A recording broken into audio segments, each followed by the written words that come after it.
You're a kind man. All good? Yep. Okay. PowerPoints are there right by yours. Thank you so much for that.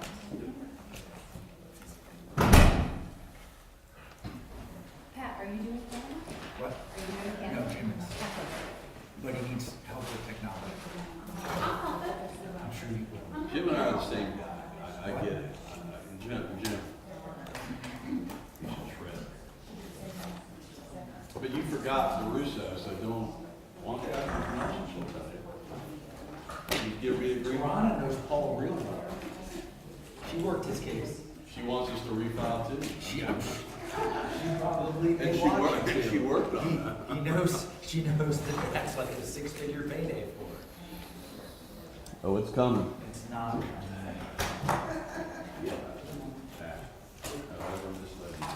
Yes, you have. He's still joking around about Jerusalem. Hi, Jen, Maria. Hey, pretty good. Everybody is here and everyone is ready.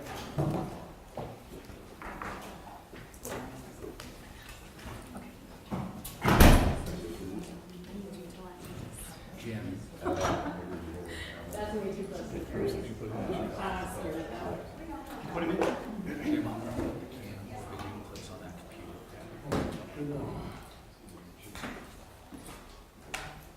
It won't be before lunch, if that's your.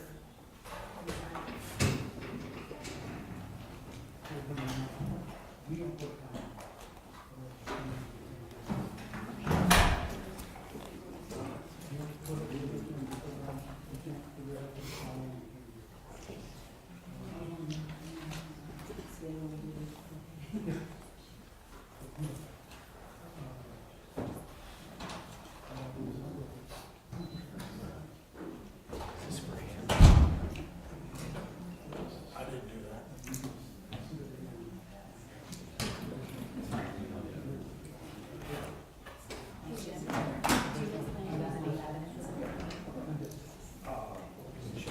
Yeah. No, I Oh, well, yeah, of course, you mentioned things, so, well, I just, I saw the video clips being put there, I didn't know if you were playing something. No, that's just that she doesn't have Got it. good memory, Okay, but I'm sure she will. I'm sure she will. Some people have the giggly old problems there. Yeah. But, you know, just out of caution. Sure, absolutely. Yes. Officer Zykerria, we're glad to have you. I waited right until the big swing there. So I knew that they were having some folks that were on the street here. That was you? Yes. Yeah.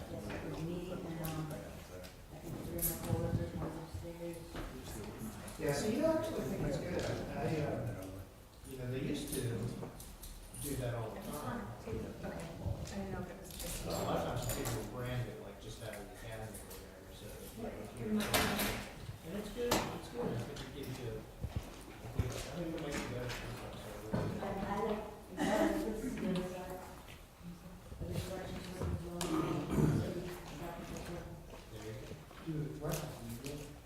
Say what? You're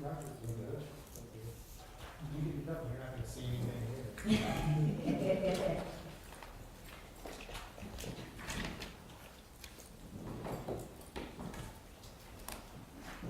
Now, when you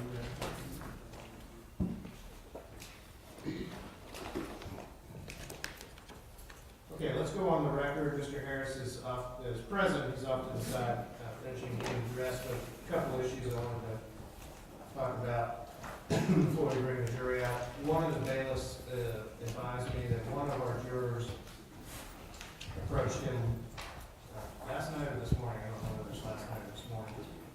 Was it this morning? Yes.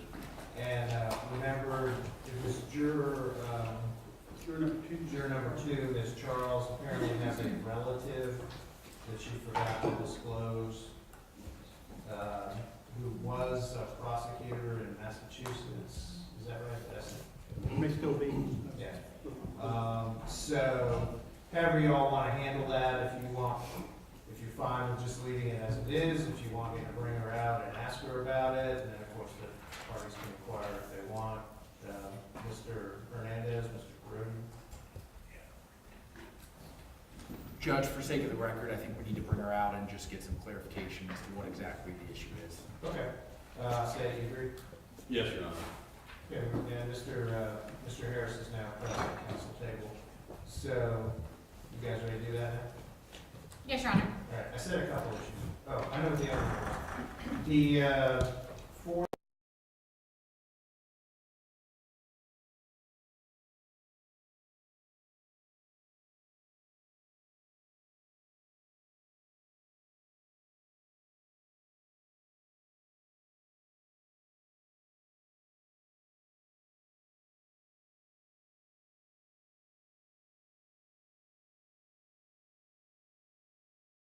Yesterday's. You ruled on Friday, or whenever we had the motions here I'm before. just saying, I stayed on the record will reflect what my role was. All right, Madam Clerk, you can have that back. And, let's go ahead and get Ms. Charles out.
Yes, Your Honor. Your Honor, we have no objection Nothing else to. on that issue? No, no, Your Honor. Yes, Ms. Anderson. Yes, Your Honor. As I mentioned yesterday, we do have stipulated photographs that were provided to Madam Clerk yesterday, so I just wanted to move those into evidence before we get started, if that's okay with the court. That's, I'm fine with that, Your Honor. I would also move in defense exhibits 1 and 2 at this time. okay. Any objection from the state on those? No, Your Honor, and would you like me to put the identification and the numbers on the No, record? because, you're gonna need to do that as you go through with the witnesses, you'll be stating them for the record at that time. Of course. Meeting with Madam Clerk, so. Leave it to be said, no objection pursuant to our previously filed Other motions. than those previously stated. Yes, sir. They're gonna do that, right? You're gonna make sure, as you go through with the witnesses, you're still gonna identify the numbers.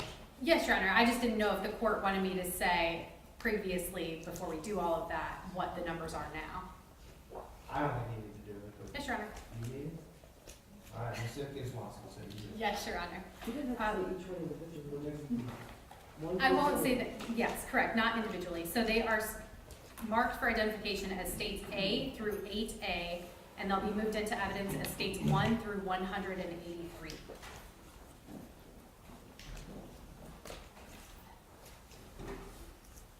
Okay, anything else before we bring the jury out? Not from the state, Your Honor. I'm from the defense, Your Honor. And stay open? Yes, Your Honor. You? Yes. All right, Mr. Hernandez? Yes, sir. Okay. All right, let's bring the jury.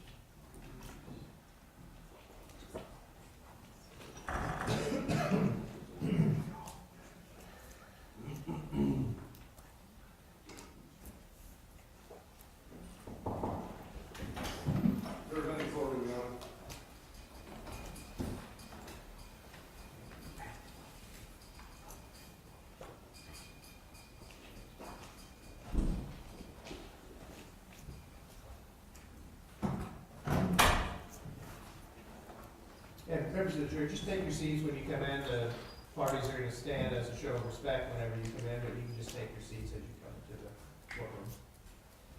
Thank you. You may be seated. And good morning, members of the jury. Welcome back. Thank you for being prompt this morning. Our case set for trial is State of Florida versus Jonte Harris. Is the state ready to proceed? Yes, Your Honor. Is the defense ready to proceed? Yes, Your Honor. Madam Clerk, if you would swear our jury. Please rise and use your right hand. Do each of you solemnly swear or affirm that you will well and truly try the issues between the state of Florida and the defendant, Jonte Dominique Harris, and render a true verdict according to the law and the evidence, so help you God? I do. Thank you. You may be seated. Members of the jury, you have been selected and now sworn as the jury to try the case of State of Florida versus Jonte Dominique Harris. This is a criminal case. The defendant is charged with murder in the first degree, aggravated manslaughter of a child, and aggravated child abuse. The definition of the elements of those crimes will be explained to you later. It's your solemn responsibility to determine if the state proves its accusations beyond a reasonable doubt against the defendant. Your verdict must be based solely on the evidence or lack of evidence and the law that I give you. The indictment that I read to you yesterday is not evidence and is not to be considered by you as any proof of guilt. It is my job to decide which laws apply to this case and to explain those laws to you. It is your job to decide what the facts of the case may be and to apply the law to those facts. Thus, your job and my job are well defined and they do not overlap. And this is one of the fundamental principles of our system of justice. Before proceeding further, it will be helpful, I think, if I explain the basic outline of how we'll conduct the trial over the next few days. At the beginning of the trial, essentially where we are now, the attorneys will have an opportunity, if they wish, to make opening statements to you. The opening statements give the attorneys a chance to tell you what evidence they believe will be presented during the trial. If the attorneys say it's not evidence, then you're not to consider it as such. Now, following the opening statements, witnesses will be called. They will be placed under oath, examined and cross-examined. Documents and other exhibits may be introduced as evidence in the case. Following the presentation of the evidence, the attorneys will give their closing arguments to you, and I will then instruct you on the law applicable to the case. You will then retire to deliberate your verdict. When I give you the law at the end of the case, I'll read from a hard copy of the law, which will go back with you to the jury room, so you'll have the law to refer to as you deliberate in this case. You should not form any definite or fixed opinions on the merits of this case until you've heard all the evidence, the argument of the lawyers, and the instructions on the law by me. Until that time, you should not discuss the case among yourselves. And I now instruct you not to communicate with anyone, including your fellow jurors, about the case. No communication includes no tweeting, texting, blogging, posting information on a website or chat room, or any other means at all. Do not send or receive messages to or from anyone about this case or your jury service. Do not allow anyone to discuss the case in your presence. If that happens, make sure that you leave them at once and report the matter to the bailiffs. And of course, do not view any media that there may be of the trial.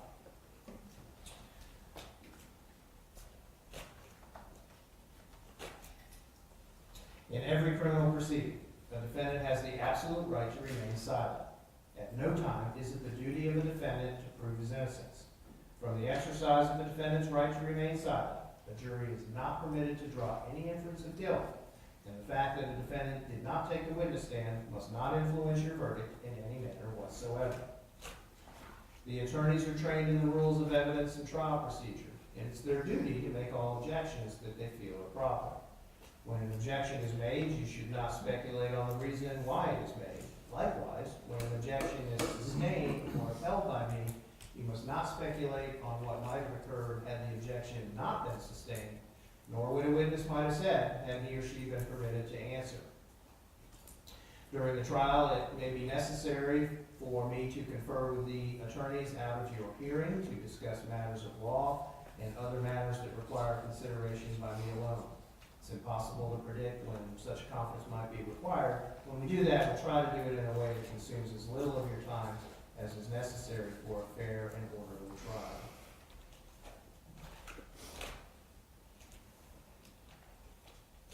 If you'd like to take notes during the trial, you may do so. You've been provided with a notepad and a pen for your use.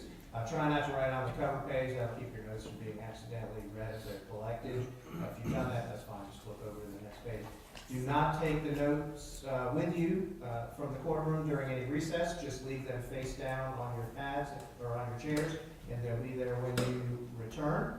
After you have completed your deliberations in this case and been discharged from jury service, your notes will be turned over to the clerk, where they will then be destroyed. No one will ever read your notes, including me. Now, if you take notes during the proceeding, make sure that your note-taking does not interfere with your listening to and evaluating the evidence in the case. Sometimes it can be difficult to take detailed notes and pay close attention to what's going on the witness stand. So make sure that that does not occur. And remember that your notes are for your personal use. You should not compare your notes with those of other jurors in determining the content of any testimony or in evaluating the importance of any evidence. Your notes are not evidence and, of course, are not a complete outline of the proceedings. Above all, your memory should be your greatest asset when it comes time to deliberate and render a decision in this case. On the other hand, you're not required to take notes if you don't want to. That decision is up to you individually. But whether or not you take notes, rely on your individual memory of the evidence. Deciding a verdict is exclusively your job. I cannot participate in that decision in any way. So please disregard anything I say or do that makes you think that I prefer one verdict over another. This concludes my opening instructions to you. I'll have the final instructions on the law for you at the end of the case, as I said. We will now proceed to opening statements. First from the state, Ms. Anderson.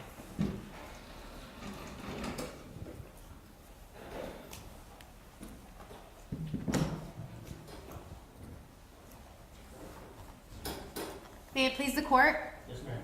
counsel?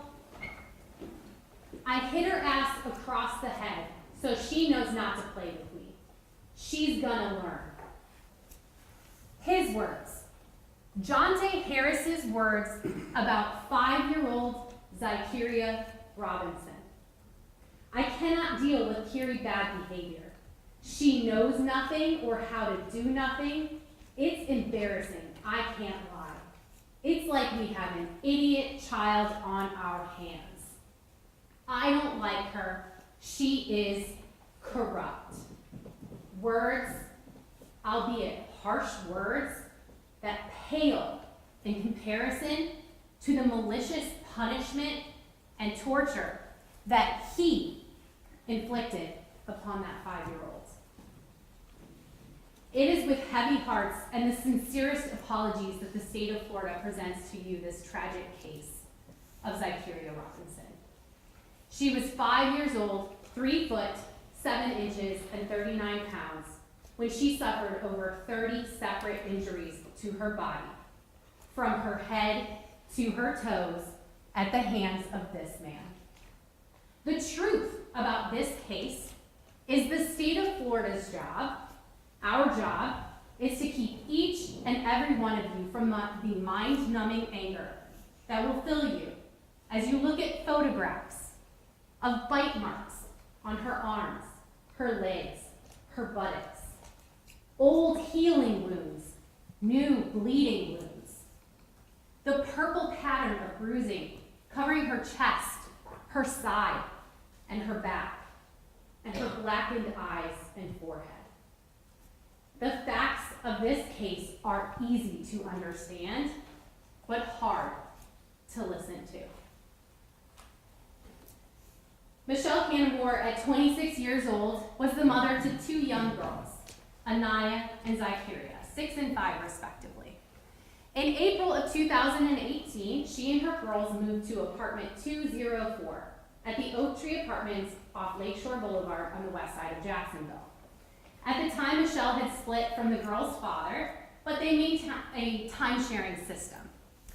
And by the end of June, the girls would go stay with their father and his parents for the summer.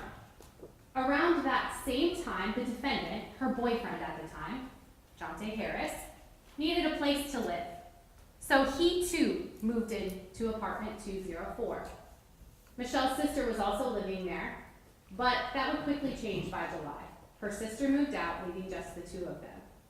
And by August of 2018, the apartment was once again filled with the sound of two young girls back home with their mother, preparing to start the new school year. Michelle wanted this to be her little family, her little blended family, where the defendant stepped into the role of stepfather and man of the house. But over the course of just a couple of months, Michelle would realize that her idea of a family, her idea of raising children, was drastically different from his. You all will hear from Michelle Canamore. She's going to take that witness stand, dressed in a gray jail uniform. And she is going to tell you that she has pled guilty. She has admitted her part in not stopping the torturous abuse inflicted upon her own daughter. She will explain to you that as she sits there, she is facing up to 30 years in the Florida State Prison. And that despite her cooperation, despite her testimony before you here today, she understands that the state of Florida will stand before this judge and recommend that she serve no less than 25 years, just 5 years shy of her maximum in the Florida State Prison for her inaction, for her failure to protect her own daughter from the defendant. Members of the jury, as Michelle Canamore describes what she witnessed, what she allowed to happen in the confines of apartment 204, you will be enraged. You will not like her. But your job as jurors is to assess her credibility. You are the barometers of truth, and that is where your focus should stay steady. In August of 2018, Michelle Canamore was working at 7-Eleven. She didn't have a car for transportation, so each night that she worked, she would walk to the bus stop and take a 45-minute bus ride to her destination, where she would work from 10 p.m. to 6 a.m., a job that she needed in order to support her household, to support her girls, and even to help the defendant, who was in school at the time. This overnight work meant that the defendant, stepping further into that role as stepfather and a part of this family, would be responsible for the girls overnight. And you will hear as their relationship progressed, Michelle then turned over another responsibility, disciplinary. Michelle will explain to you what her idea of punishment is, what her idea of discipline is, in the form of pops and whoopings. And Michelle will tell you, a pop is merely a smack on the hand. A whooping, to Michelle, is a spank on the butt with her hand, and in some situations, a belt. But as the defendant fulfilled that role of disciplinary, his idea of punishment was drastically different. His idea of punishment was isolation, confining to a room with nothing in it, withholding food, not speaking to a child, beating until bruises cover Zykerria's body, and most severely punching Zykerria in the face and in the stomach. But because what happens in this house stays in this house, what was happening to Zykerria Robinson would not see the light of day until October 18th of 2018. It began on October 17th of 2018 with a phone call. The defendant's mother of his children called after there had been a commingling between the kids. Michelle will tell you about a time that the kids came over, his kids came over to play. One time. Unbeknownst to everyone, that one time would lead to the fatal beating of Zykerria. An accusation was raised of inappropriate touching by Zykerria on the defendant's son. This sent him into a fit of rage. He yelled at Michelle, "She has to go. She has to go. She's promiscuous," a 5-year-old. In this fit of rage, he opened the front door and ordered Carrie, "Get out! Get out!" A 5-year-old into the darkness. Carrie walked out that front door. The door slammed behind her. But Michelle wasn't going to leave her child outside. She opened the door and told Carrie to come back inside. Before Michelle could close that door and turn around, Carrie was on the ground, not speaking, not moving, not opening her eyes, with the defendant standing over her. "What did you do?" Michelle asked. "Shut up," as he grabbed a jug of water and poured it on her, trying to waken her up. But Carrie remained motionless. She was placed on the couch. The numbers 911 were not dialed. Michelle continued to make dinner, to feed her other child, to feed the defendant, and then she prepared to go to work. But that night, the defendant walked her to the bus stop. Carrie still lay motionless, not opening her eyes, not saying anything, on the couch. They walked to the bus stop, leaving her and Anaya in apartment 204. They parted ways. Michelle took that 45-minute bus ride and arrived to work late, only to stay an hour or two. Her coworkers took note of her ghostly appearance, but she said nothing. It wasn't until the defendant sent her a text message that she knew she had to go back home. His words: "It's getting very dangerous in here, and I real deal don't want to be a part of a death of a child I don't function with. I am leaving ASAP." They're asleep. She woke and threw up. Michelle didn't know what had happened in apartment 204 after she left. Why is he talking about a death? Why is she throwing up? This had been like the beating she'd seen before. Michelle got a ride from a coworker's son and went back to the apartment. And there, Carrie lay, still motionless, on the couch, but now naked. The numbers 911 went undialed, now 3 hours after Carrie had been knocked unconscious. The defendant proceeded to try and wake her up, shaking her, placing her on her mom, dunking her in a bathtub of water. Finally, sometime after 4 a.m., after Carrie's breath was fading, her pulse slowing, she was still motionless, Michelle dialed 911. "Help, my baby's not breathing." Soon after, the Oak Tree apartment complex would be flooded with the help that Carrie needed so badly months before. Lieutenant Roundtree of the Jacksonville Fire and Rescue Department was on the engine that went to Oak Tree Apartments. And he rushed from the engine into the open door of apartment 204. There he found a lifeless child soaking wet and naked on the floor. Without hesitation, he scooped her up and raced out the door to be met by Captain Gordon with a stretcher. Both of them will describe to you the agonal breathing, a gasp for air in, a long pause, followed by another gasp for air in. Given her weak pulse, her gasp for air, they knew that this was serious. They started doing CPR and intubating her. And as Captain Gordon sat at Zykerria's head, he started to notice this wasn't just a child in cardiac arrest. He started to notice the bump on her head, her blackened eyes, the scarring, the bite marks. This was serious, and they needed to get her to Wolfson's immediately. Officer Griffin and Johns were also a part of that parade of help that went to the Oak Tree Apartments.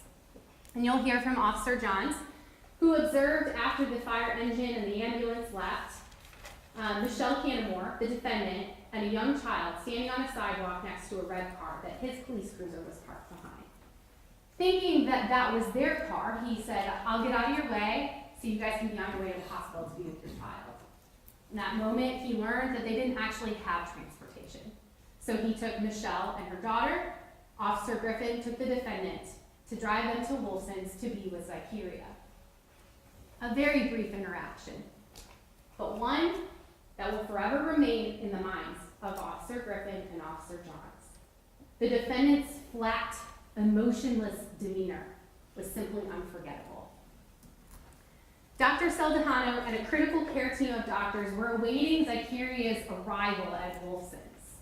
Dr. Saldahano will talk to you about her comatose state, her fixed and dilated pupils. In his 30 years of experience, this signified to him that her survival was low. But they did what they could. They put her on machines so that they could assess the damage to her brain to determine whether or not she would recover. Dr. Saldahano will tell you about hemorrhaging and edema, bleeding and swelling of the brain. He will tell you that he spoke with Michelle and the defendant, and they told a story about being a running family and Zykerria falling. A story about Zykerria slipping in the bathtub. Stories that could not possibly account with the over 30 injuries on her body. Dr. Karen Shimshack, a pediatric ophthalmologist, was also a part of that critical care team. She was brought in to assess Zykerria's eyes to determine if there was any retinal hemorrhaging, bleeding in her eyes. Dr. Shimshack will tell you that what she saw in both of Zykerria's eyes was consistent. Scattered and diffuse hemorrhaging through all layers. In layman's terms, Zykerria had bleeding from the front of her eye to the back of her eye. And Dr. Shimshack will tell you she couldn't pinpoint the age of the injury, but what she could say is that these weren't just new injuries, there were old injuries there as well. This was consistent with abusive trauma. Not a fall in the bathtub, not a fall while running. The next day, Dr. Saldahano returned to assess Zykerria's status to determine if she had any sort of brain activity. And he will talk to you about the tests that he did. But more importantly, he will tell you the result was that despite the 24 hours that passed to help Kiri's brain heal, she had no activity. She was brain dead. And by 1 p.m. on October 19th of 2018, Zykerria Robinson was pronounced deceased. Associate Medical Examiner Dr. Buxbaum will also talk to you. His job was to conduct an autopsy on October 22nd and 23rd of 2018. And his search was to determine what killed Zykerria. He will tell you about 4 locations of blunt force trauma to Zykerria's head. Galeal contusions, subdural hemorrhaging, and edema. Essentially, Zykerria had bleeding in all layers and swelling in her head. This was the result of significant force. Blunt impact head trauma is what killed Zykerria. Dr. Buxbaum also observed other injuries, a lacerated kidney, hemorrhaging in her back, and a broken clavicle. Injuries that upon further examination told the doctor that this was not the result of an isolated incident on October 17th. This was a pattern of injuries to this child. Finally, Dr. Dully of the Child Protection Team will speak with you. She's got over 30 years of experience with children. She has seen abuse on the mild, the moderate, and the extreme scales. And she will walk you through each and every injury from head to toe on Zykerria. Purple bruising of the eyelids, bruising on her jawline consistent with grab marks, multiple scratches on her neck, adult-sized bite marks, extensive bruising on her arms, bruises on her chest and abdomen, adult-sized bite marks on her buttocks, loop marks, linear pattern bruising on her torso, more abrasions, lesions, and bruises on her legs down to her feet. All of this, along with the head trauma, the retinal hemorrhaging, and an untreated broken clavicle, led Dr. Dooley to one conclusion with her 30 years of experience. This was torture. The more Curie was examined, the more it became evident that this was a pattern of abuse. This was a pattern of isolation. This was torture. Michelle Canamore was not the only one who could shed light and would shed light on what was happening in apartment 204. You will have the ability to read the defendant's own words via text message. You'll have the opportunity to see the searches that he made from September to October regarding her injuries. Now, members of the jury, much like Michelle Canamore not reporting this abuse early on, she also lied about it. She lied to the doctors, she lied to detectives at the hospital, she was placed in an interview room, advised of her Miranda rights, and she continued to lie. Continued to tell this story of falls while running, falls in a bathtub. And she will tell you she did that because she was scared. She was scared of the defendant, she was scared of losing her children, and she was scared of getting in trouble. She is a mom, and she failed to protect her own child. But ultimately, she was tired. She was tired of cleaning up after the defendant, and she was tired of watching her daughter be abused. Michelle will describe for you in painful detail what she witnessed. It began with a bite. She will tell you that the defendant was whooping Zykerria, and he bit her on the buttocks. Michelle said, "What are you doing?" His response, "Shut up, I know what I'm doing." It then progressed into bruises, into bleeding scrapes. So much so that Michelle pulled Zykerria from school. And she'll admit to you, that wasn't the right thing to do. She should have told someone. She should have asked for help, but she didn't. She pulled her from school, hoping that the defendant would change his ways, that the bruises would heal, and her daughter could go back. But it didn't stop. She was afraid of losing her children, and she was afraid of him, and the cycle continued. Michelle will describe for you a day when Zykerria put her shoes on the wrong feet near the front door of the apartment. The defendant's response to that, he grabbed Zykerria by the neck, slammed her on the ground, and proceeded to hail a fury of punches, during which he put his foot through the wall. She will describe for you a day that she came home and found the defendant with a microphone stick in his hand, standing in front of a blackened-eyed Zykerria. She didn't know what had happened, but she jumped in front of her daughter and begged him to stop.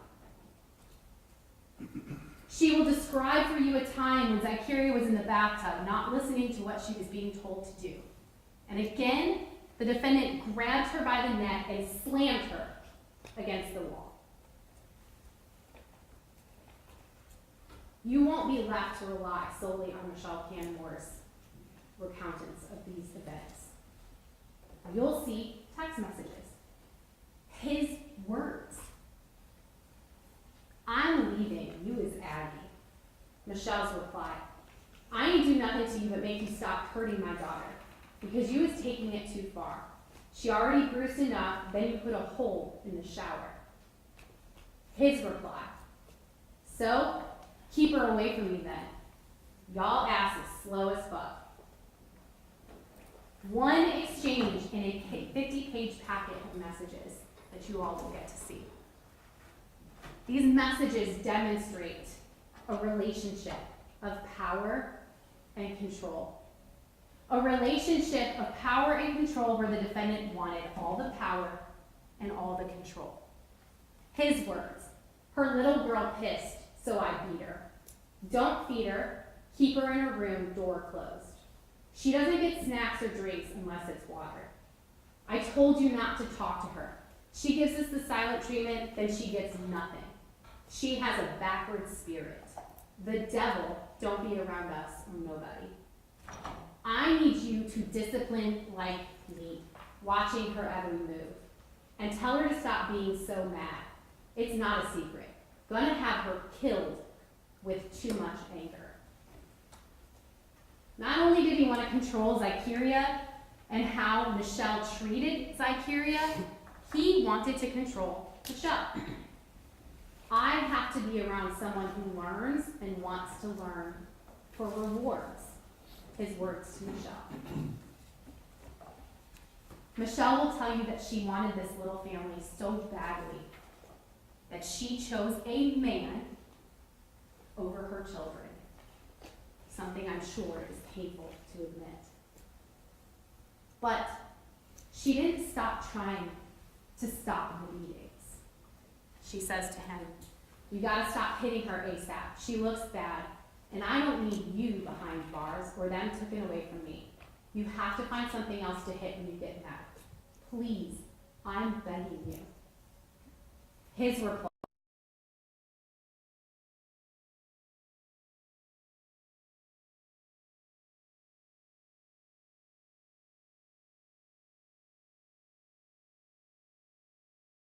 Look for. You'll also have the search history of the defendant, where he's searching the symptoms caused by his repeated beatings. Broken collarbone, body shapes, pupil dilation, brown urine, blood in toddler's urine, how to get rid of blood clots. Child is shaking uncontrollably. A way to self-diagnose. And then he would text Michelle, giving her instructions on how to heal Kiri. She'll be good around the weekend, cold showers and ice, warm sleep, food and water. She can't wear tight clothes, and her urine was brown because she had blood in her pelvis from the whooping. She has head trauma. The only way to cure it is rest, drink plenty of fluids, medicine for sleep, and eating a diet. Michelle was tired. She was tired of cleaning up the blood. She was tired of covering up for the defendant. Tired of watching her child be beaten. But her call to 911 was simply too late. Members of the jury, the hard part of this case is not determining whether or not the state of Florida has proven the charges beyond a reasonable doubt. The hard part is listening to what this man did to a 5-year-old over the course of months. We're confident that as you consider that evidence, you will know in your head, in your heart, and in your gut that Jonte Harris is guilty. Thank you, Ms. Anderson. Mr. Hernandez? May it please the court, Yes, sir. counsel. Good morning, folks. My name is Jim Hernandez, and along with Patrick Brady, we're representing Jonte Harris this week.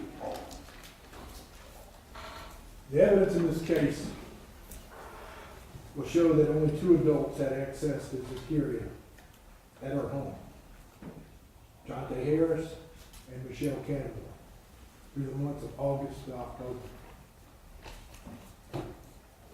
We expect the state to spend a lot of time on the child's injuries. You will be receiving pictures of the child's injuries and testimony from several doctors to the extent of the child's injuries. The defense is not disputing the fact that the child's Zykerria was injured and the extent of those injuries.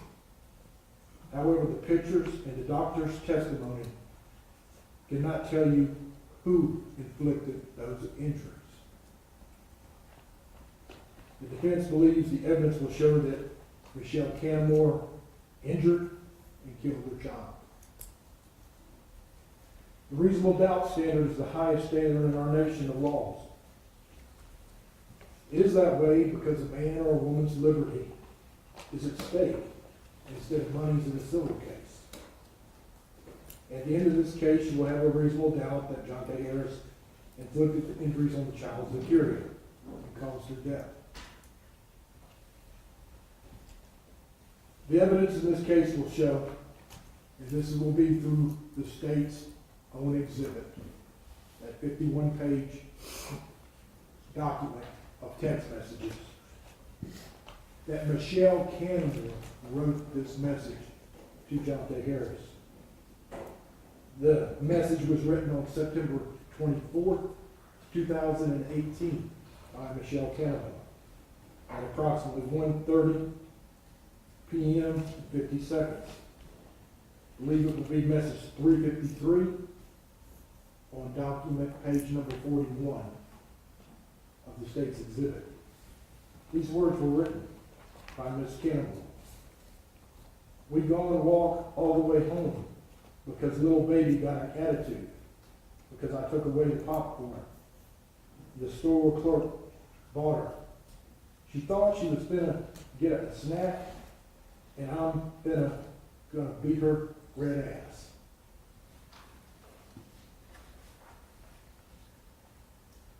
Michelle Canamore wrote this second text.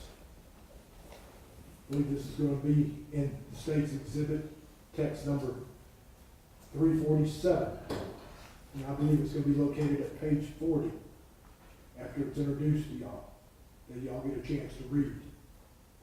In that text, Miss Canamore wrote, she caught a whole attitude, started walking fast ahead of me, almost got hit by a car. I had to yank her up too many times, finna get to this house and beat her ass, and finna cross the street. The words in that text, yank her up, are important. Because you will hear from medical doctors that the child Z had a broken collarbone. The child is yanked hard. That collarbone could be broken. The evidence will also show in Defense Exhibit 1 that before Mr. Harris even came into the picture with Ms. Canamore, on October 31st, 2016, Mr. Harris did not come into the picture until January of 2018, when he first started dating her. But on October 31st, 2016, Defense Exhibit 1 will show that the child's right arm was injured, probably by yanking it. Now, Canamore either injured the child's right arm by yanking it, or the new babysitter that she had injured the child's arm. The child couldn't have done it by herself. That's an 8-page document of Shands Hospital that you'll get a chance to read, where the child's arm was injured a year and a half before Jonte Harris came upon the scene.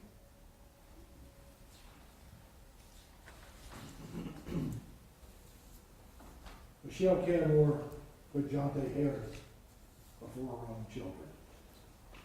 Miss Canamore was madly in love with Mr. Harris. They went to high school together. They knew each other back in high school. Miss Canamore will state that Mr. Harris was popular, she was not. And they met again at Miss Canamore's job at the convenience store in January of 2018. And they dated until June. Miss Canamore was dating other people during that time frame also, other men.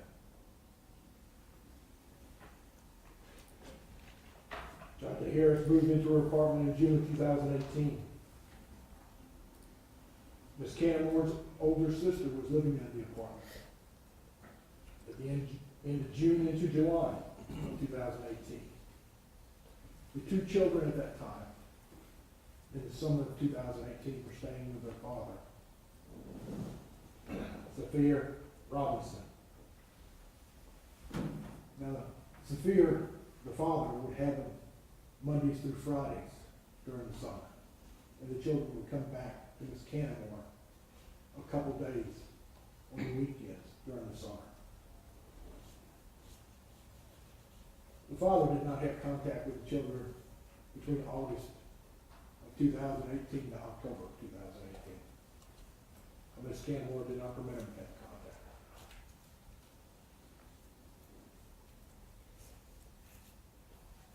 Naya was going to elementary school. Zykerria was going to child care or pre-K.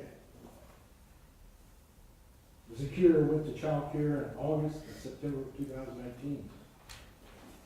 Her last day at daycare was approximately September 28, 2018.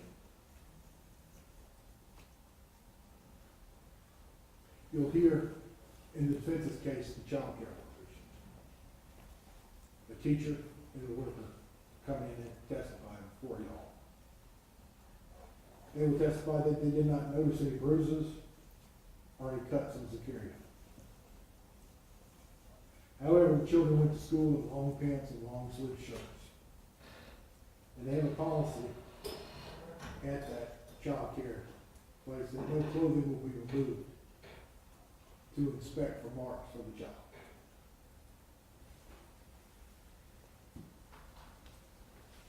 What's important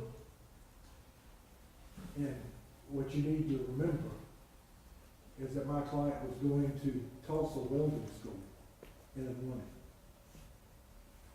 going to classes. Miss Canamore was dressing those children to go to that daycare center.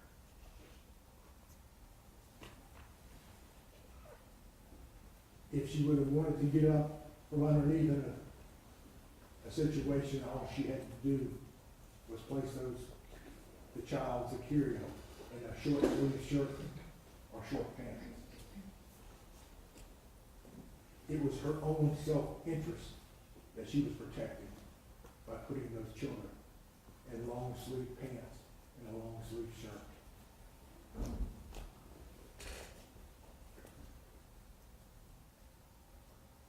You will read in those text messages where Ms. Canamore apologizes to Mr. Harris for her daughter's behavior.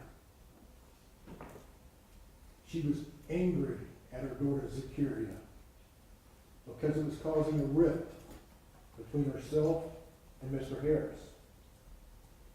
And we believe the evidence will show that she beat that child in frustration for that rift.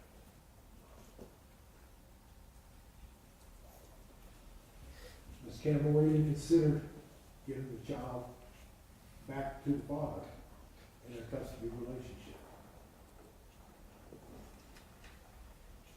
You will read text messages of Ms. Canamore that shows her affection toward Mr. Harris and shows trouble in the relationship. One text message that you'll read will be October 15, 2018. This text message was written at approximately 11:54 in the morning. I believe it will be text message number 57 on page 8. And she's stating to Mr. Harris, maybe me loving so hard and wanting it to work so badly, I don't know, it's pushing you away, or if it's killing you. I never had someone like you in my life, and it's sad, because love is real and gentle. It's 2 days before the child was injured and had to be taken to the hospital. Ms. Canamore is frustrated and scared that she's going to lose the relationship with Jonte Harris. And she's mad at that child.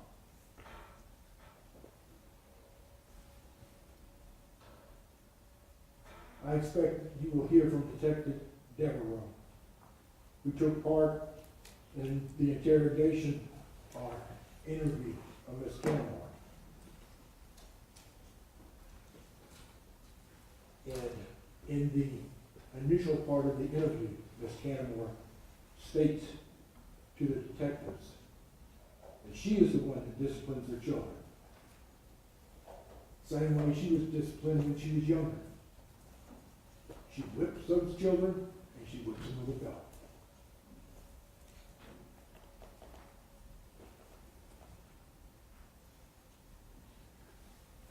She will explain to the detectives that she didn't pay the marks on Zykerria any money because she knew that they would heal.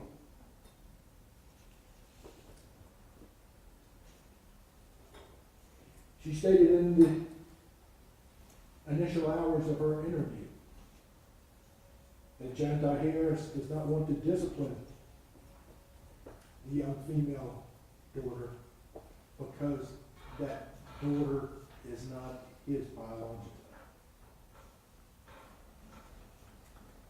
And she will state that she is the one that does the discipline in the family.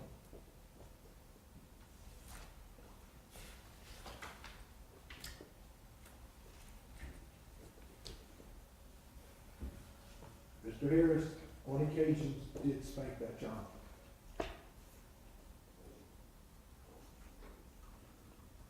But the primary disciplinarian for that child, the one administering the discipline, was Ms. Canamore.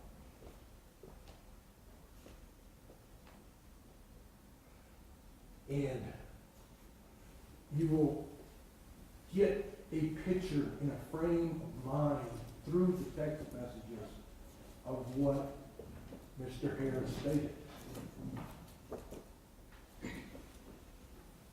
This text message, I believe, will be in a different state exhibit. These text messages were primarily written to his sister, Charmaine. When they are entered into evidence, they will have a state exhibit number. But it's the text messages to her sister, Charmaine. In that, he sends a text message on the 12th of October, 2018, at approximately 2:11 p.m. and 36 seconds. As long as the exhibit has remained the same as what it was yesterday, I believe that text message will be text 16 on page 3. And he's saying to his sister,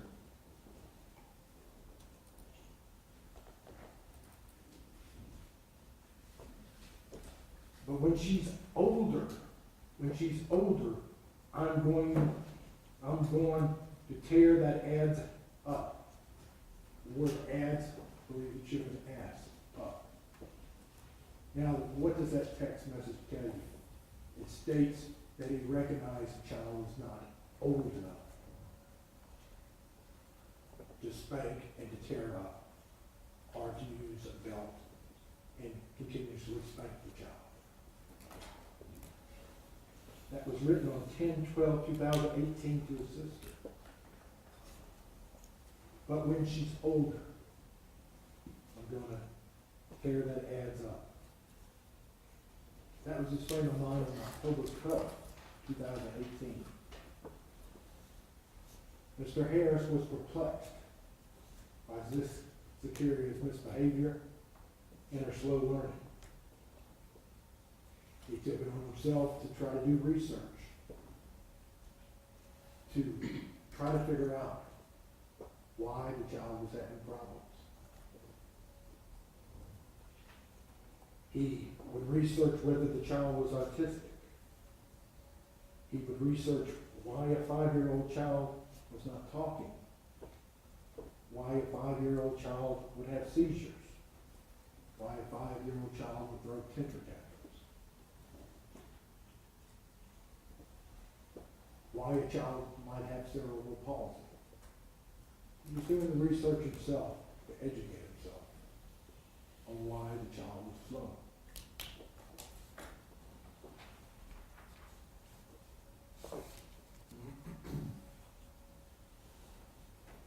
He would research the knot that he saw in her collarbone. He would research the child's urine, the brown coat. He would research even whether the child had because he was concerned about the child. The reason why he doing that research. Now, Canamore and Harris told about the same story to the detectives in their initial part of the interview.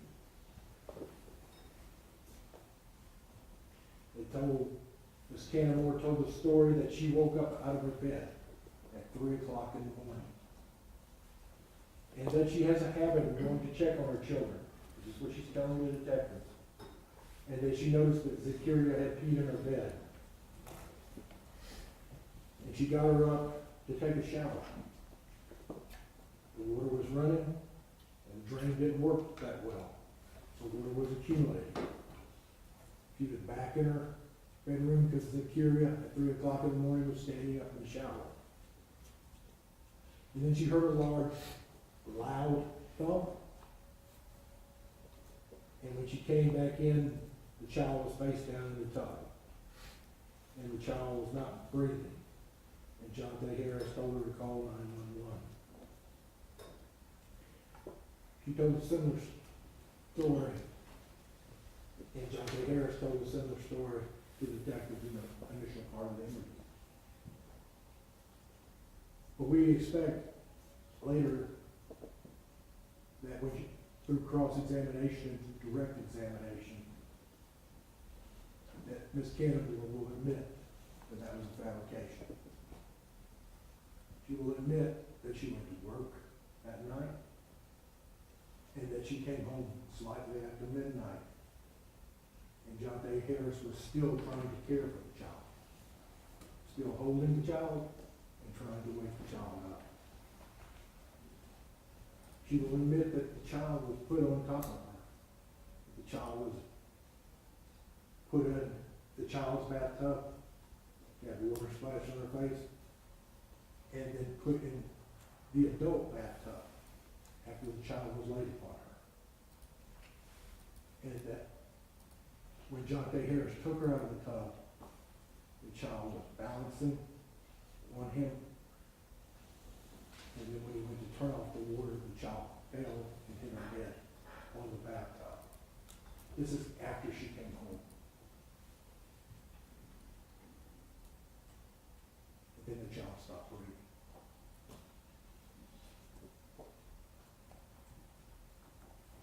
Jonte Harris told her to call 911, and he told her to call the police.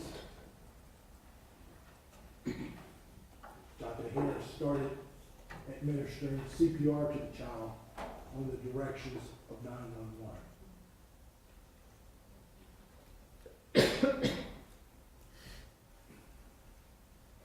The child fell accidentally when the child was in the adult bathroom. And that's what caused the child to stop breathing.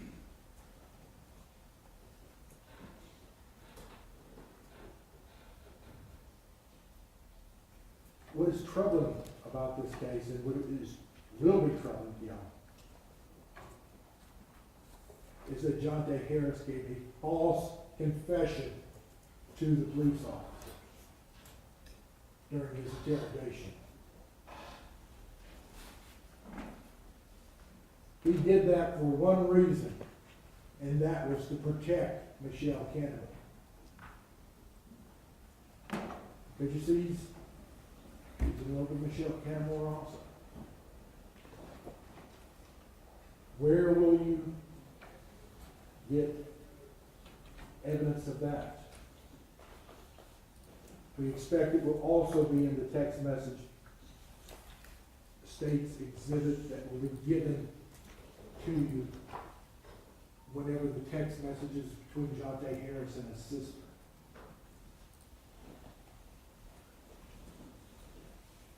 We expect that to be text message number 15. It's on page 3. Sent on October 12, 2018 at 2:11, where he describes Michelle Canamore and he describes Zykerria to his sister. Yeah, she's cool. I might engage her.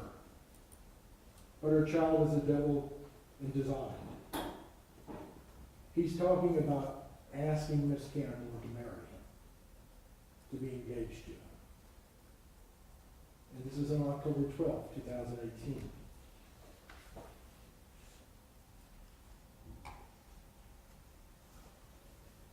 What is troubling is that in his statement, he's stating at approximately, when he's giving it to the police during interrogation,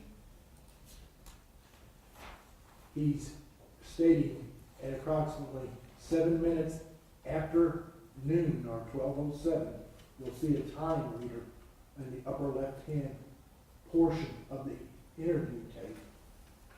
He states, I don't want to go to jail, and I don't want Michelle to go to jail. Throughout his interview, he states, she's a good mother. She's a good mother to those children. She does not hit those children.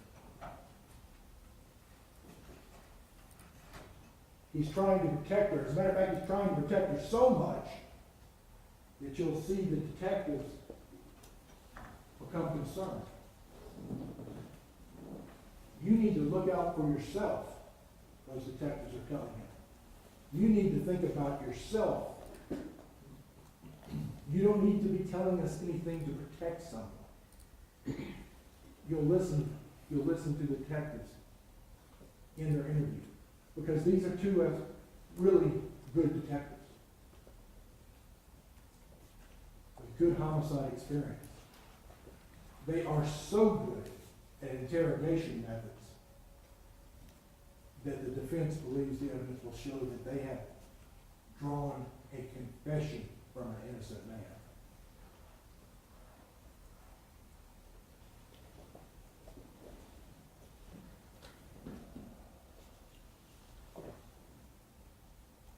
What is an interrogation room? You will see it. Not much to look at. But it's basically a windowless room that a person is put into at the police memorial building. It's located in the homicide spaces. It's a good distance away from the front door and freedom. There's a large oak door that closes you in that interrogation room, and that door is locked. The only way that someone can go in and out of that door is if the police let them. The person being interrogated in that room has to rely on the police for bathroom breaks, to be brought any food, or to be brought any water. The room is cold. It's cold in the fall. It's so cold that Jonte Harris requested a blanket from the police. One was not brought to him. He was cold the entire 14 hours and 35 minutes he was in that interrogation room. 14 hours and 35 minutes. When he had not slept in over 24 hours before the interrogation began.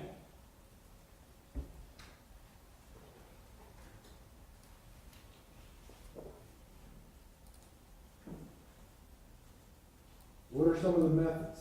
And these are subtle things. I will try to draw them out whenever I cross-examine the detectives. Hopefully I'll do a good enough job to show you the evidence that I'm talking about. But you see, the police can lie to a suspect in the interrogation room. And this was done. You'll hear it. It might be subtle lies, but lies nonetheless.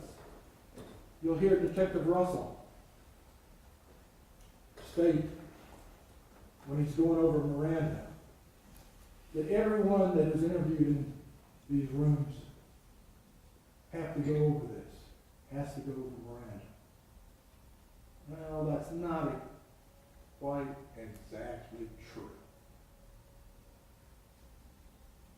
everyone that is interviewed does not have to have Miranda given to them. Witnesses are not read Miranda, victims are not read Miranda. And when Detective Russell was initially going over the Miranda warnings, he had no problem stating that everyone that comes down here gets read this.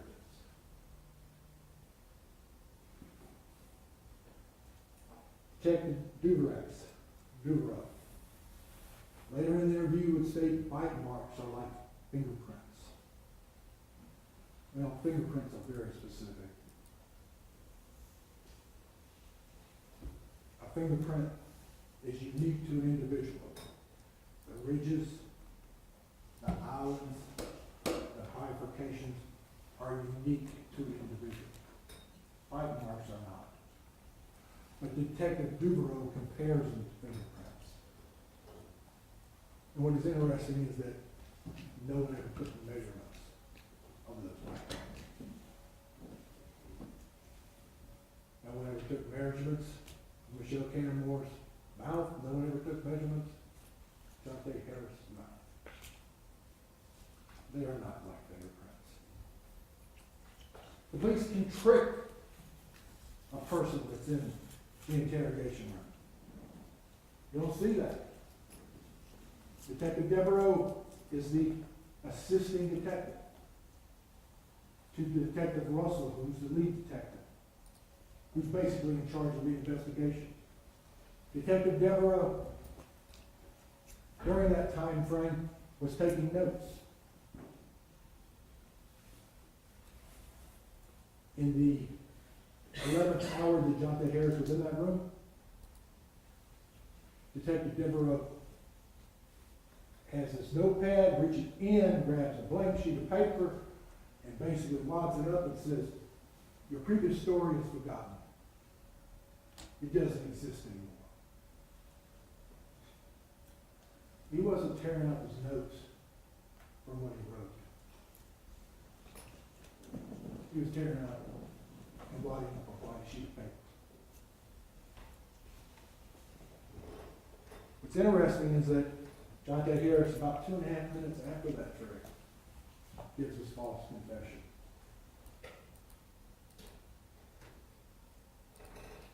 The police can hold a person and interrogate them for an extensive number of hours.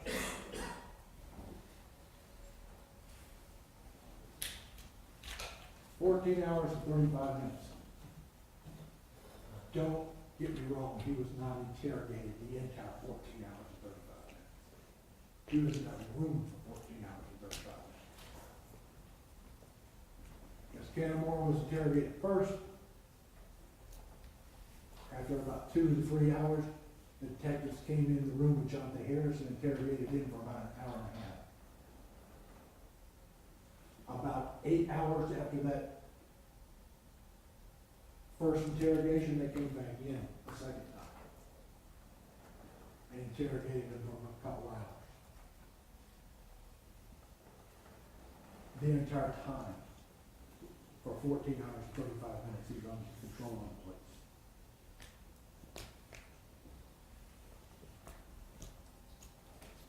Jonte Harris asked to use the phone to call his mother. He was denied that. The reason why he's denied that is because the police do not want a suspect, unless they want them to, which is kind of a double negative. They don't want a suspect talking to a person on the outside and getting advice. Unless they believe that they could get a recording by giving that person a phone and letting them talk to their loved one. Because you see, those interrogations are videotaped from door to door. That means they're recorded once a person goes in, once a person comes out. So there's 14 hours and 35 minutes worth of tape on a dead time.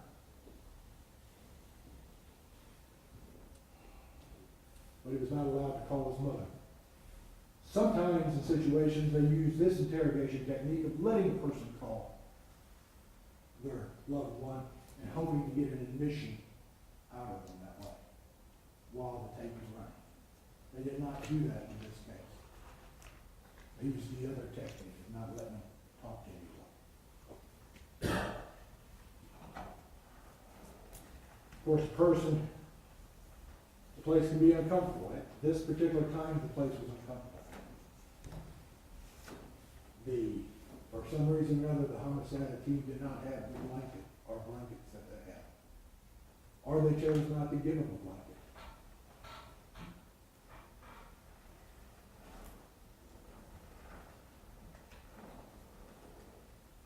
They ask initial questions whether you're under the influence of any alcohol or drugs, but they don't ask, when's the last time you slept? It's 24 hours since you slept before the initial interview began.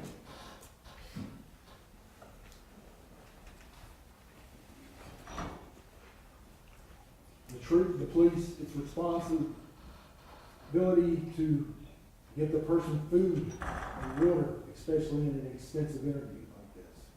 Jonte Harris was given, I believe, a bottle of water and some chips on the 9th or 10th hour he was there in the interrogation. The police, in doing these interviews, try to establish a bond with the person. You'll see in the interrogation tape, Detective Russell, the lead detective, trying to establish that bond. He talks about his family. He talks about the corporal punishment to his child, and that how sometimes he's excessive in that punishment. Leaves a red handprint on his child's body. And if you talk to his wife, she'll tell you that he was excessive. This is an interrogation technique where they're trying to bond with the person. Detective Devereaux, interesting enough, does not do that. Does not use personal comments.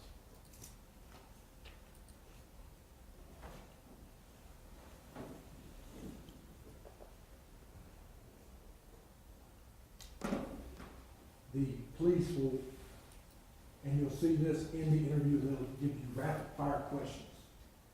And then they will cut you off whenever Jonte Harris is denying that he did something. And ask another question. Cut you off. Ask the question. Cut you off. Ask the question. Interrogation technique.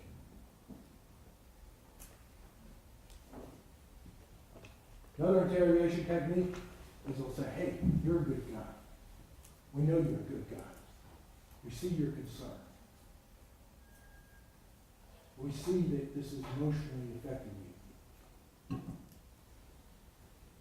You're a good guy. We know you just snapped. You used poor judgment. We know you just didn't do this intentionally. They're giving one or two alternatives to the person interrogating. One is bad, and one's really bad. You intended to kill the person. Telling him he's a good guy, he just snapped. What is interesting is that you'll see the detectives use those words, and when Jonte Harris first gives his false confession, he echoes the same words that the police are using.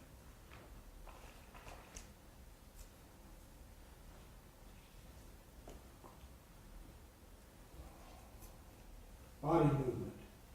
You'll see at the beginning that Detective Russell is first writing notes at the table. You'll see whenever the false confession is drawn out of the client that he's moved his chair catty-corner to get close to Jonte Harris. Body movement. They're very subtle interrogation techniques. They're very subtle methods that the police use. The police know your history before you go in.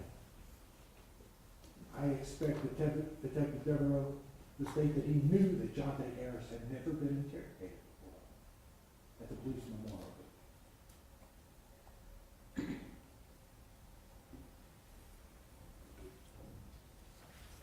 These techniques were utilized by the detectives to draw out the false confession. And he confessed to protect Michelle Campbell because he was telling his sister that he was going to ask her to marry him.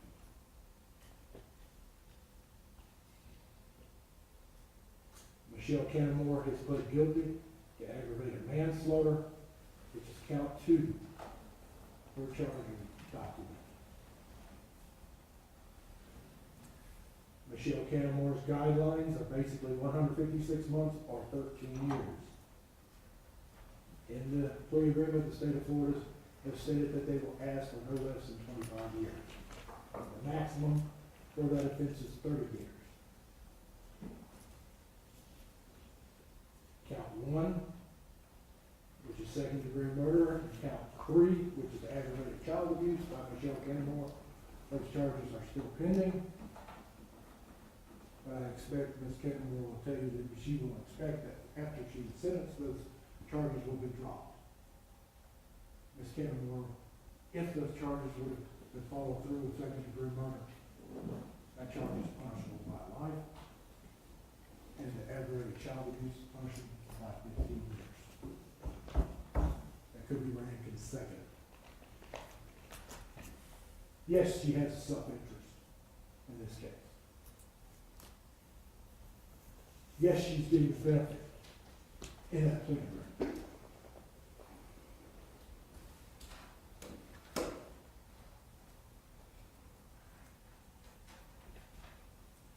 Michelle Canamore had her phone there, 24/7. Waiting. Mr. Harris was at school in the morning at Tulsa Logan School. Call. Please, my child is being abused. When she's at work, could have called. When she dresses the child in the morning, she knows that teachers will look at that child. All she had to do was dress the child in a short sleeve shirt and pants. Why did she not make that call? Why did she not dress the child so the teachers could see the bruises? Her own self-interest, because she was beating that child.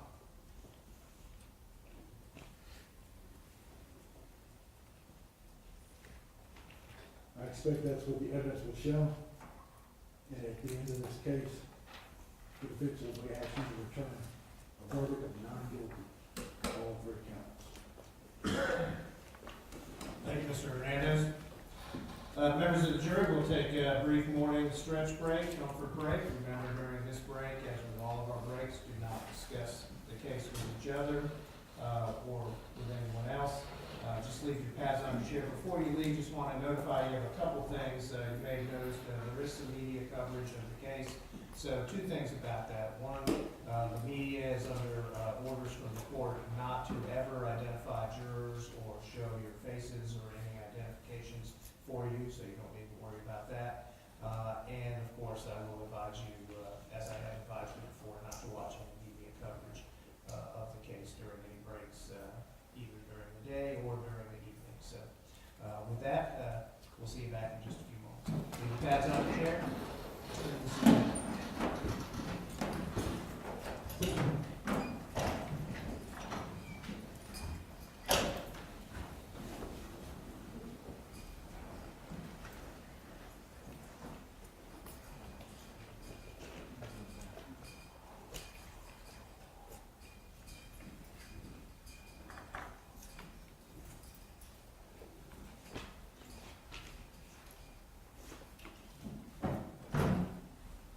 Recess for a couple minutes.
call Lieutenant Mike Roundtree.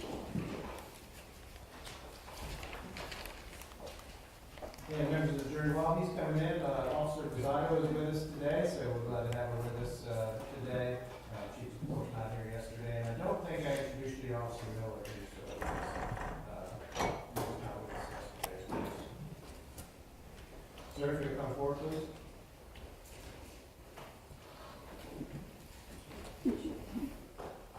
Do you solemnly swear or affirm the testimony you shall give shall be the truth, the whole truth, and nothing but the truth, so help you God? I do. Thank you, sir. That's it.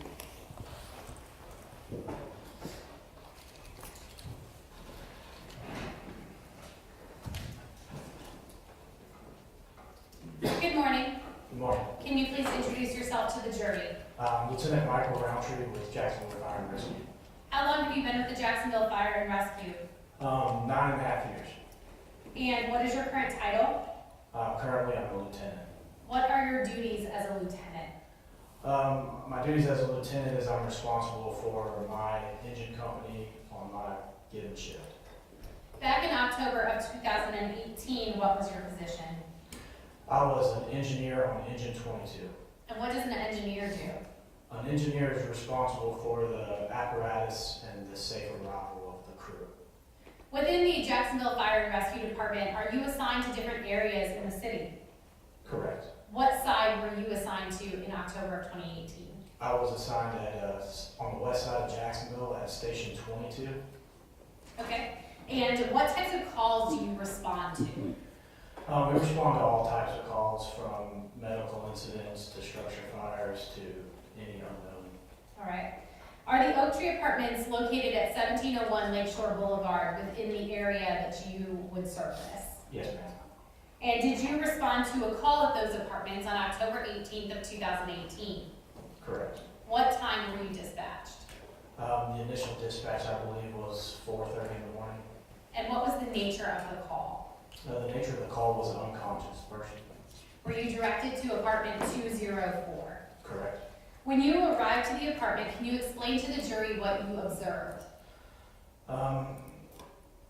We made arrival on scene. We went through the house. The front door was open. Made our way to the back bedroom, where we found a young child laying on the floor naked. And that's pretty much where we started. All right. Did you make any other observations of her? I think just the fact that she was unconscious, for what appeared unconscious, and the fact that she was soaking wet. I think that's it, really. Okay. What did you do once you found the child? Once we arrived and we saw we had an unconscious child, I scooped the child up and proceeded to leave the residence and head to the rescue unit. Is that standard to immediately head to the rescue unit instead of doing some sort of something in the house? Not typically all the time, but with children it usually is. If the child is small enough for us to carry to the rescue unit, it's easier for us to give a better quality of treatment in a controlled environment of a rescue. Lieutenant Roundtree, approximately how many child in distress type calls have you responded to in your career? Hundreds. And of those, have you had the opportunity to observe parents? Almost all of them. Keeping in mind that everyone responds differently to trauma, what is the typical response of parents in these situations? Objection, Your Honor, speculation. The typical response is most of the parents are just like almost uncontrollable. We sometimes have to get JSO to interact and give us a buffer area to allow us to perform treatment. All right, what observations did you make of the parents in this case? None of that. You mentioned that you immediately picked the child up. As you were carrying her, did she take any breaths? Yes, ma'am. She probably took 2 or 3 agonal respirations. What is an agonal respiration?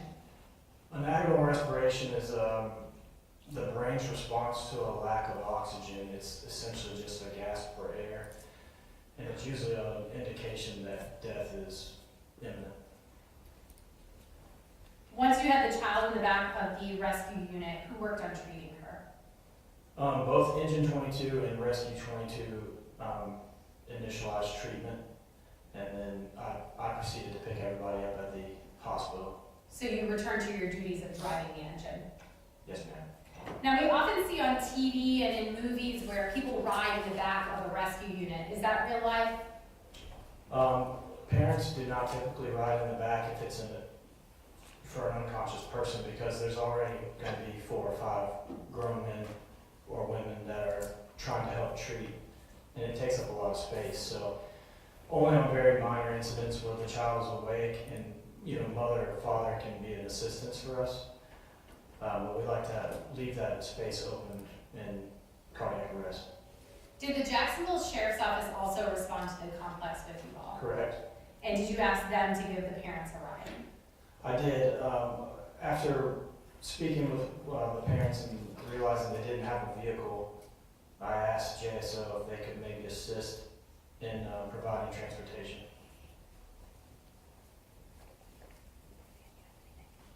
I have no further questions for this witness. Ross?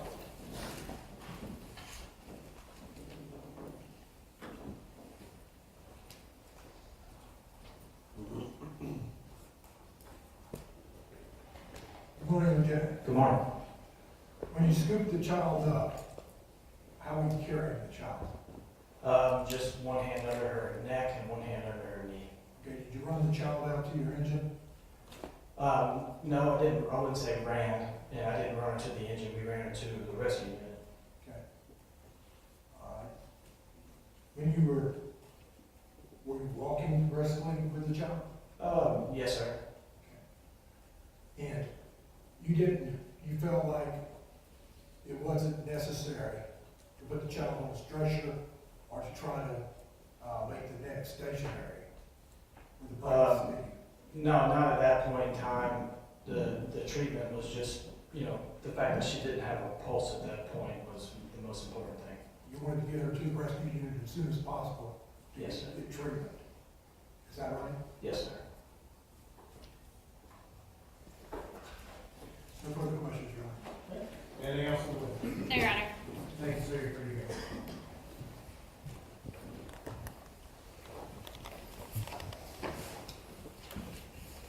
Snake on your next one. The state would call Captain Ryan Gordon.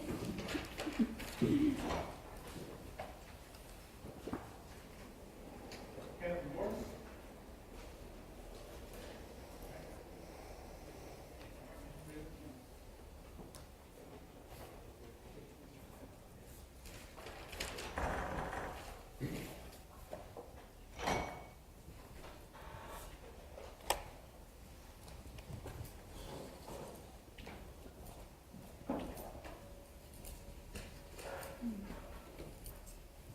Here's your hand.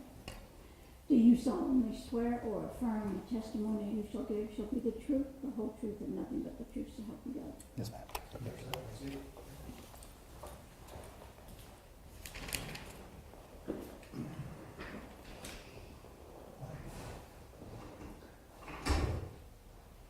Good morning. Morning. Can you please introduce yourself to the jury? I'm Captain Ryan Gordon And where are you currently employed? with Jacksonville Fire and Rescue in the Rescue Division. And how long have you been with Jacksonville Fire and Rescue? 20 years. What's your current title? Captain. As a captain, what are your duties? I oversee the other lieutenants that are at our station, the other paramedics, make sure they're following protocol. In 2018, were you assigned to a station on the west side of Jacksonville? Yes, ma'am. And were you in a rescue unit that responded to the Oak Tree Apartments on October 18th of 2018? Yes, ma'am. Can you explain to the jury what you observed? We were initially called for an unconscious patient. It was about 4:30 in the morning. Upon arrival, the engine was the very first one on scene. They usually go first, the rescue follows behind the engine. The engine crew jumped out, went inside while my engineer and myself, we were unloading the stretcher, getting ready to go inside. We didn't even make it to the apartment door. We were just still bringing the stretcher to the door when they brought the child out of the house. Can you describe what you observed of the child? Lieutenant Roundtree at the time had her in his arms, and she was draped across his arms, limp. Did you make any other observations about whether she was dry or wet? She was completely naked and hair wet. Did this strike you as odd? Yes, at 4:30 in the morning for a 5-year-old, yes. Did you make any observations of her breathing? At the time, she was what we call agonal breathing. Agonal breathing is when you're taking your last few gasps of air, your body's lacking oxygen and is trying to get those last breaths of air in. What about her heartbeat? It was very weak. Normally we check carotid and femoral arteries. The carotid arteries in her neck and the femoral's down here in her thigh. Very weak on the neck, which indicates the heart's really starting to go, getting ready to seize. Did you immediately begin treatment? Yes. Can you explain to the jury what you all did to treat her? We got her in the back of the truck and started looking up the monitors. Noticed that she was no longer breathing. Checked the carotid again, no pulse. So immediately started CPR with chest compressions. While one crew member is doing chest compressions, another crew member is putting the electronic pads on the chest. So if we need to shock, we can shock. Another crew member is getting IV access in the arms. And then myself, I was doing the innovation so we could breathe for her. Captain Gordon, if you were doing the intubation, were you sitting near her head? I sit right at the top of the stretcher, yes. Could you observe her entire body? Yes. What did you start to notice? The first thing we noticed once we got everything going and we got the innovation going and breathing forward and doing compressions, I noticed a large swelling of her forehead. A big contusion on the forehead, like a goose egg, a bump on the forehead. It was starting to swell more and more as we were doing compressions. The swelling was getting more intense. And then as we were standing there talking about that, you could see multiple bruises on the body. You could see multiple scars, stuff we kept mentioning to each other that you don't see scars like that on a 5-year-old. Multiple burn, they looked like cigarette burns, they were round. Some were scarred over, some looked like they were pretty fresh. Captain, when you're assessing a patient's condition, do you assign what is referred to as a GCS? Yes. What is GCS? This is the Glasgow Coma Scale. It gives us a quick reference. We give a physical assessment of the body, and the GCS gives us a quick neurological assessment of the body. It kind of tells us a little bit of what's going on with the brain. GCS is assigned numbers 3 through 15, 3 being the worst, 15 being you and me right now would be a 15. 3 pretty much, we say a dead person gets a 3. It's just based on numbers through the scale of 1 through 15 on each eye assessment, motor assessment, and verbal assessment. And what was the child's GCS? She was a 3 at the time. Did you all continue to provide treatment on the way to the hospital? Yes. Was there ever a change in her condition? No. Once at the ER, did you guys continue to assist as you turned over her treatment to the medical staff? Yes, I stayed on scene, talked with the doctor that was running the code, gave her details about what I'd seen en route, and helped them make placement, get another IV access, and then they continued with the code after that. No further questions. Okay. Mr. Hernandez?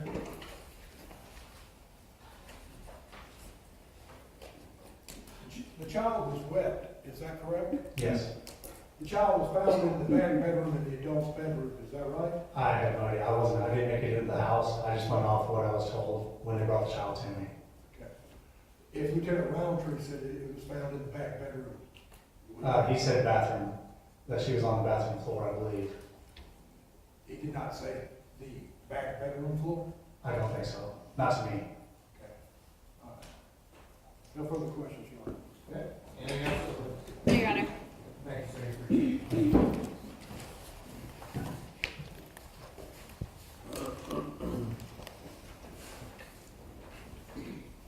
State call, The state would call Officer B.L. Johns.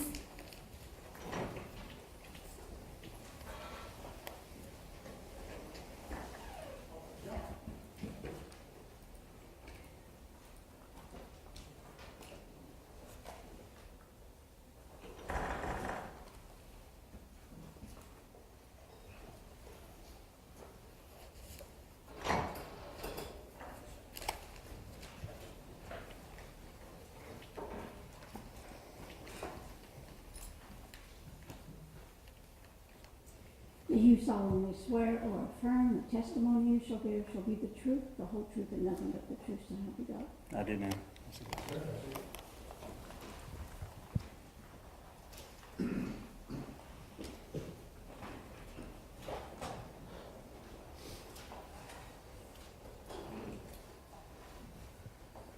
Good morning. Good morning. Can you please introduce yourself to the jury? I'm Officer Brendan Johns, Officer Johns, where are you currently employed? the Jacksonville Sheriff's Office. How long have you been at the Jacksonville Sheriff's Office? Just over 6 years.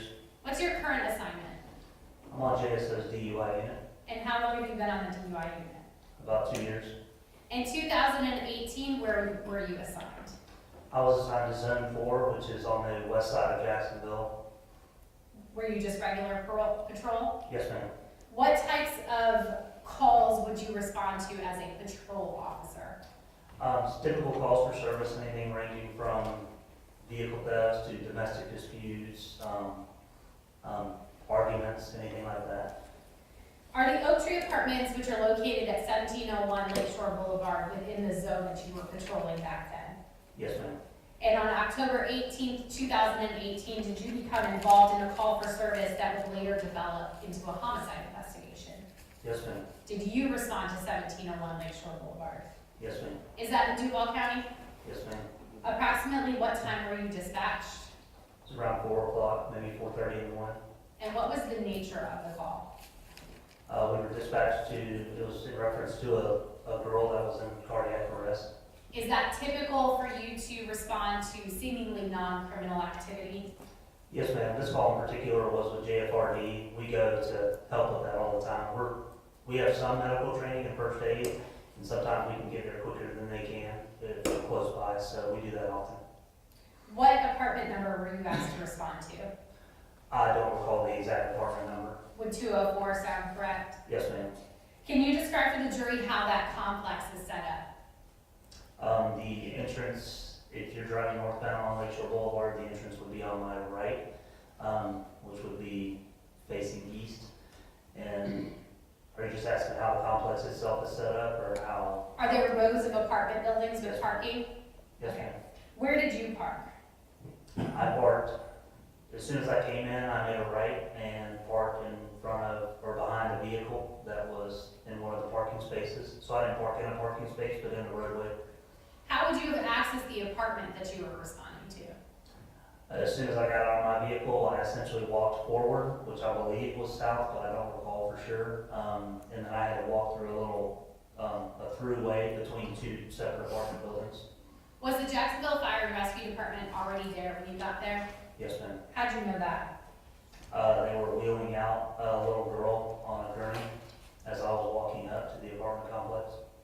Did you have contact with 2 adult individuals while you were at the complex? Yes, ma'am. And who was that? There's Jonte Harris and Michelle Canamore. Okay, can you tell the jury about that interaction? So after they had loaded the little girl up into the rescue and were taking her to the hospital, I had walked back over to my police car to follow her there. Cardiac arrest can be life-threatening, and so we have to follow them to the hospital to find out if they're going to make it or not. Michelle Canamore and Jonte Harris and another little girl were standing next to a red 4-door sedan, which my police car was parked behind. I thought that maybe that was their car and I was blocking them in, so I asked them, hey, do you need me to move my car so that y'all can get out? They said, no, we don't have a vehicle. And so from that point I asked them, I said, hey, do you need a ride to the hospital? And we gave them a ride up there. Okay, who did you take in your car? I took Michelle Canamore and the other little girl. All right, and you mentioned we. Was there another officer that went to the complex as well? Yes, ma'am. Officer Mike Griffin. And did he take Jonte Harris? Yes, ma'am. Can you describe for the jury how Michelle Canamore was in your backseat? Just objections, again, relevance, speculation. You can answer. So, not overly emotional. She was clearly upset. It was kind of I imagine somebody, that's sick, they're sniffling, they're constantly, trying to hold back the snot and things like that, maybe hold back some tears, but not really overly emotional. Did you engage her in any sort of conversation? Not that I can recall. When you got to the hospital, did you let her and her daughter out to go inside? Yes, ma'am. Did you also go into the hospital? Eventually, yes, a short time after they went in. Were you asked to go into a room by medical staff to observe the child? Yes, ma'am. A woman approached me and told me that I needed to come in and view her. Can you describe what you saw on her body? Yes, ma'am. There were, I'm sorry, give me a second.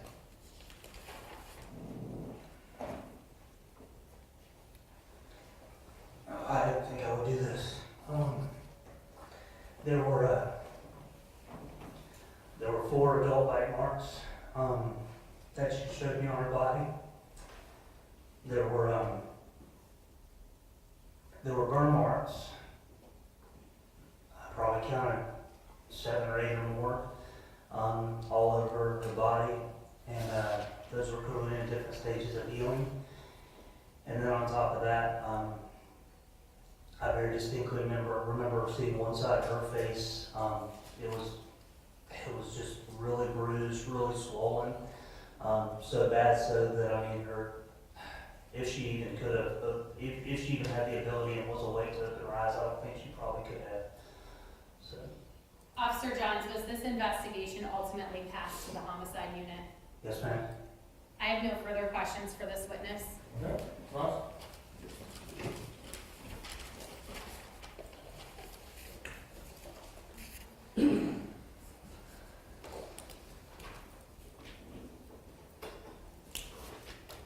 Morning, Officer Johnson. Morning, sir. You stated that you gave Michelle Canamore a ride to the hospital, is that correct? Yes, sir. Did she make any admissions while she was in the back of your car? No, sir. Did you say that Jonte Harris hit her child? No, sir. I have no other questions, Your Honor. Anything else for the witness? No, Your Honor. Thank you, sir. Appreciate it. Thank you.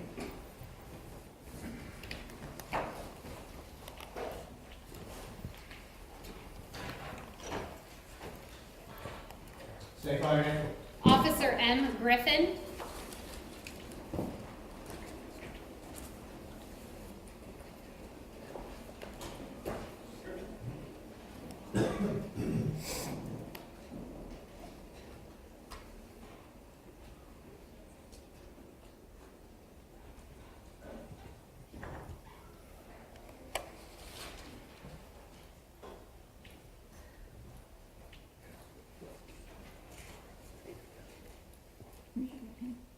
Do you solemnly swear or affirm the testimony you shall give shall be the truth, the whole truth, and nothing but the truth, so help you God? Yes, ma'am.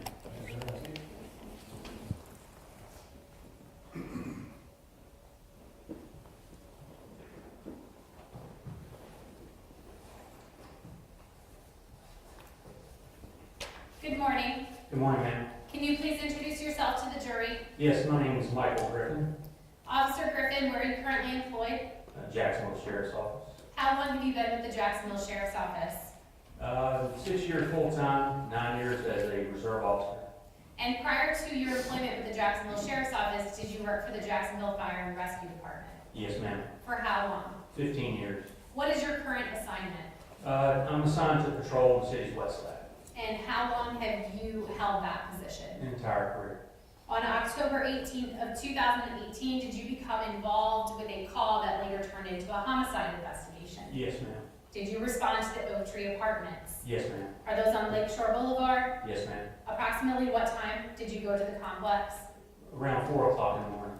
What was the nature of the call? We were dispatched with JFRD to assist on a child that had injuries possibly and to assist them with scene safety. And Officer Griffin, do you have equipment in your car to assist with these types of calls? Yes, ma'am. What do you have in your car? AED. What is an AED? It's an external defibrillator I carry as part of a collateral duty. I'm a medic for JSO. All right. Where did you park when you got to the complex? JFRD was already on scene, so I parked directly behind them. All right. Did you observe them as they were doing stuff at the complex? Yes, ma'am. What did you see? As I was exiting my vehicle, I observed JFRD personnel bringing out a young child and attempting to load her in the back of a rescue unit. Did you assist with rendering any sort of aid? No, ma'am. Once the ambulance was on its way, did you and Officer Johns provide transportation to 2 individuals? Yes, ma'am. And who did you transport? Jonte Harris. Do you believe you'd recognize Jonte Harris if you saw him again? Yes, ma'am. Okay, do you see him here in the courtroom today? Yes, ma'am. Can you just identify what side of the courtroom he's on and an article of clothing he's wearing? He's on the left side of the courtroom. All right, what color is his shirt? I believe it's white. All right, Your Honor, may the record reflect that the witness has positively identified the defendant? The record shall so reflect.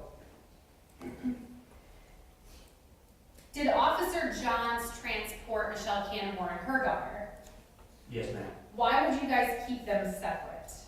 Just due to the situation, we were unsure what was going on, and we wanted to keep them separated until we had a better recollection of what would have happened, maybe.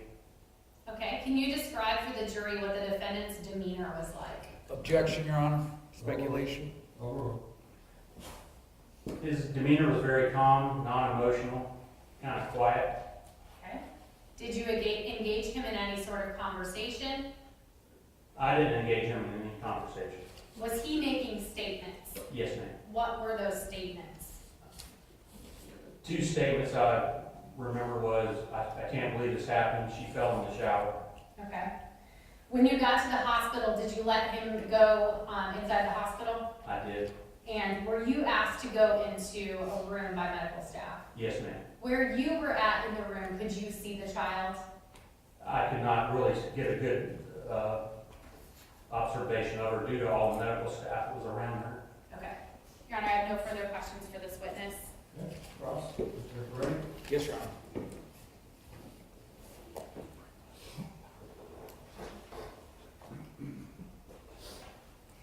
Officer Griffin, you had never met Jonte Harris before that morning? No, sir. You don't know what his demeanor is on a good day, do you? No, sir. You don't know what his demeanor is on a bad day, do you? No, sir. And you don't know how he expresses himself, do you? No, sir. Thank you very much. Anything else on the witness? No, Your Honor. Thank you, sir, for your hearing. Thank you, sir.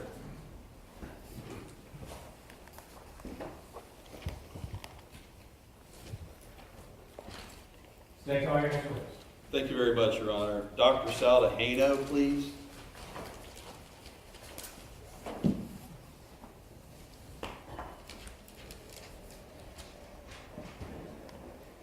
And while the next witness is coming in, counsel will approach.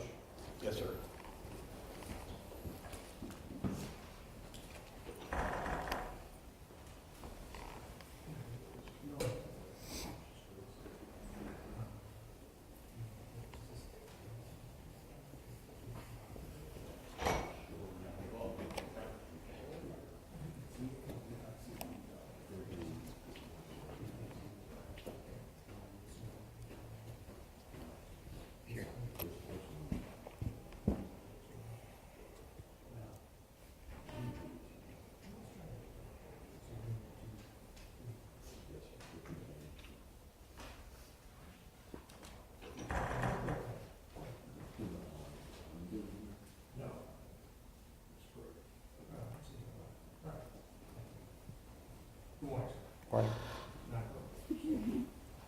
Do you solemnly swear or affirm the testimony you shall give shall be the truth, the whole truth, and nothing but the truth, so help you God?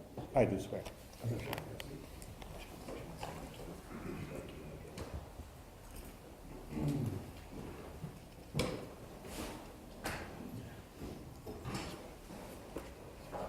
Skinner?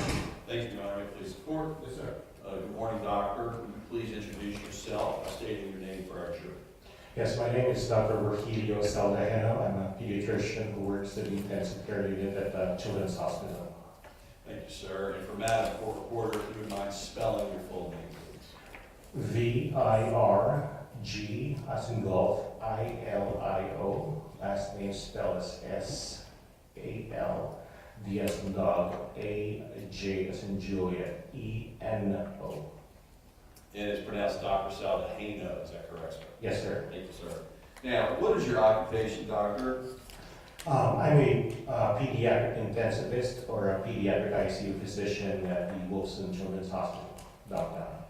Yes, sir. And how long have you held this position? I've been doing this at the Children's Hospital since September of 2001. So that will be about 23 years this year. Yes, sir.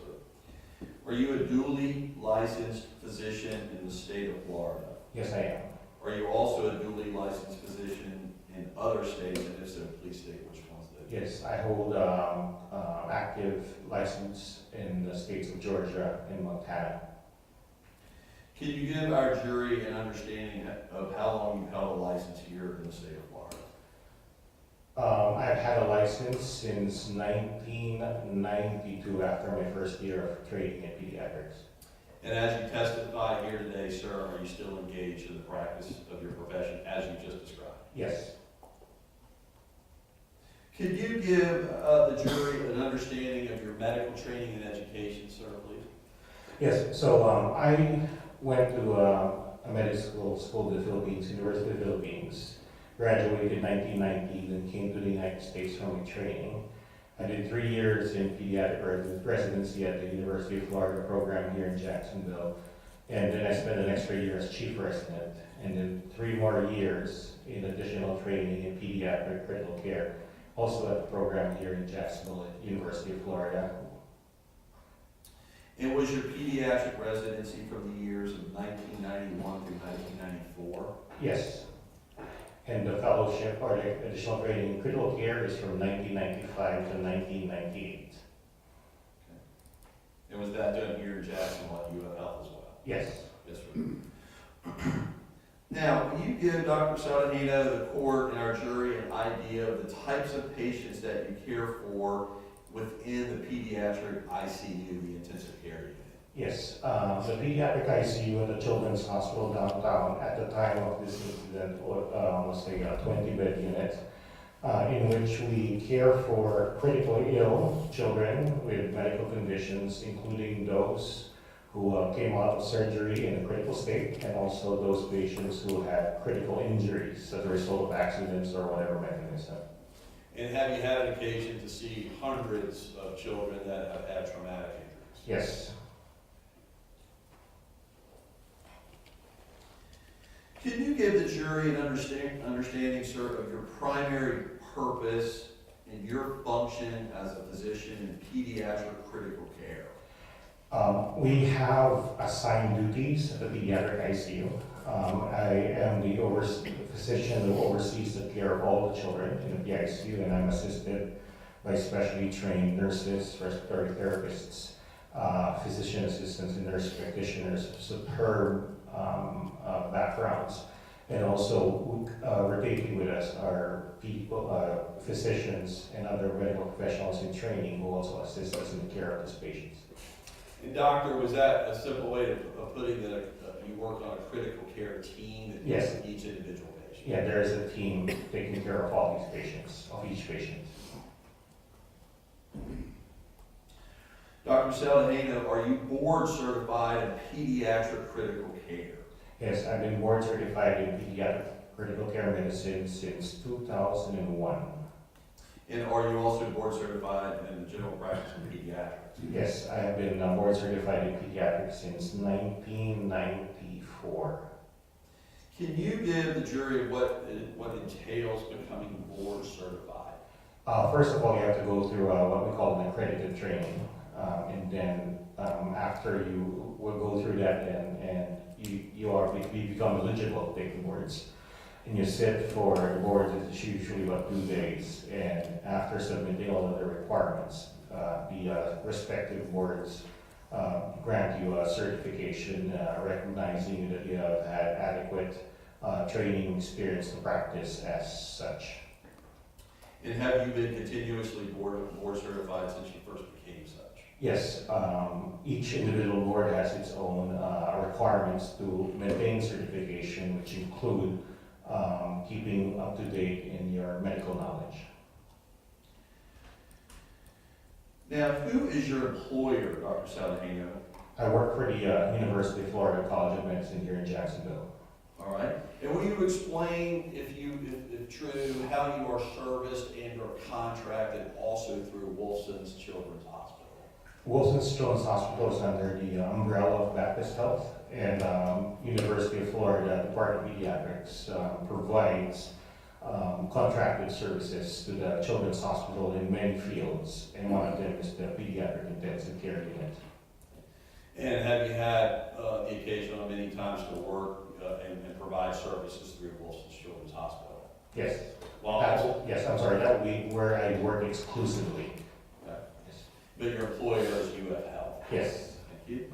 Now, shifting gears a little bit and still talking about your background, Doctor, do you also train others, teach others in any capacity, and if so, explain that to the board? Yes, being under the University of Florida, I also hold a faculty position at the level of assistant professor, and that part of my duties include taking medical students and trainees, doctor trainees under my supervision, so they are they learn basically the trade. And is that something that you do on an ongoing basis? That is an ongoing basis, yes. Yes, sir. And how long have you been doing teaching in that capacity? I have for the University of Florida since September 2001. Now, are you also a member of any professional associations or groups, sir?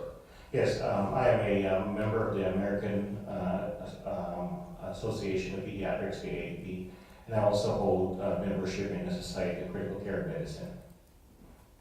Thank you, Doctor. And can you give the jury an idea of how many times that you testified in court as an expert in the field of pediatric critical care and or pediatrics? Beyond numerous depositions, I have been in court at least 3 other times for in the testimony of patients who are injured. Thank you, sir. And again, just to reiterate, have you also dealt with pediatric critical care patients where the cause of injuries to them previously was blunt force trauma? Yes. Your Honor, at this time, I attended Dr. Salo as an expert in the field of pediatric critical care. Mr. Brody, you wish to vote aye? No question, Judge. You may continue. Thank you, and thank you, Your Honor.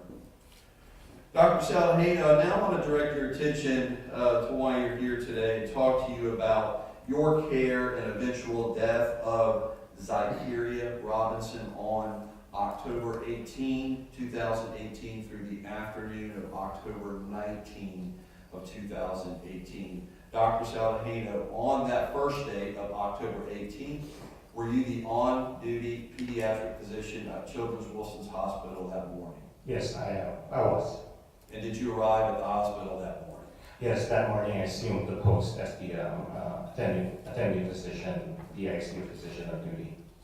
And did you learn that a young child, a patient, had recently arrived via the emergency room via rescue transport just prior to you coming on duty? Yes. Was she initially taken to the emergency room in the hospital? Yes. And did you learn that at the ER that she was at least somewhat stabilized enough to her be taken up to the PIC, the pediatric intensive care? Yes, the emergency department did a lot of stabilization and interventions to stabilize Zykerria before she was transferred to my care, yes. All right. On October 18 of 2018, in the early morning hours, did you assume care for Zykerria Robinson? Yes. Was that in the PQ? Yes. All right. And was that also, as you described previously, part of a critical care team? Yes.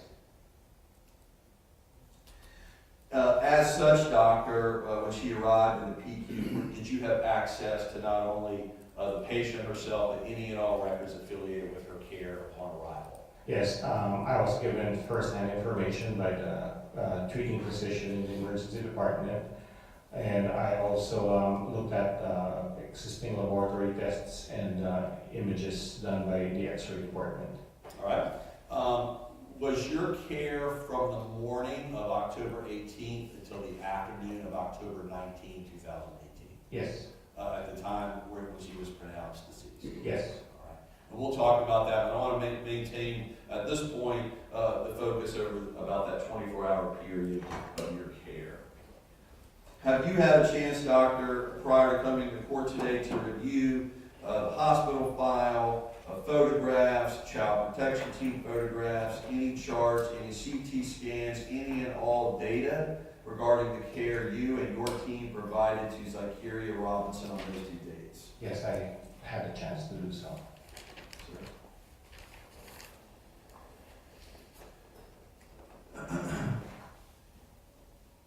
Now, can you give the jury your initial impression when you first saw the child in PU?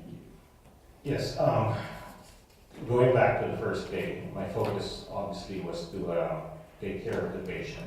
And she came up, she had been reported to us as having had a period of cardiac arrest. So our initial focus was directed towards maintaining stabilization of her vital signs.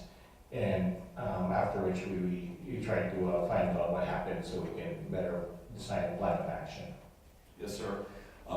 Would you give the jury sort of a description of the initial condition when you assumed care of the patient? When Zykerria came up to the pediatric ICU, I immediately saw a child who was not responsive to her surroundings. She was comatose. She had no purposeful movements, meaning she did not move her arms or legs to any stimulation. She was not breathing on her own, and her pupils were fixed and dilated, and she had marks on her body. All right, let's talk a little bit about that, break that up. Doctor, when you saw her, was she in extremely critical condition? Yes. Was she in a grave situation, sir? She was, yes. And you mentioned one of the initial impressions was she was in cardiac arrest upon arrival. Just so our jury's clear, what does that mean? So what that means is the heart was not beating when she was brought to the emergency department. And the emergency department made efforts to make the heart beat again. That included giving multiple medications and starting her on medications in an infusion to maintain blood pressure and heart rate. And upon arrival in the PICU, did she have a heart rate? Yes, she already had by that time, yes. And had her blood pressure somewhat stabilized by the time you received it? Yeah, there was a blood pressure that was adequate for her circulation, but it was maintained by medications. All right. Sir, was she comatose? Yes, she was comatose. And will you describe for the jury what that means? And comatose means that any patient that is not responsive to her surroundings, and that's exactly what happened to what I saw with Zykerria. She was just laying there, not moving, and absolutely no response to her surroundings and any stimulation. And I think you mentioned her pupils, and you mentioned they were fixed and dilated. Will you explain why that's a concern to you? So pupils move, dilate, or constrict as a brain function. And when we see fixed and dilated pupils, that is very concerning because that indicates that brain function has been affected to a significant or profound degree, that all control of the pupillary actions are gone. Was that concerning to you? Very concerning. Now, when you say she wasn't responsive, did she have any type of reflex action, anything that stimulated either her arms or her eyes or the fluttering of her eyes, anything of that nature, sir? Nothing, and just to build on that, Mr. Skinner, one of the things we do is we move the breathing tube to see if she would gag and cough, and she had no response. And we press certain parts of her body to see if she would withdraw or pull back her arms or legs, and there was no response. At any point in time, Dr. Salahino, did she ever regain any type of reactionary movement in any way whatsoever? Never did. Now, you mentioned moving the tube. Was she, the entire time you had her under your care, sir, was she on life support? Yes.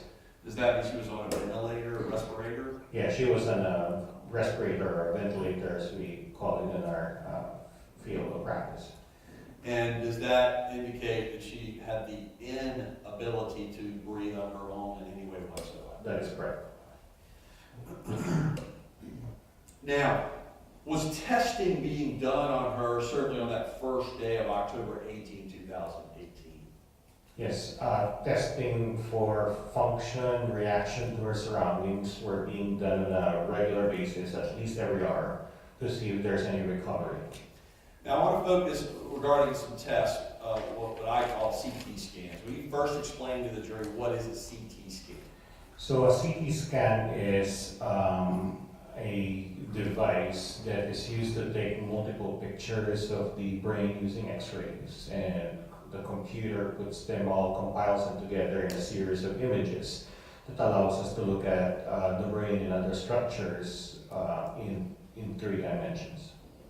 And were you observing those as they were coming in that morning, Yes, as well as your team? yes, right, all of us did. Yes, sir. Will you summarize for the jury what those CT scans were showing you? Yeah, as I recall, by the time we got Zykerria under care, her brain had significant swelling, and there was some bleeding, which we call subdural hematoma. Okay. And were you able to tell on the CT scans initially, just from the CT scans, whether it was in multiple areas on her brain? Yes. Were you able to even pinpoint how many areas on the brain, or can a CT scan do that?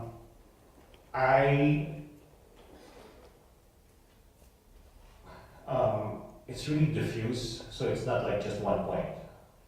I hope that answers your question. Yes, sir. Will you define for our jury diffuse, D-I-F-F-U-S-E? Yeah, it means that the bleeding was around the brain, surrounding the brain, and not just one particular area. And the swelling was also the whole brain involved.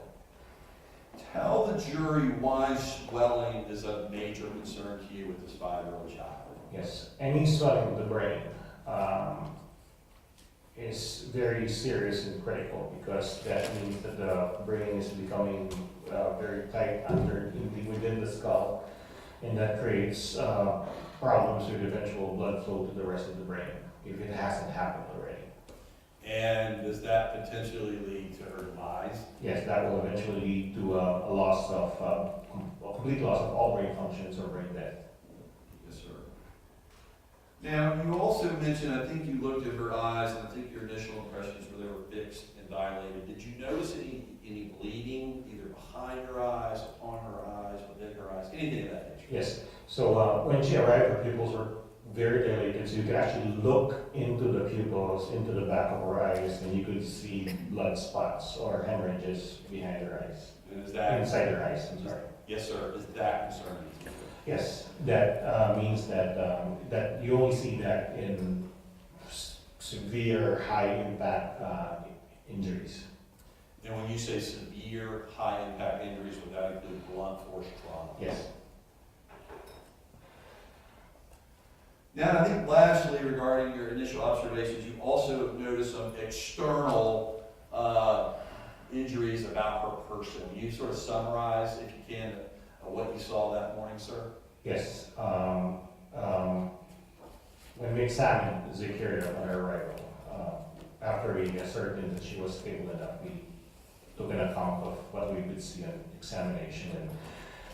And there were multiple areas of abraded skin, which means skin surface has been scraped away. There were some underlying wounds and points of bleeding. Some of them were old, some of them appeared newer. And there was also patterns on several parts of the body that were kind of also showed that there were wounds there that were kind of old and new. And were these on multiple areas about her person? Yes, I remember seeing some of them like under the armpit, I forgot the left or right side, and definitely in the legs and the feet, and also on our buttocks or our behind. Yes, sir. We'll look at a few photos in a minute, just so as not to keep them up long. I just want to walk through your testimony just a little bit first, and then we'll look at some of those. Yes. Once you had all of these initial impressions and the testing, the CT testing was being done, you're monitoring her brain, her heart, she was intubated, did you make any initial determinations about whether she was potentially eligible to survive this, doctor? Yeah, based on the history or story I got from the response from the initial care providers, that she had a protracted or a long duration of her heart not beating, and the heart as swollen as it is, I knew right away that this is not survivable. Yes, sir. And that was an impression in your mind on the first day of her life? On the very first day, yes. Did that prompt you and your team, Dr. Saladino, to keep her on life support? Yes.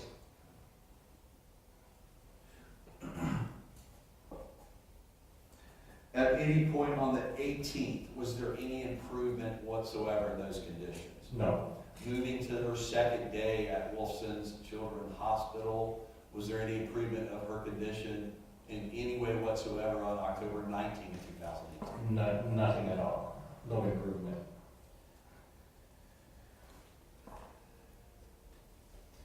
On day 2, doctor, did that prompt you and your team to do further testing to determine whether she was in fact brain dead? That is correct. By the second day, when we noted that she had not improved, we went to the point where we wanted to determine whether she was already gone. We have been brain death determination as part of that. Yes, sir. And is brain dead or death determination testing done by you as physicians to make that decision? Yes, along with, I believe, a neurologist, if I remember correctly. Can you give the jury an indication of what's done during that brain dead determination, how it's done by independent doctors? Explain that for our jury. Yes. So the process of brain death determination is very standardized, so that we are sure that that any patient is gone. So it first starts by determining that the patient is comatose because of some mechanism that, and some evidence that the brain was quite injured, and in that, looking at a CT scan showing significant brain swelling and the bleeding allowed us to go beyond that step. And then what follows next is I, along with another separate physician, do independent examinations, determining if there's any function of the brain whatsoever.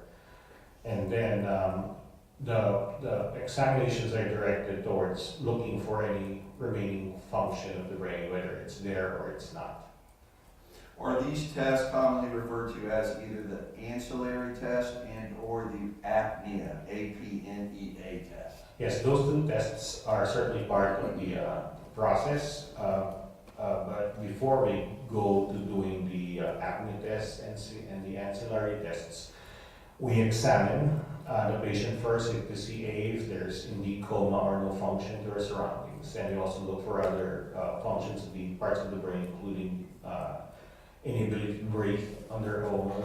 If the pupils remain fixed and dilated, we also look for gagging and coughing, which are reflexes served by the parts of the brain. And then we move on, trying to see if the child will breathe on her own if she was challenged.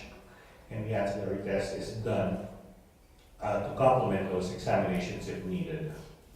Was there an attempt to see if she had any ability whatsoever to breathe on her own? No, because of her, we have stabilized her, but at great level of support, which included medication support, her blood pressure, etc. And the apnea, the test that we do to see if she could breathe on her own requires that we disconnect her from the respirator for a brief period of time, and then challenge her to see if she would breathe. We felt at that time she was too unstable to do that we decided to do other tests to evaluate for brain function. Yes, sir. And do the other tests that you did conduct, is that where you're shooting the dye to see if there's any blood flow into her brain? Yes, sir, and that is what we call a nuclear brain flow study. And how that's done is that the patient was injected with a substance that shows up in a special X-ray machine, a tracer, if you will, and after allowing some time for it to circulate through the body, the special machine picks up if there's any blood flow to the brain, to see if there is any blood flow to the brain, and that would be the test. Yes, sir. And once you conducted this test, did the nuclear medicine brain flow study show any flow of blood whatsoever to her brain? The official reading said no, there was no blood flow to the brain. I actually saw the images, there was no blood flow to the brain. Yes, sir. Now, after that testing and after all the observations that you testified about, did you therefore, yourself declare her to have absolute zero function? Yes, she had no function at all. And so, sir, did you declare her brain dead? Yes, after the completion of the 2 examinations in the nuclear brain flow study, I had enough information in front of me to pronounce her deceased the following day, a little after 1 o'clock in the afternoon. On October 19th? October 19th, yes. Yes, sir. Now, briefly, doctor, I know after you declared her brain dead, was she removed from life support? Let's get the jury summary of why not and what happened to her. So, every time there's a situation where we declare brain death, we then approach the family, introduce them to some other individuals to discuss the prospect of donating our organs. And at that point, we let our organ procurement folks called LifeQuest to come in and speak with the family. Was that done in this particular case? Yes, they were brought in, they spoke with the mother. Yes, sir. Was she thereafter removed from under your care and placed under the care of LifeQuest for organ donation? Yes. And was that done after you pronounced her on 1:04 p.m. on October 19th? Yes.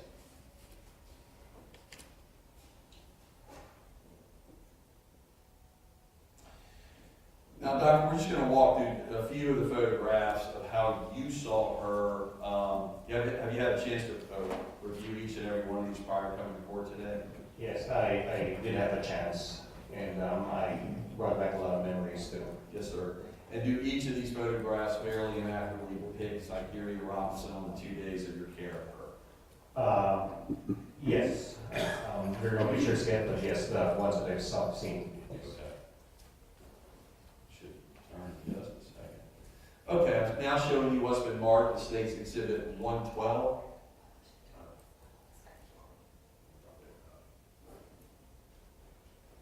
Okay, there we go. Members of the jury, do you have photos on your screen? Yes. Okay, there it came. So just a few of these, doctor, if you would just explain, I'm first showing you what's been marked as State's Exhibit 112. Is that the left arm of Zykerria Robinson? Yes, that is the left arm. And can you just, if you would, you can touch your screen and circle it, point out what injuries we see here. Okay, I can see here, I can certainly right here, that seems to be a bruise on the left side of her chest. And this particular image was very distinct. And at that time, as I documented in my note, I thought that they looked like bite marks. Yes, sir. Do we see that in a semicircular pattern? Yes, that's how I describe it in my notes.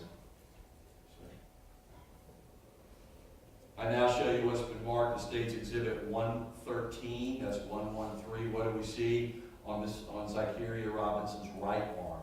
Yes, and I will encircle that, and that also is consistent with my documentation of what I thought were bite marks. Sir. I now show you what's been marked as State's Exhibit 114. What do we see best you can tell on that, sir?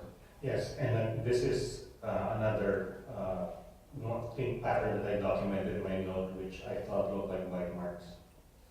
You mentioned the term abraded skin, A-B-R-A-D-E-D. What is abraded skin? Yeah, abraded skin means that the top layer of the skin had been removed, either peeled off or broken with whatever mechanism. Now showing you what's been marked as State's Exhibit 115. What do we see there, sir? These are punctuate, I call punctuate, meaning they look like small puncture wounds that have clots in them. So, and they seem to be in a semicircular pattern too, and I thought this may be it looked like bite marks that seem to be more recent than the others.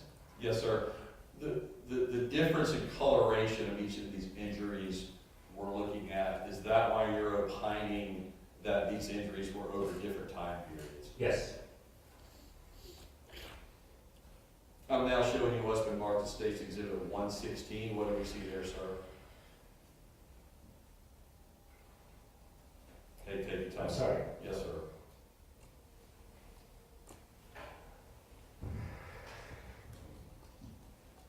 It's just coming back, I'm sorry. Yes, sir, take your time. So,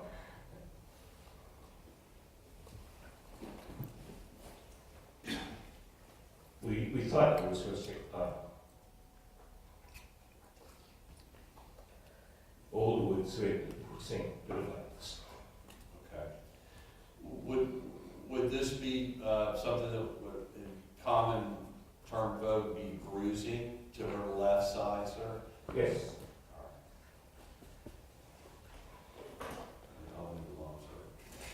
All right. I now show you what's been marked as State's Exhibit 117. What do we see there with respect to the eyes? What kind of injuries do we see there, sir? And I can vaguely see some bruising about the left eye and in circle. The rest of her head had been covered with a dressing because we applied a EEG brainwave determination to see if there are any ongoing seizures we needed to treat. And you mentioned the term earlier, intubated. Is this the machine that we see through her mouth and her nose that helps her to breathe? Yeah, this is a breathing tube that goes through her nose into her breathing passages so that we can allow her to breathe and bring in oxygen and carbon dioxide into her body and carbon dioxide out of her body. Yes, sir. What do we see in stage 118, sir? And I believe this is the knee, and this is another picture of injuries that appeared more recent than the other marks on her body. And how about 119? And these are also other areas of peeling from the skin or abrasions that appear to be of less recent than the others. Yes, sir. And is that why you opined earlier, many of the injuries you see about her externally are over a certain time period? Yes. All this didn't happen at one time, right, sir? As far as I can tell, yes. Yes, sir. We see the name photographed by Dr. Andrews. Who was that? Is that a member of your team?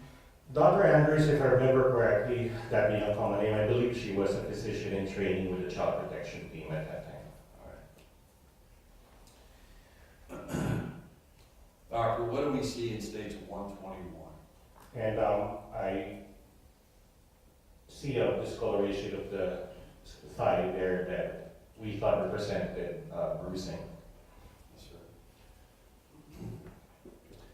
How about stage 122? And then this is another area of what we call abraded skin, and you can see that the top layer of the skin was peeled here, peeled back. And then there's an area here that is also abraded and some redness underneath that, which shows blood just underneath this area of the skin. Collectively, doctors, does this appear to be normal lumps and bruises for a 5-year-old? No.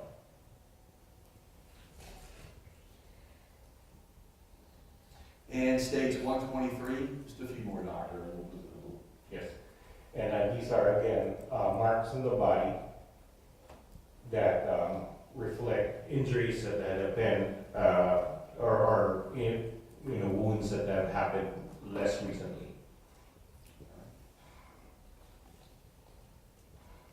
Stage 124.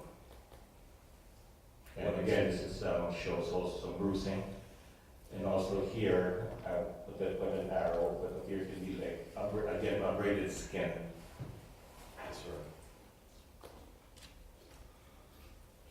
And 125. And I will point out to the court also, this is an area of like an old abrasion that is starting to heal up. And 126. This one, little purplish area that looks like it's a bruise. Dr.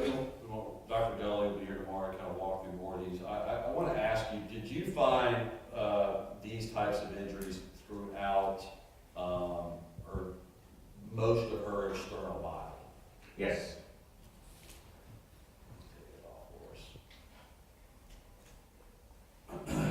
Doctor, after you conducted your brain examination, the brain dead examination, after you saw the CT scans, after you pronounced this child, was there a time period during your care of this child that you called in what's known to be the child protection team? Yes, at any time we suspect that injuries to the child were inflicted rather than accidental, we call protective services, and that includes the child protection team. Is the medical director for that team Dr. Kathleen Dulles? Yes. And did you meet with her and consult with her during your care of this child as well? Yes. Did you do that, sir, after everything that you saw and all the testing that you were directing because you were concerned that this child was suspected of being physically abused? Yes. Did you make a determination whether these injuries, in your opinion, whether they were accidental or non-accidental? They were non-accidental. And was the CT scans that you showed the results up to you, did you make the determination that that was caused by blunt force trauma that was severe? Yes. Are those the reasons that you called in Dr. Dudley and the child protection team? Yes. One moment, Your Honor. Yes, sir.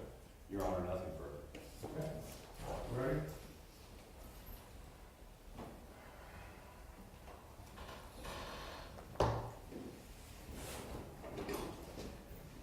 Doctor, you just testified that you made the determination that these injuries were not accidental, is that right? Yes. Now, and I don't want to quibble with you over individual injuries, and I'm not going to quibble with you over that, in fact, your opinion is correct, but you can't say to any degree of medical certainty that every single one of those injuries is not accidental, can you? Yes. It's not possible a child could have fell and scraped your knee? Some of those injuries, yes, they may appear that they could have been due to a normal child's activity. Some of them. Now, Doctor, another thing is, again, I'm not quibbling with you over these injuries. They clearly prompted you probably right away to know that you needed to call the CPT, right? Yes. But you can't tell us based on your observations who actually inflicted those injuries, can you? No. You did, in the course of determining a treatment care plan for this child, go and speak to the child's parents, correct? The mother and I believe the other person was not the father, but somebody was the mother's partner. All right, and to go back, you came on duty at 7 a.m. on October 18th, Yes. and the child had already been treated by JFRD and brought to the hospital? GFRD, then by our emergency department, then up to me, yes. Then you. And so you go and meet with the mother shortly after 0700 that morning. I don't know exactly the time, but I met both her and the mother's boyfriend. And one of the reasons for doing that was to take a medical history from the mother? Yes. And taking that history was important for your care of the child? Absolutely. And you documented this maternal reporting in your notes very articulately, didn't you? Yes. And when you took that history from the mother, you mentioned that there was the mother's paramour there, or who you believe to be the mother's paramour. There was also a police officer standing nearby. Yes, at that time. And the mother gave you a rundown of the child's medical conditions and history that led to her being in the hospital that morning. Yes. And the mother told you that the child had been suffering a 5-day history of a mild cough. Yes. The mother told you that she had administered flu medication. Some medication that she thought was for her respiratory tract infection, but she did not specify what it was. And when you say flu medicine, to me that's very specific, and she wasn't that specific. The mother told you that the child had remained without associated fever, shortness of breath, lethargy, abdominal pain, vomiting, or a decrease in appetite. Yes, And that's from the mother. yes, The mother also told you that Zykerria was acting per her usual self yesterday evening and ended up falling asleep on the couch while watching TV. yes. The mother told you that she had actually given the child medication around 10:30 p.m. the night before. If my records reflect that, yes. The mom described to you that early in the morning the child had walked to the bathroom alone, at which time she proceeded to hear a loud fall and rushed into the bathroom to find the child submerged and unconscious. Yes, The mother told you that she immediately called 911 and was instructed to initiate chest compressions. yes, And throughout your note that you said you reviewed before you came here today, you repeatedly wrote maternal reporting, mom notes, mom states. You did that because you're indicating that that's the information that you're actually getting from the mother. yes. And at that time, the boyfriend was also there, so I was looking to him too for any additional information. But most of the information, yes, was coming from the mother. And you didn't note in your report that the husband or the paramedic provided you any information like that, did you? Not in my note, but when he was there. Doctor, you also talked with the state about your efforts to essentially get the child to react. You talked about physical movements of the child and moving the breathing tube, is that correct? Among other things, yes. And among those other things is a Sturman rub, correct? Yes, And that's a common thing for any type of medical professional to do to try and get a reaction out of an unconscious patient. yes, Now, the child was declared, I believe you said the child was declared dead on October 19th at approximately 1 p.m. shortly thereafter, yes. Shortly thereafter, okay? And that's when you sort of started the process as to whether or not this would be a case where the organs could be harvested. Only after brain death, yes. Right. And you talked about LifeQuest. Prior to any type of organ harvesting, there's certain tests that have to be run on the individual, correct? Before the organs are retrieved? Yes. And one of those and the reason for that is that in order to donate organs, the organs have to be in good condition when they're taken. Yes, Otherwise, there's no point in taking them, correct? yes. And so as part of that, you actually ordered a CT scan before the organ harvesting began. The CT scan was done earlier in her, you're talking about CT scan of the head, right? No, doctor, I'm talking about a CT scan performed on October 20th of 2018 at 14:17 that was ordered by you for the CT of the chest, abdomen, pelvis without contrast. Okay, so that happened after the child was declared Yes. deceased, yes. Before the organ harvesting occurred. Yes, and I do not remember the circumstances of that, that may be part of the workup, yes. All right. And again, the reason for that is to make sure that the organs are in good condition. Or they're taken. I must admit, at that time, after the child was declared deceased, those CT scans were done at the behest or the request of the organ donation people, and my name is placed there for nominal purposes because I had been taking care of her. So the reasons for doing those CT scans, the specific reasons are best answered by them, but in general, yes, those CT scans are done to look at the integrity of organ function. So even though your name is on here as the ordering provider, you're telling us you didn't order this? It is ordered by one of us under my name so that we can help the organ procurement people after the family has given permission for the organs to be donated, yes. Okay, well, I'll just ask you a question, doctor. Do you remember the radiology reports for Zykerria, both pre-mortem and post-mortem, meaning, after she was declared dead, the organ harvesting showed no damage to her kidneys? I'm not aware of the CT scan. As I said, those CT scans after she was declared deceased were done at the request of the organ donation team. How about the pre-mortem scan of her abdomen? Do you remember that coming back and saying there was no damage to her kidneys? I don't remember that. I concentrated on the injuries to her head and the body. Yes.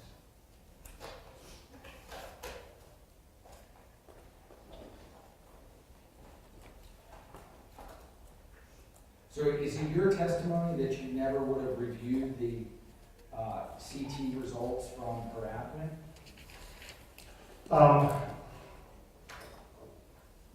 In defining the reason for her death, I did not, because as I mentioned, this patient came in, she came in with evidence of multiple injuries to her body and cardiac arrest and signs of injury to her brain.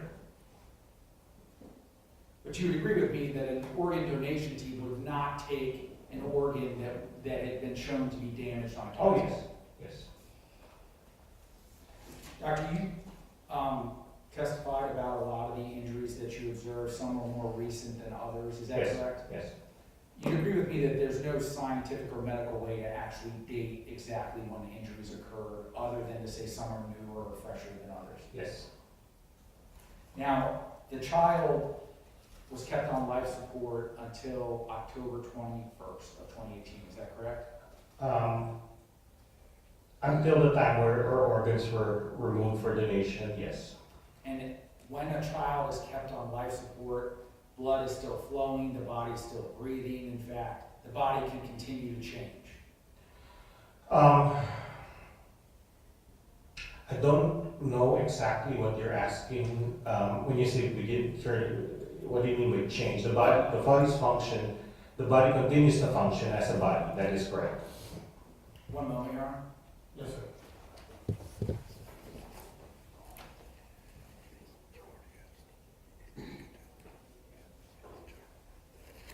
No further questions, Your Honor. Anything else? No, Your Honor, thank you. All right, thank you, Dr. Yeah, thank you.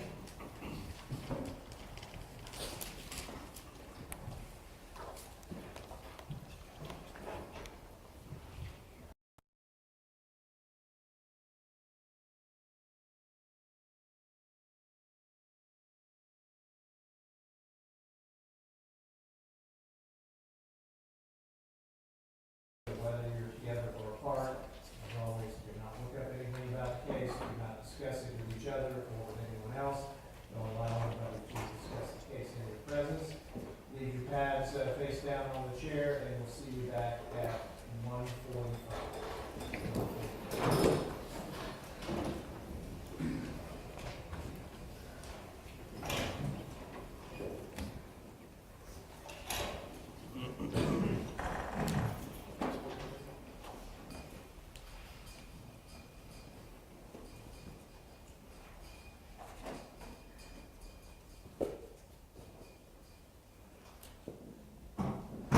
Anything we need to discuss before we break for lunch? Not from the state. Not from their fits, Your Honor. All right, we're recessed until 1:45.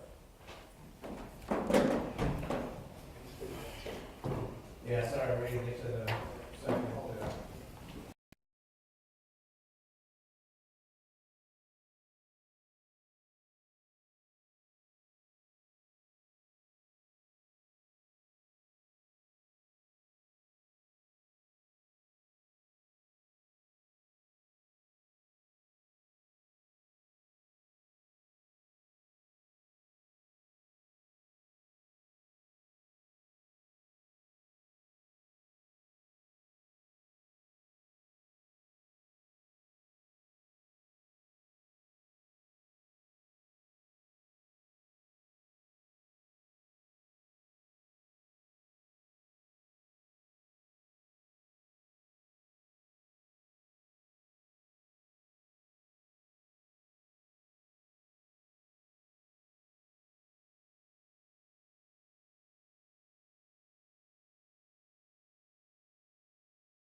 show Mr. Harris is present with his attorneys in the state. It's my understanding that the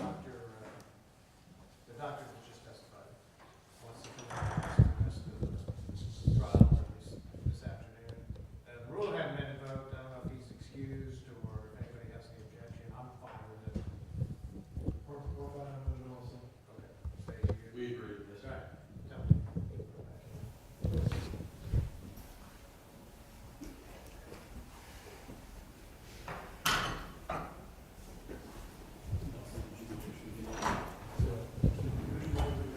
Oh, yeah, I didn't even notice.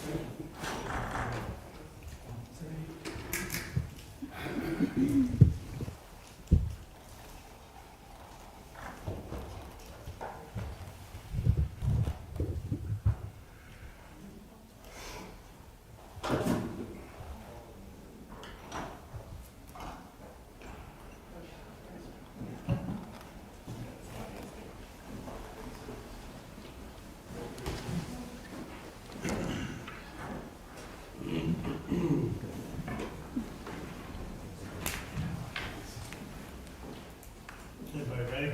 Yes, sir. Okay, Sean. Okay. You got everybody in this game? Let's go ahead and bring it up.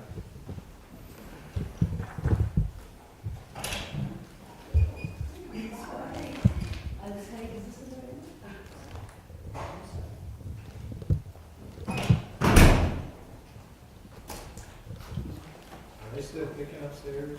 I just talked to Mr. Mizrahi. Mr. Chipperfield of the defense is starting right at 1:45, so they're hoping maybe by the end of the day, they'll have a jury, or probably tomorrow. I lost one of my PDs for 2 weeks. Mr. Lynch is, I think that's his first captain. Yours are ambulance?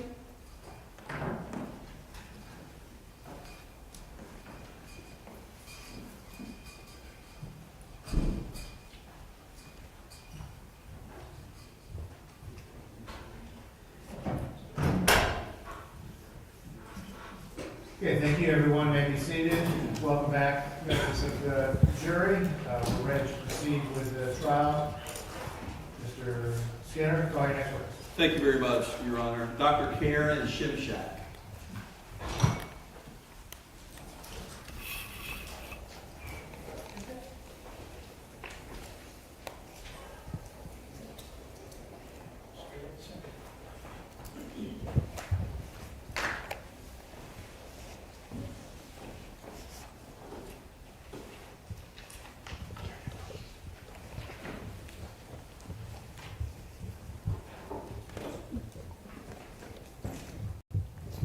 Raise your right hand.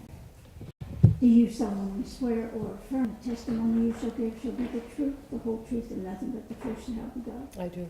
Thank you.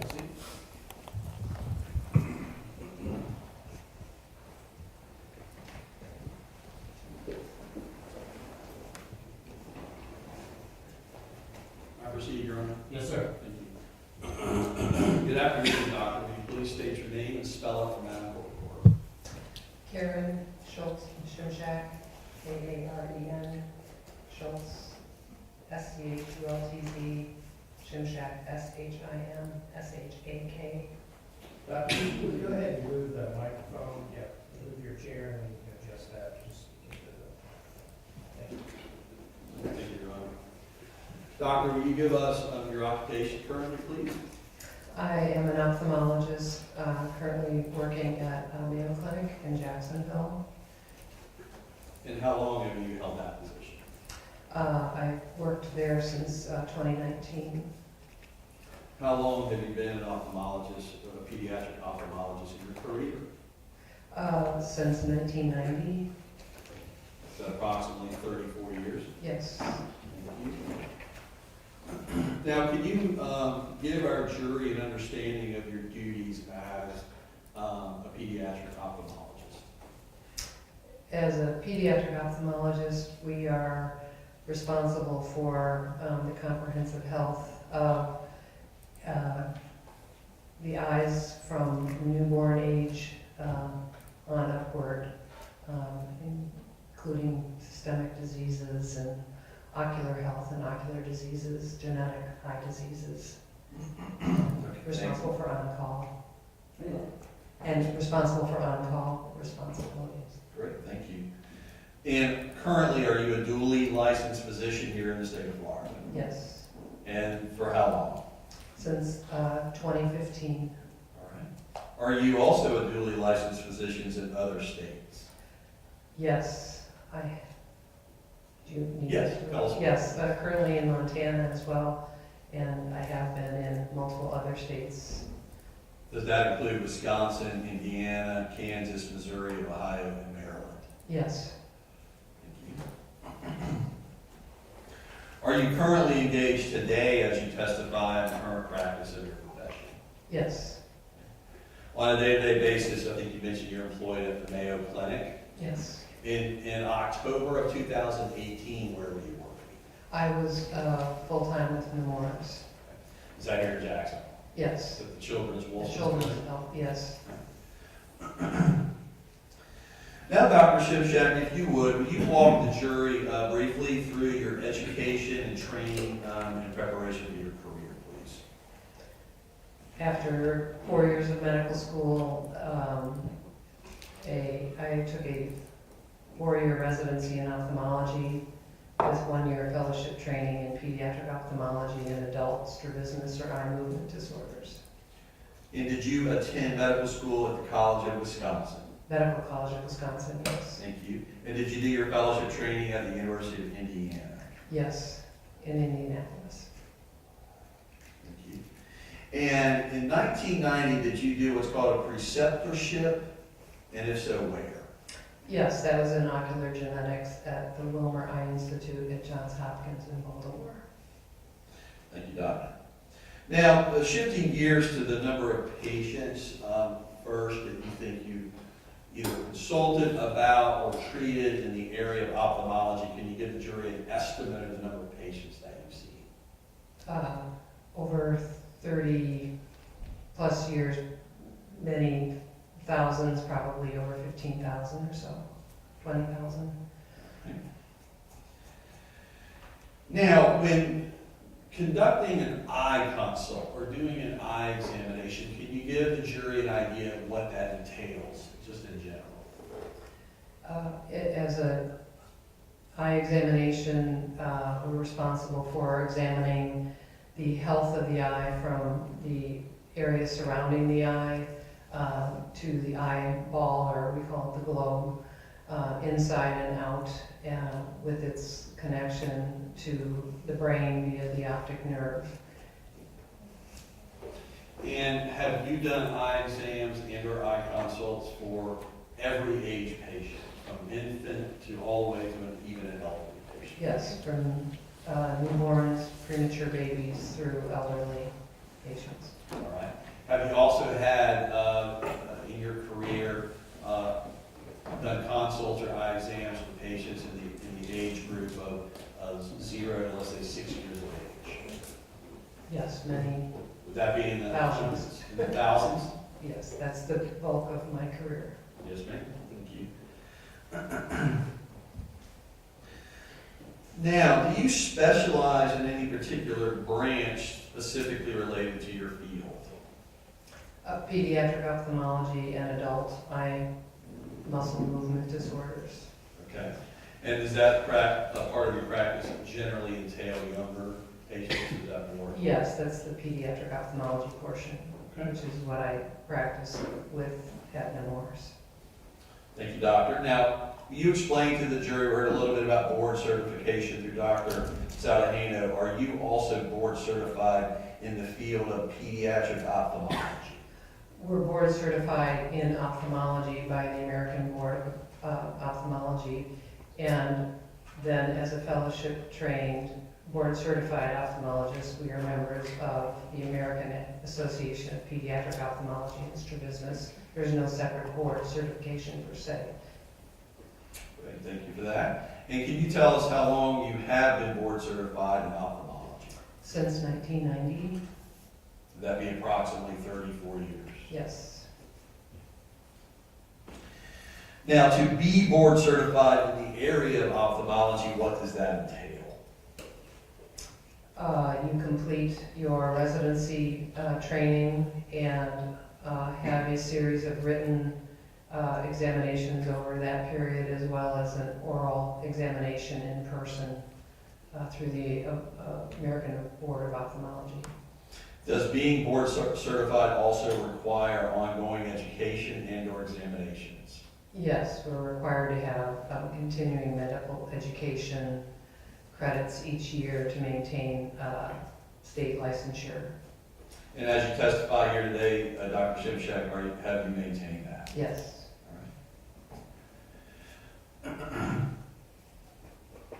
Now, will you go back to October of 2018 and first tell us how you came to Children's Nemours Clinic?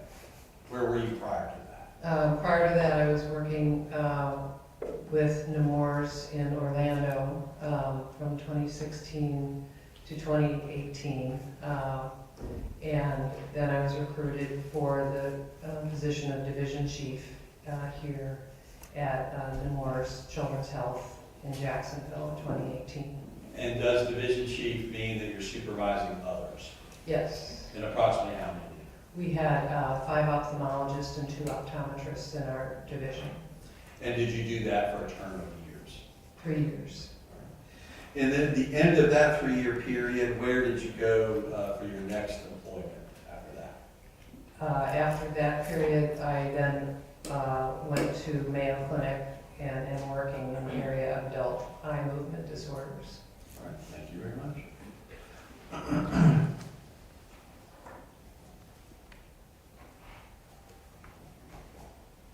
Now, in terms of not just simply your division chief capacity when you were at Children's Wilson's Hospital, do you, in your career at any time, have you trained others, other physicians and or fellows in the area of ophthalmology?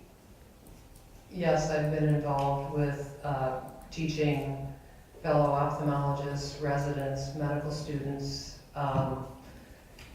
done lectures for continuing medical education for other areas outside of ophthalmology, and spoken at regional and national conferences for on different topics within pediatric ophthalmology.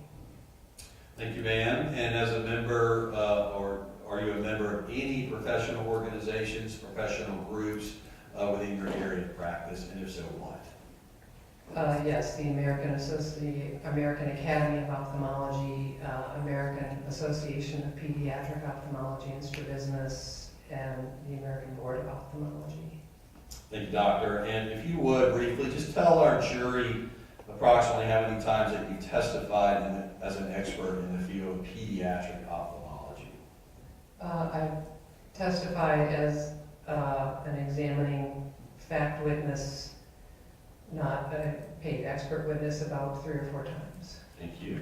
And so on each of those other 3 or 4 times, you were actually the physician, the ophthalmologist for that patient. The examining physician, yes. As is what you're about to testify to. Yes. Okay, thank you. Were those other 4 instances, 3 or 4 instances in Florida, Kansas City, Wisconsin, and Cincinnati? Yes.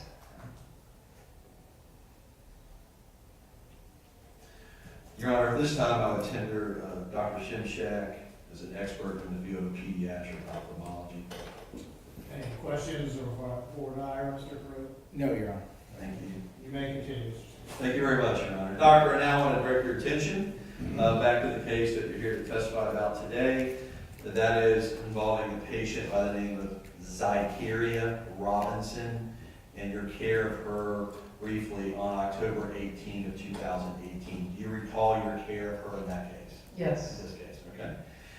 Were you working that particular day at Children's Wilson's Hospital?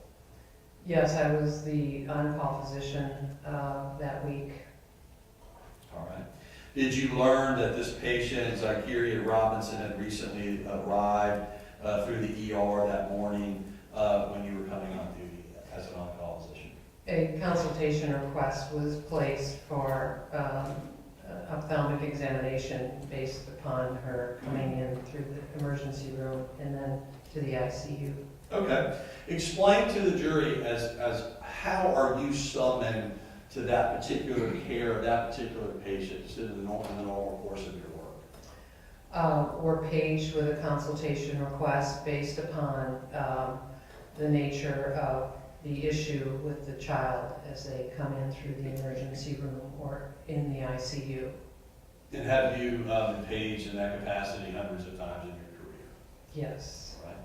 On this particular day, were you paged by a critical care team at Wilson's Children's Hospital that Dr. Salahano was also part of that team? Yes, that consultation request initiated from the trauma team or the ICU team. All right. And did you see Zykerria Robinson that afternoon between the 4 p.m. and the 5 p.m. hour? Yes. And was that for purposes of doing this consultation of her as part of the multidisciplinary team, the trauma team there at Wilson's? Yes. Okay. Will you first give the jury an idea, before we talk about her, what you do during a consultation with a child of that age in this circumstance? What are you about to do? The consultation is requested, again, based upon the presenting findings of the child. We were asked to assess her for evidence of retinal hemorrhage, eye trauma related to her associated presenting findings, and that entails comprehensive eye examination from the area around the eyes to the outside of the eye, to the inside of the eye, from the front to the back. All right, thank you for that. Now, when you first start seeing the child, evaluating the child, had you learned of any information, like, for example, from her CT scans, what they were showing that day? Yes, there were other presenting findings that warranted the consultation request to assess for retinal hemorrhages as a child abuse suspect, non-accidental trauma, as we call it, given the fact that there were cerebral hemorrhages, a subdural hemorrhage that had presented on the CT scan, and she was in a coma when she presented. Yes, ma'am.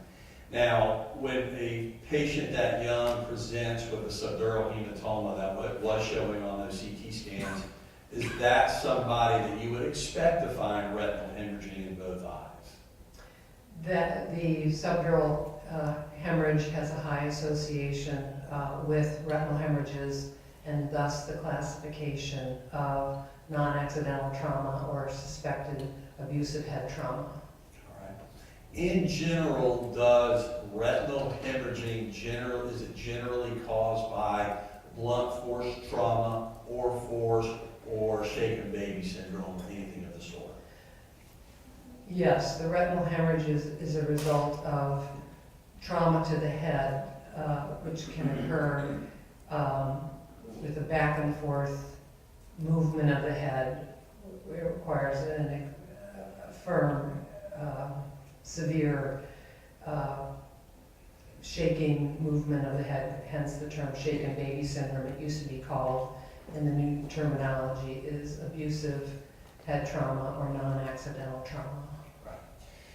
Can it also be caused, just in generally speaking, can it also be caused with something hard hitting a child's head, or the child's head hitting something hard? A subdural hemorrhage can occur in the setting of blunt force trauma.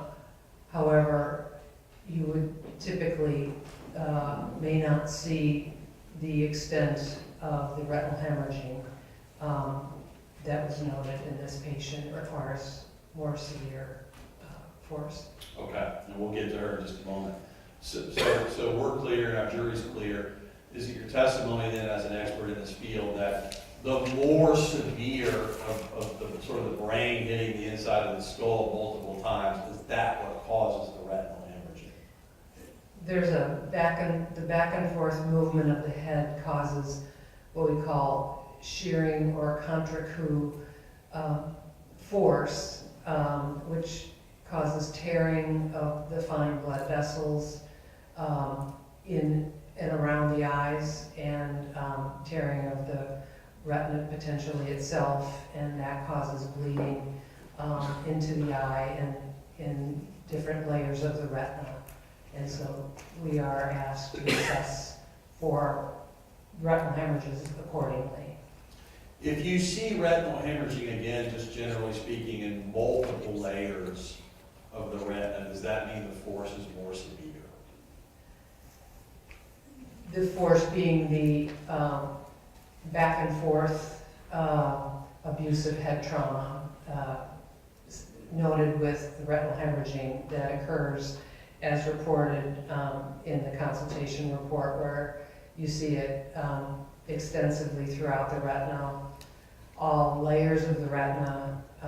We have a picture we can show from the outer peripheral border of the retina back to the optic nerve. And there's different sizes and shapes of hemorrhages that are noted.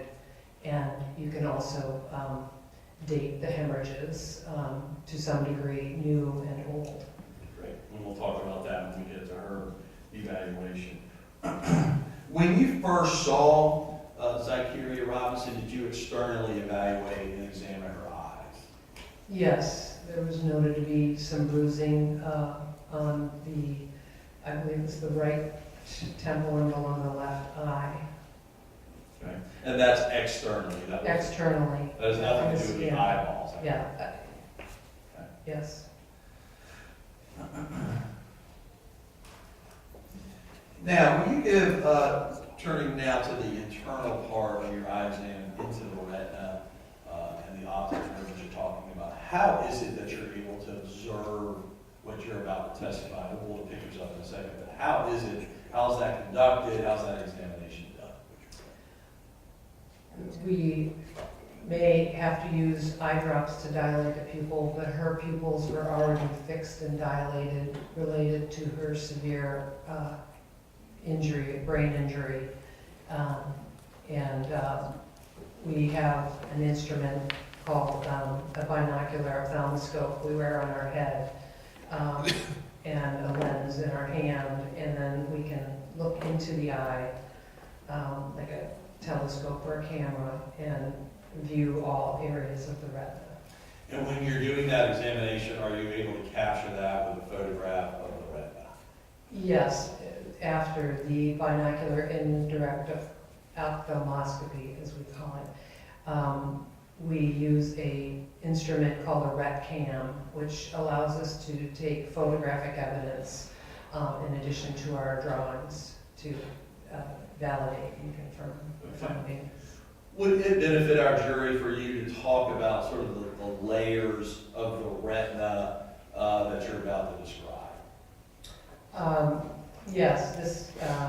So let me just put on the record what we're looking at. Ma'am, I'm showing you what's not been marked because we're using this as a demonstrative aid that we have shown to the defense.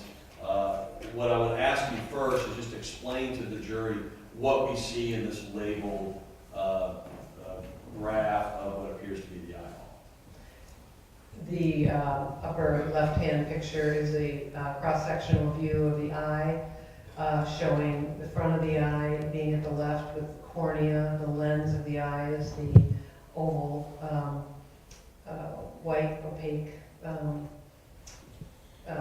translucent back into the vitreous cavity, which is the gel of the inside of the eye, and the retina is the back layer of the eyeball that is covered in blood vessels, and the retina is like the film of a camera that allows us to see and connects with the nerve cells through the optic nerve to the brain and the visual pathways in the brain. The retina has 10 total layers, and these are the different layers of the retinal receptors. So if I'm clear, let me erase what you circled. Well, first of all, for the record, did you circle the entire eyeball? I circled the entire eyeball. Yes, ma'am. And now, doctor, if you would, circle the area that you would describe as the retina itself. Well, the retina would be all of these layers as it connects to the outer white membrane of the eye here. But each one of these is considered a retinal layer. We have the internal limiting membrane, the nerve fiber layer, the ganglion cell layer, and all these other layers. So there can be bleeding that can occur at any one of these levels of the retina. All right, now we'll raise your lines.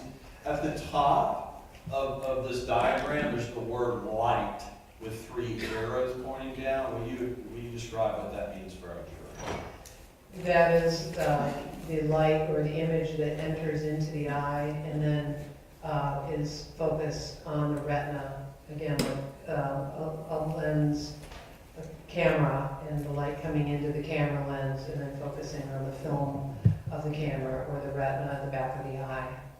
Okay, so in colors on this demonstrative aid, the top portion of that first layer, I guess we'll call it the nerve fiber layer, and then the second one down is the ganglion or ganglion cell layer that appear to be either yellow or gold in color. Is that the first layer of the retina that would be receptive to light in the eyeball? Is that correct? Yes. Okay, and then as you go down on the chart, is that deeper layers? Deeper layers of the retina, and each cell layer has its own function. All right. And at the bottom of that chart of all the layers that you have on the right-hand side, the last entry at the bottom says retinal pigment epithelium. Epithelium. Epithelium. Tell the jury what that is at the very bottom. That's the layer of the retina that helps, is a nerve layer and then helps transmit the images from the eye to the brain through the optic nerve. Okay. And still speaking in general, not with respect to Zykerria yet at the moment, would you expect to see multiple layers of bleeding, of retinal hemorrhaging at each of these layers in a case where a child suffered blunt force trauma or shaken baby? Yes, that is the description. In the literature, or in your experience, or in your training, in your career, is it your testimony that that is a general thrust of the cause of retinal hemorrhaging, that is blunt force trauma? Yes, a blunt force abusive head trauma versus just a single incident of head trauma. It has to be repeated, kind of back and forth is what's characterized as non-accidental or abusive head trauma. Thank you, doctor. So if a child age 5 were to fall and hit her head on a sidewalk or a bathtub one time, would you expect to see the extent of subdural hematoma on multiple layers of the retina? The subdural hematoma is for the brain, but you would not expect to see a wide distribution of retinal hemorrhaging in a single blunt force injury. Okay, so the retinal hemorrhaging that you observe in the eyeball, if it is on multiple layers, as in your testimony, that would be caused by multiple forces, multiple blows, multiple shaking to a child's. Objection, Your Honor. That's a very compound question. I'll rephrase it, I'll be glad to break it down. Go ahead. Yes, sir. Doctor, would you expect to see retinal hemorrhaging on multiple layers if a child received blunt force trauma, repeated blunt force trauma? Yes, with the back and forth movement of the head, or what we call shaken baby syndrome. Okay. And that was my next question, just to make sure I'm clear. Would you also expect to see it with a shaken baby type of syndrome? Yes. Okay. Would you also expect to see it with any multiple force that a child would suffer to its head or movement or any heavy force shaking to a child? Objection, Your Honor. Again, compound question. Break it down. I'll rephrase it. Would you expect to see it with multiple forces to a child's head? Yes, multiple repeated forces to the child's head. Thank you, doctor. Now, turning to Zykerria herself, Zykerria Robinson, during the hour that you spent with her during this consult, did you conduct the examination that you just described for our jury and her? Yes, I did. Did you look and evaluate both retinas in her eye? Yes. As we next kind of shift gears to the results, first let's just start with both eyes just in general. Did you find retinal hemorrhaging in both eyes? Yes. Did you find retinal hemorrhaging in multiple layers of both eyes? Yes.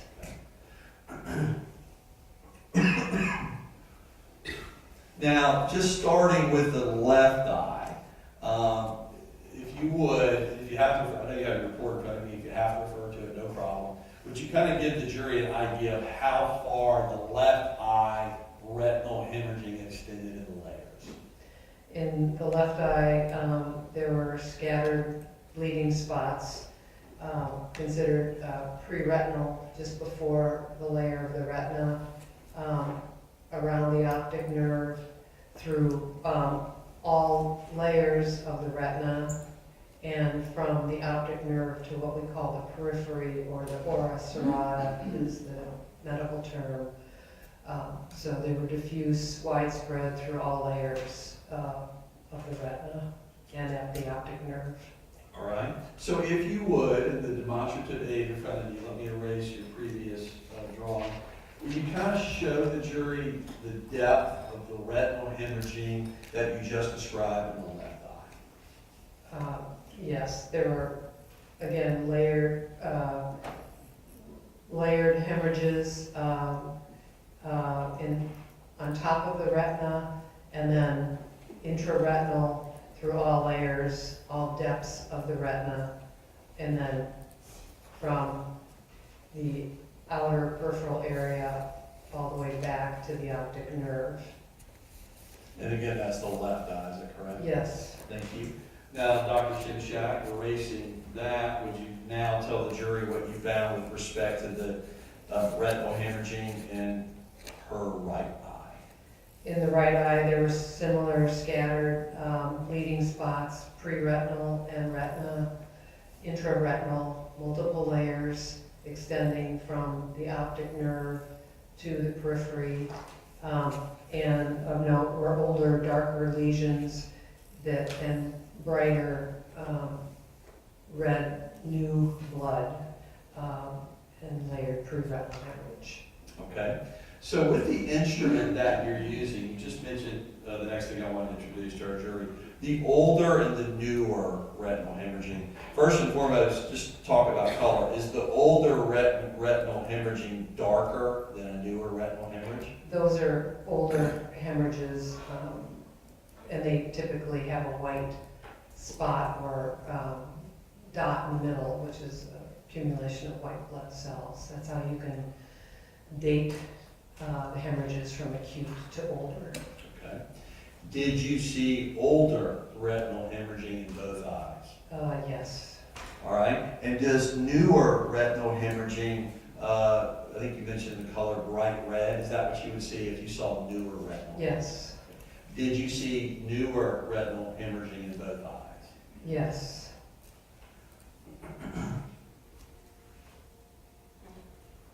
Now, in terms of dating these, you started to talk about from more recent to older. Give us the sort of an estimate or how you're able to do that, and are you able to do it in terms of an hour or a day or a week, along those lines? The newer, brighter hemorrhages are within a day or 2 or 3, and the older hemorrhages can take time to resorb. It can be from weeks to potentially even a month or so. It's hard to exactly define or date an older hemorrhage, but the sign that it's an older hemorrhage is that white center on the hemorrhage. Yes, ma'am. Now, so our jury's clear. Did you see both newer and older retinal hemorrhaging in both Yes.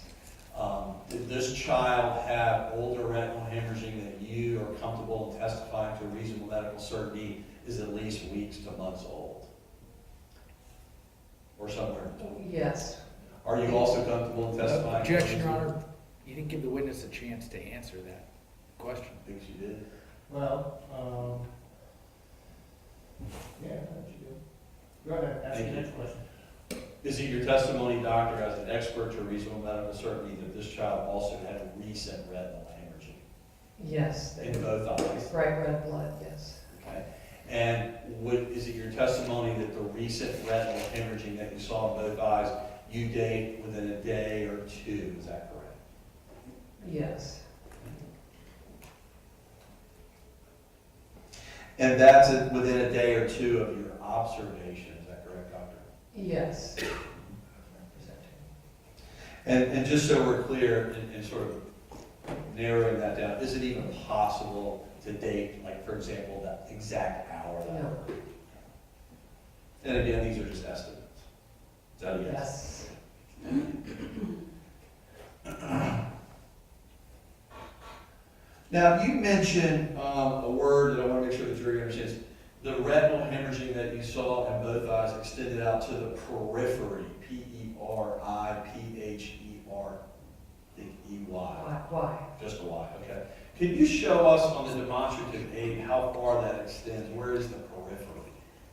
The periphery is the area of the retina as it attaches out here behind the iris or the colored muscle part of the eye. So this would be the periphery behind the lens as the retina goes to an area called the ora serrata. In essence, the layers that are reflected in this demonstrative aid are, in essence, almost the entire eyeball. Yes. The back portion of the eye.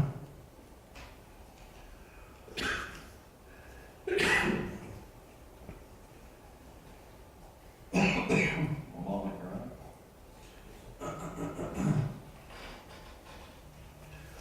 Dr. to a reasonable medical certainty and in your expert opinion, based on your training and your experience in your evaluation of this child, did this child experience non-accidental head trauma and or shaken forces to herself? Yes.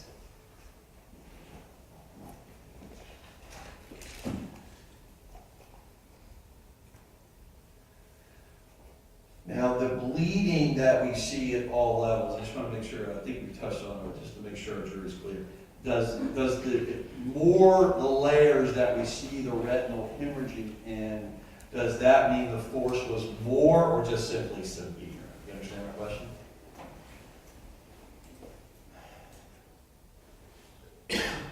It is, it's difficult to answer it in those terms. It requires severe, repeated head trauma, what is termed abusive head trauma, not just an accident where you fall and hit your head. So the medical terminology is non-accidental or abusive head trauma, which requires repeated significant force of head injury. Thank you much. Now, doctor, once you parted ways with the child during your consult that afternoon, I guess, the child was pronounced the next day. Did you ever see her again? No. All right.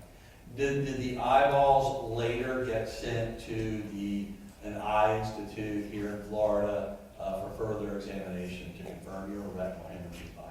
Yes, I was made aware that the eyeballs post-mortem were sent to Bascom Palmer Eye Institute at University of Miami for pathologic evaluation. And was that done in this case?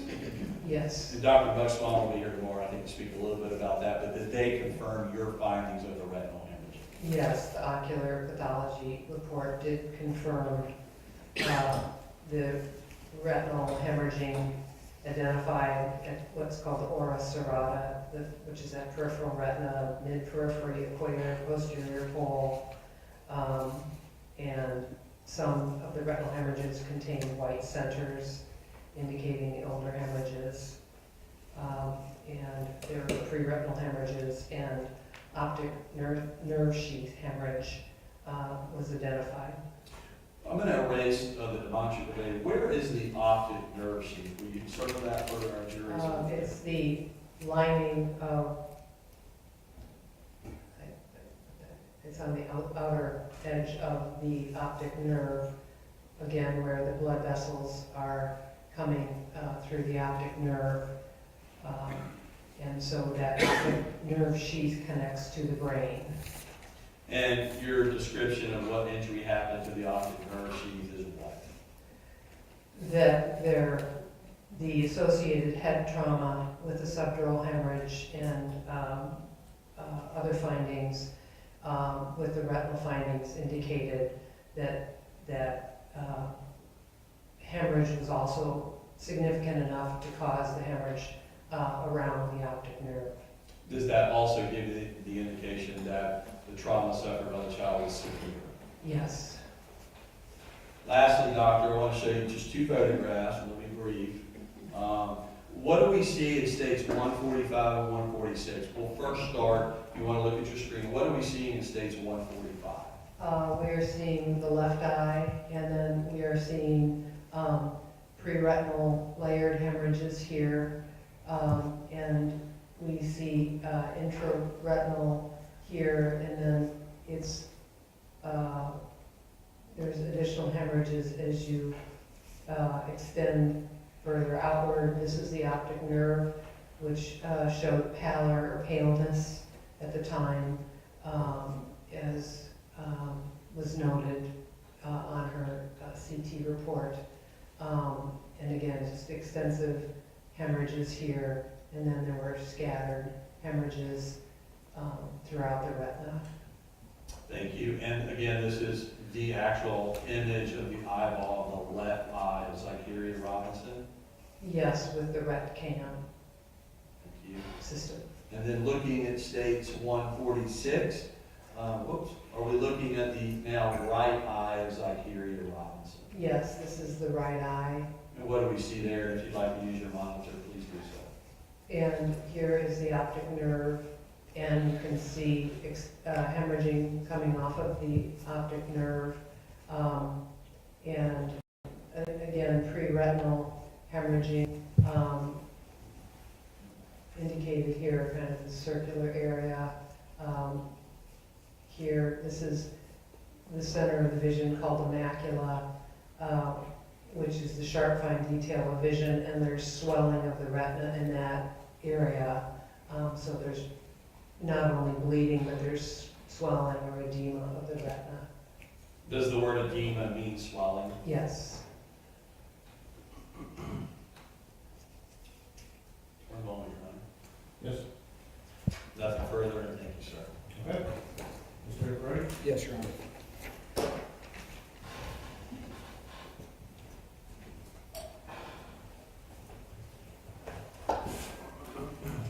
Dr. Shimshack, what you saw in the eyes of Zykerria, that wasn't from a punch to the face, was it? No. And a punch to the face would not cause that scattering at all levels, right? No, it requires significant head injury, head trauma to induce that pattern of retinal hemorrhaging. And separate incidents that are separated in time, so separate strikes to the head or slaps to the face at separate incidents at separate times, maybe different days, they don't culminate eventually in that, correct? No, not a slap or separate incidents of multiple injuries of that sort. It would have to be significant head trauma with that back and forth movement, as we discussed, or what's called the shaken baby non-accidental trauma. And so I think what you're trying to tell this jury, doctor, is that what you saw in the eyes of Zykerria was not something from someone actually striking the child in the face, but a force on that child's head that had it go back and forth repeatedly with a lot of rotational force. Yes, and in conjunction with the subdural hemorrhage that was also reported. The association between the two, the subdural hemorrhage is an indication for obtaining the consultation for abusive head trauma to look for retinal hemorrhages, which has a high association in non-accidental trauma. Because both violently shaking a child and striking a child with blunt force to the head, they can both cause a subdural hemorrhage, right? Yes, to different degrees. But what you saw was, in your expert opinion, more akin to a child being shaken. Yes, the findings, and at the conclusion of the consultation note, there are studies, which are systemic reviews, that discuss the probability of abuse is 90 to 94% with the retinal hemorrhage in abusive head trauma, with the distribution that was noted in association with findings of subdural hemorrhage. And in your world, when you keep saying abusive head trauma, you're talking about that violent force back and forth on the head. Yes, not an accident or a single blow, like falling from a couch or falling and just striking your head. Or someone striking the head with a fist. Or, right, a single incident, yes.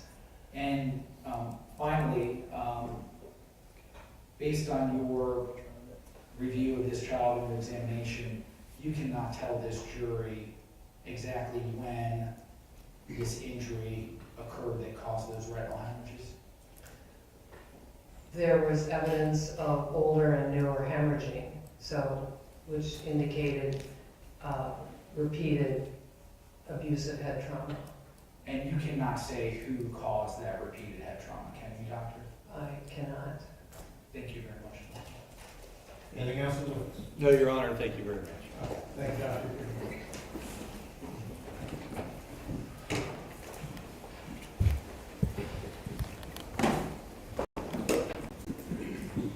Snake line, Anthony. The state would call Chris Lombardozzi.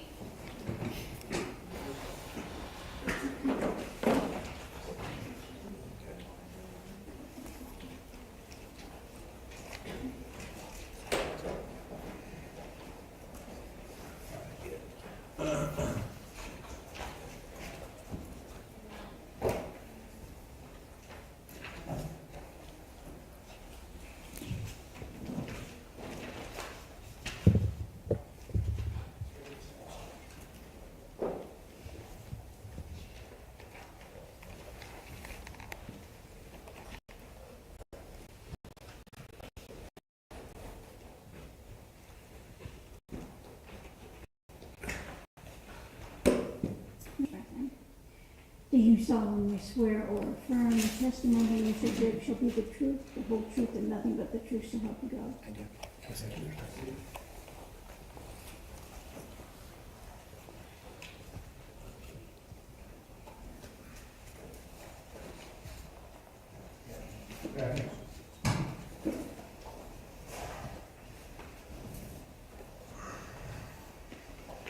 Thank you. Good afternoon.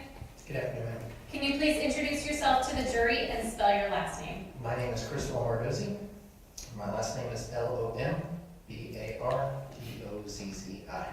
Mr. Lombardozzi, where are you currently employed? I'm employed with Booz Allen Hamilton. And how long have you been with them? Since I believe September 7th of, it's maybe been 2 years and 6 months, I believe. I don't remember the exact date. Prior to that employment, did you work for the Jacksonville Sheriff's Office? Yes, ma'am, I did. How long did you work for the Jacksonville Sheriff's Office? From November 4th, 2002 until November 8th, 2020.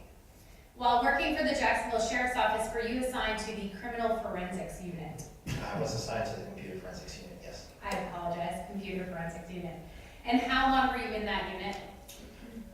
From September 22nd, 2014 until my retirement date. Okay. Can you explain to the jury what your job was as a detective in that unit? Yes, so as a computer forensic examiner, my role was to examine data sets acquired from typically physical devices, things like cameras, cell phones, computers, potentially, external media like SD cards and things of that nature. And what sort of training did you go through in order to perform your job as a detective in the computer forensics unit? I attended a number of different training programs. At high level, I am a multi-program graduate of the Federal Law Enforcement Training Center's Cyber Division, as well as the National Computer Forensics Institute. I had a number of different training courses for cell phone forensic investigations, computer forensic investigations, specific to certifications for cell phones. I was certified as a Celebrite certified operator and analyst through the Celebrite company. What are the different ways that you can extract data from a cellular telephone? Sometimes when data can't be extracted, there's a way to take pictures of the screen of the phone. There is a technology called chip-off, where if data is not able to be acquired directly through the device itself, there's a way to melt off the microchip and extract data that way.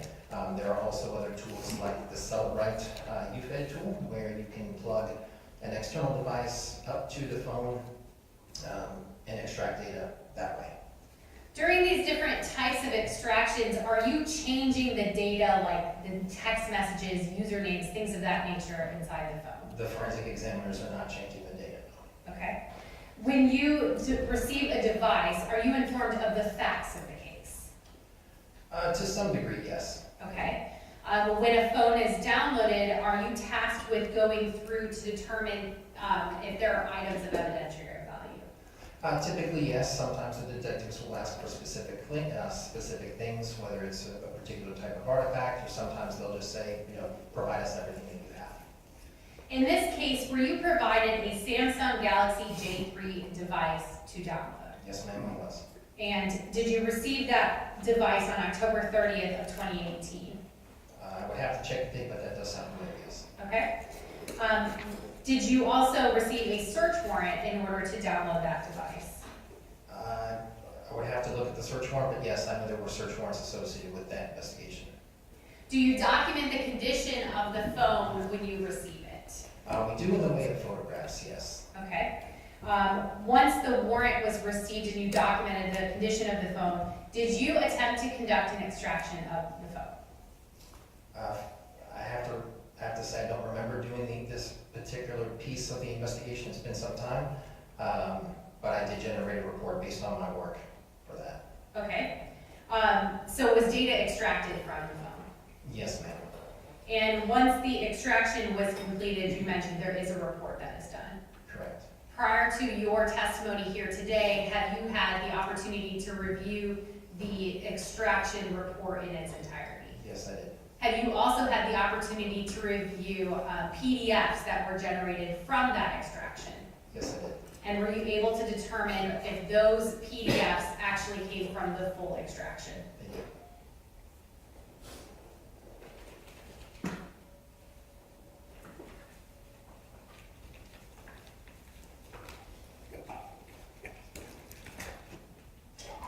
Your Honor, may I approach the witness? You may. Mr. Lombardozzi, first I am showing you what has been marked for identification purposes as states 8K. Do you recognize that item? Yes, ma'am, I do. All right, what is that? This is the Samsung cell phone, model SMJ327T1. And have you had the opportunity to review specifically the IMEI number on that phone to say that it was the phone that was downloaded? Yes, ma'am. Yes, and yes. Okay. Anything else you wanted to add to that? No, I was just going to say I compared the IMEI number to that of the extracted data set and report provided. Okay. Your Honor, at this time, the state moves states 8K into evidence as the next numbered exhibit. Any legal objection? No legal objection to 8K. Other than previously filed motion? Other than this. What number is that, Madam Clerk? 184. 184, thank you. Mr. Lombardozzi, next I am showing you states 8L, 8M, and 8A. Do you recognize these items?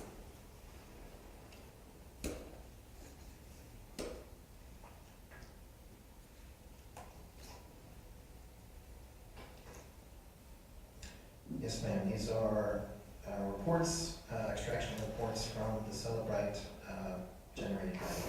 All right. And Mr. Lombardozzi, do these 3 reports, 8L, 8M, and 8N, represent portions of data pulled from the extraction from that cellular device? Yes, ma'am. All right, Your Honor, at this time, the state would enter state 8L, 8M, and 8N in as the next number of exhibits. Any legal objection other than those previously noted? Yes, Your Honor, and I request a sidebar to discuss it with the outside the presence of the jury.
Ms. Anderson, you may continue.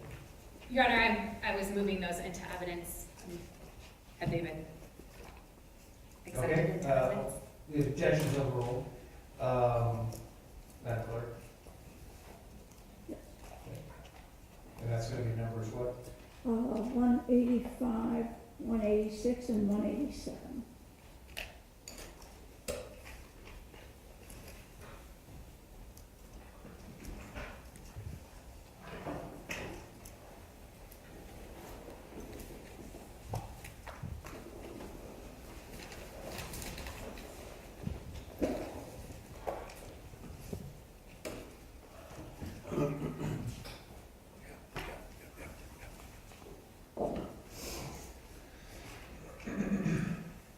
Mr. Lombardozzi, can you see that on your screen? Yes, ma'am, I can. Okay, what is this that we're looking at here? This would be a Celebrite extraction report dated 11/26/2018. And for the record, this is State's Exhibit 185. Is this one of the reports that you were able to compare to the entirety of the download to say that it came from that cell phone? Yes, ma'am. Okay. On here, we can see the summary section, the source extraction, and plugins. Can you just tell the jury, what is this summary section depicting? So the summary section gives a high-level overview of the data set. So, for example, the Celebrite tool, just like many other software applications, has different versions, and those versions change in time with different updates and features that are added. In this particular case, the version is 7.8.0.94. The report creation date listed below outlines the aforementioned date and time. The time zone settings are set to UTC. UTC is Universal Coordinated Time. Think of it as a standard time with different hours, much like Greenwich Mean Time. In this case, Eastern Standard Time is UTC -5. So that means that based on the UTC time, the time of the report and the data sets are of Eastern Standard Time. The location, we used 501 East Bay Street as our address, however, that was not the specific address for the forensic lab, but the broader Jacksonville Sheriff's Office headquarters. There's a case number, the type of case listed as homicide is listed as evidence number 1 for the Jacksonville Sheriff's Office Computer Forensic Investigations Unit. Okay, and then the source extraction just tells us the type of phone that the data was extracted from. Yes, ma'am. Okay, and we can see that that's that Samsung Galaxy J3. Correct. Okay, scrolling down to page 2 of the same exhibit, states 185. The contents here, are these messages that we're looking at? Yes, they are. Okay, can you just walk the jury through what each column represents, starting with folder, going to party time, and so on? Sure. So folder is listed as the inbox, much like your inbox, outbox, spam, junk, things of that nature. The party is the from, then there's a timestamp there. The network, as far as the timestamps, the network timestamp is listed there. The status of the message will be read, unread, and then the message is the contents of the message itself. To the right of that, you see deleted, and obviously it would be either yes or no. For this particular line, that would indicate that a message was deleted. Okay, so that means that even if a user of a phone deletes data, there are times when you all can recover it? There are. In certain situations, yes. All right. And this is still part of State's Exhibit 185. What does this portion of the extraction report reflect? These are user accounts that were recovered from the device. Okay. And Mr. Lombardozzi, the username in row 1 is what? Jonte Harris, SR@gmail.com. Okay.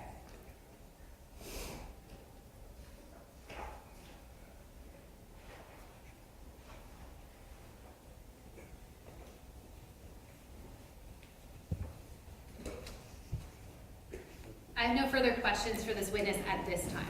Okay, Ross?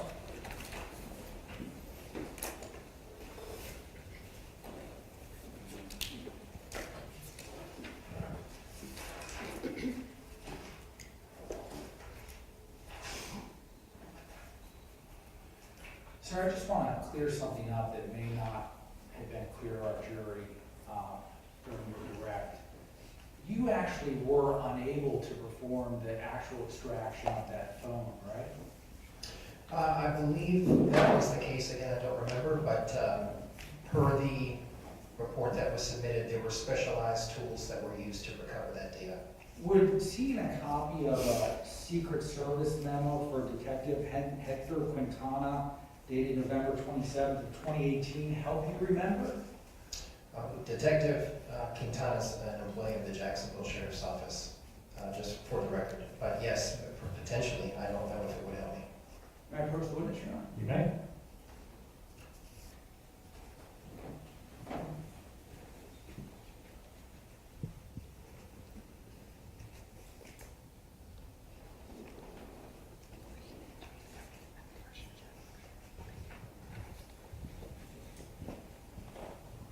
Sir, if you could just review this document to yourself and then you're done with it. Sure. Thank you.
Sir, does that refresh your recollection as to whether or not you were able to perform the forensic extraction of this phone? Not particularly. It's not uncommon that when our tools are not suited to defeat certain devices, those devices are oftentimes provided to the Secret Service or other law enforcement agencies where they have tools that can extract that for our subsequent analysis. So I think what you're saying is you could not extract it yourself. No, the tool was not able to, that I was provided by the agency. All right, and so therefore, you sent that Samsung phone to the Secret Service. I did not, based on the chain of custody there. I may have to reread it, but I believe I submitted that to Hector Quintana, and Quintana provided that over to them. All right, and you can't tell this jury where exactly that phone was and who had it, why the Secret Service had it, right? The data comes back to us, and I can't speak to where data went after it leaves our office. And you weren't even the person that coordinated with the Secret Service? No, we had a delegated person at the time, if you will, a liaison. Usually those requests would go from the supervisor to someone else. And that's how that would go. Now also, sir, when you do a mobile device extraction examination, you also create a summary sheet, is that right? That is correct. And did you have an opportunity to review the summary sheet for the Samsung Galaxy J3 Prime IMEI ending in 8065? Did you have an opportunity to review that? I did. And isn't it true, sir, that the owner of that device listed on your own summary is Michelle Canamore? Objection, Your Honor, calls for hearsay.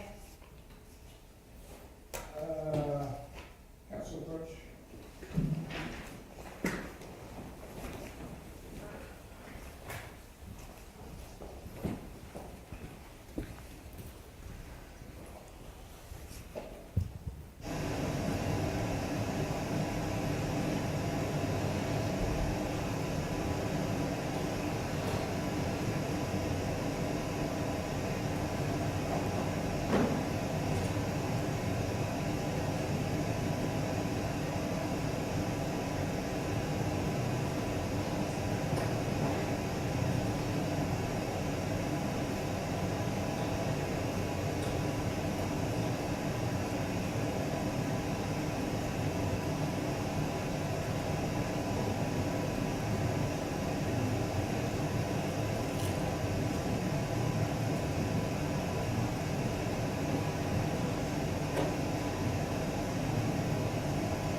Mr. Brody, you may proceed. Yes, Judge. May I ask that question? Yes, sir. Mr. Lombardozzi, isn't it true you issued a examination summary report that indicated the owner of the Samsung Galaxy phone that was just submitted to evidence was Michelle Canamore? I would have to review the document to clarify that. May I approach Your Honor? You may.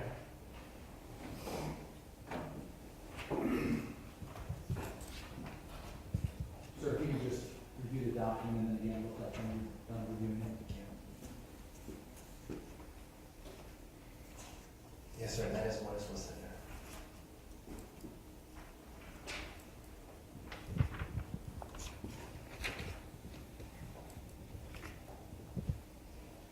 And the reason that Michelle Canamore is listed as the owner of the Samsung Galaxy J3 Prime on your report is that that is the information that you were given by someone or gleaned from some report. Is that correct? I didn't look at that aspect of the report, sir. Now, in this case, you actually got a total of 5 phones given to you, correct? I would have to look at all of them, or the reports individually. I don't remember how many I've received. You got a number of phones. Okay. I don't remember how many I'm sorry.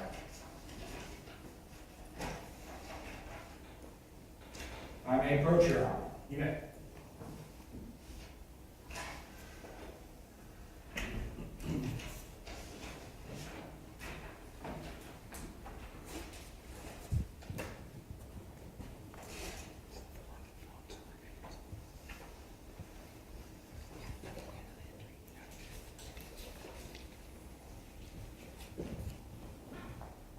Sir, again, if you could just review these documents and look at what you're doing. Yes, sir. Thank you.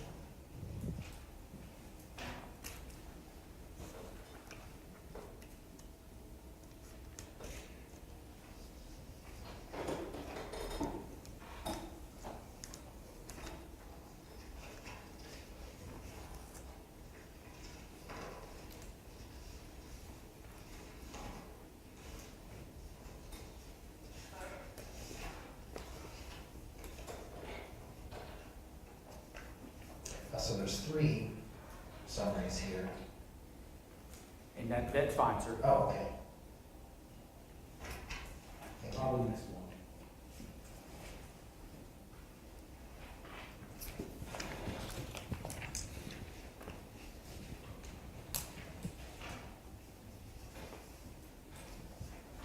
So, sir, you were given at least 4 phones to analyze, is that right? That's my understanding based on this discussion. I've seen, I believe it was evidence item 1, 3, and 6. May have the numbers out of order, maybe they're not correct, but I did see the 3 summaries there, yes, sir. And you have no recollection of what, if anything, was on those phones? I don't have personal memory of that, no. Do you know if any of those phones simply didn't turn on? Based on the summaries that I had reviewed, I believe there was at least one that would not power on. And isn't it true in that case, the lead detective, Detective Russell, told you not to worry about it? Objection, Your Honor, hearsay. One moment, Your Honor. Yes, sir.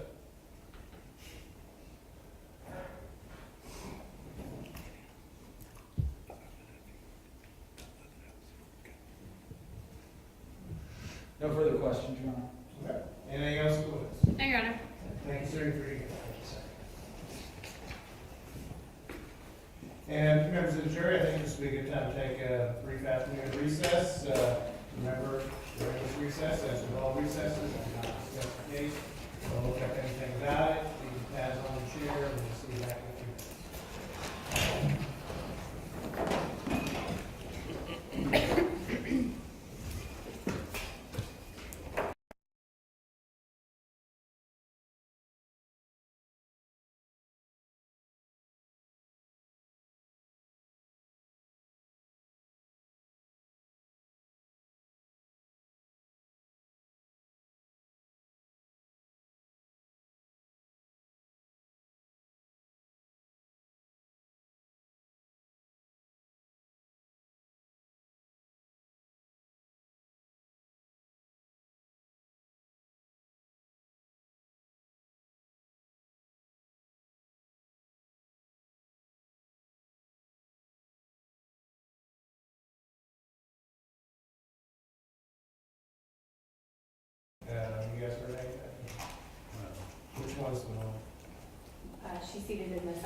Yes, sir. All right, we're recessed for a few minutes.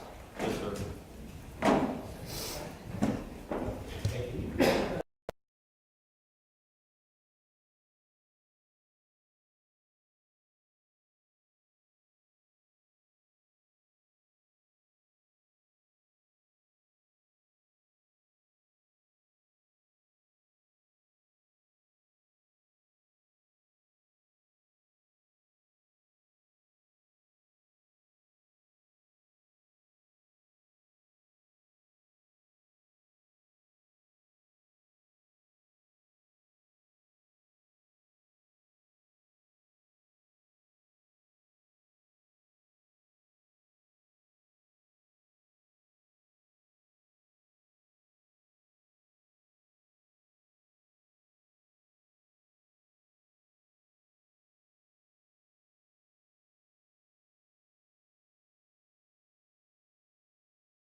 No, Your Honor. That was just what I wanted to put on the record. All right, we'll wait for Mr. Sharon.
So she also resigned, she said she was just from the academy, or she's been off the street and came here? Yeah, well, we should work corrections. That's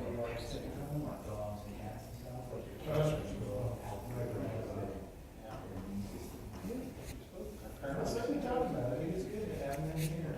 Apparently, when she was doctor, she went to your floor, 7th floor. I don't remember seeing it. Totally lost.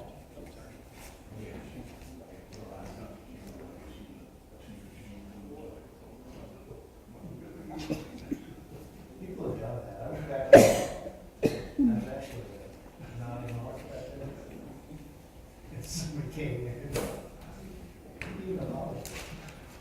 Well, I think the street officer actually walked into the, she was walking, walked in the wrong door. Yeah, that's what they were doing. Yeah, she went 7th floor. Okay, we ready? Yes, Your Honor. Yeah, sure. All right, let's bring her out.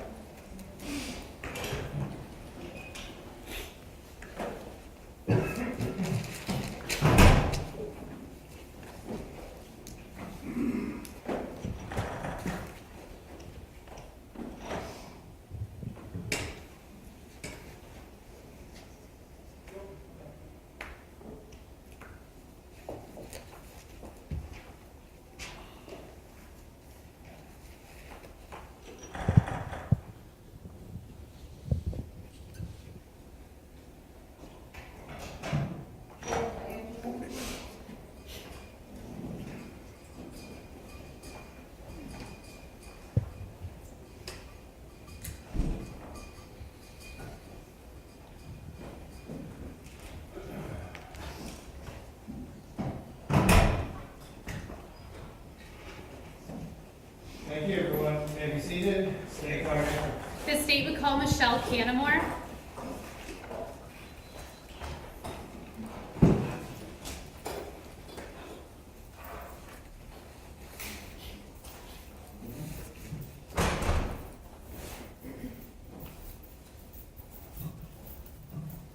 Amen. Feel free to the floor. Do you solemnly swear or affirm the testimony you shall give shall be the truth, the whole truth, and nothing but the truth to help you God? Thank you, ma'am. Have a seat up here.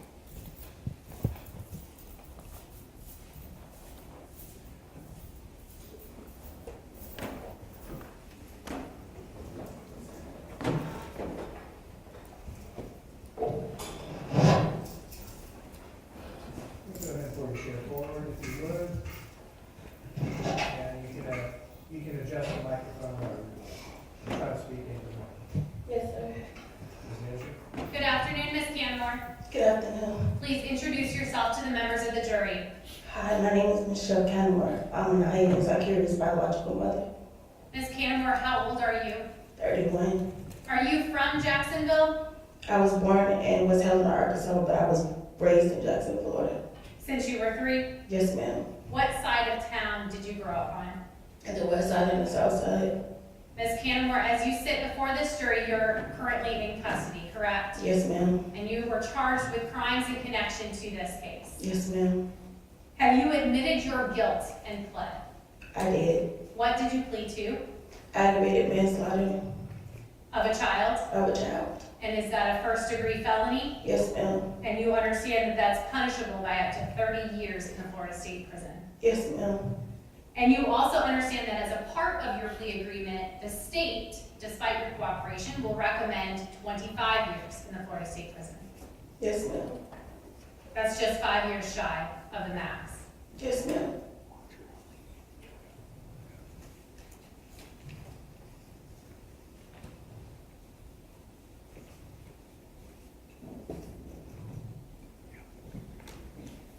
May I approach the witness? You may. Ms. Canamore, I'm showing you State's Exhibit 8Z. Do you recognize this document? Yes, ma'am. What do you recognize this document to be? My plea deal. And do you have your initials here? Yes, ma'am. Okay. And you signed it on this back page? Yes, ma'am. And does this represent the agreement that you made with the state of Florida? Yes, ma'am. Your Honor, at this time, the state would enter into evidence States 8Z as the next numbered exhibit. Any objection? No objection, Your Honor. What number is that, Madam Clerk? 188.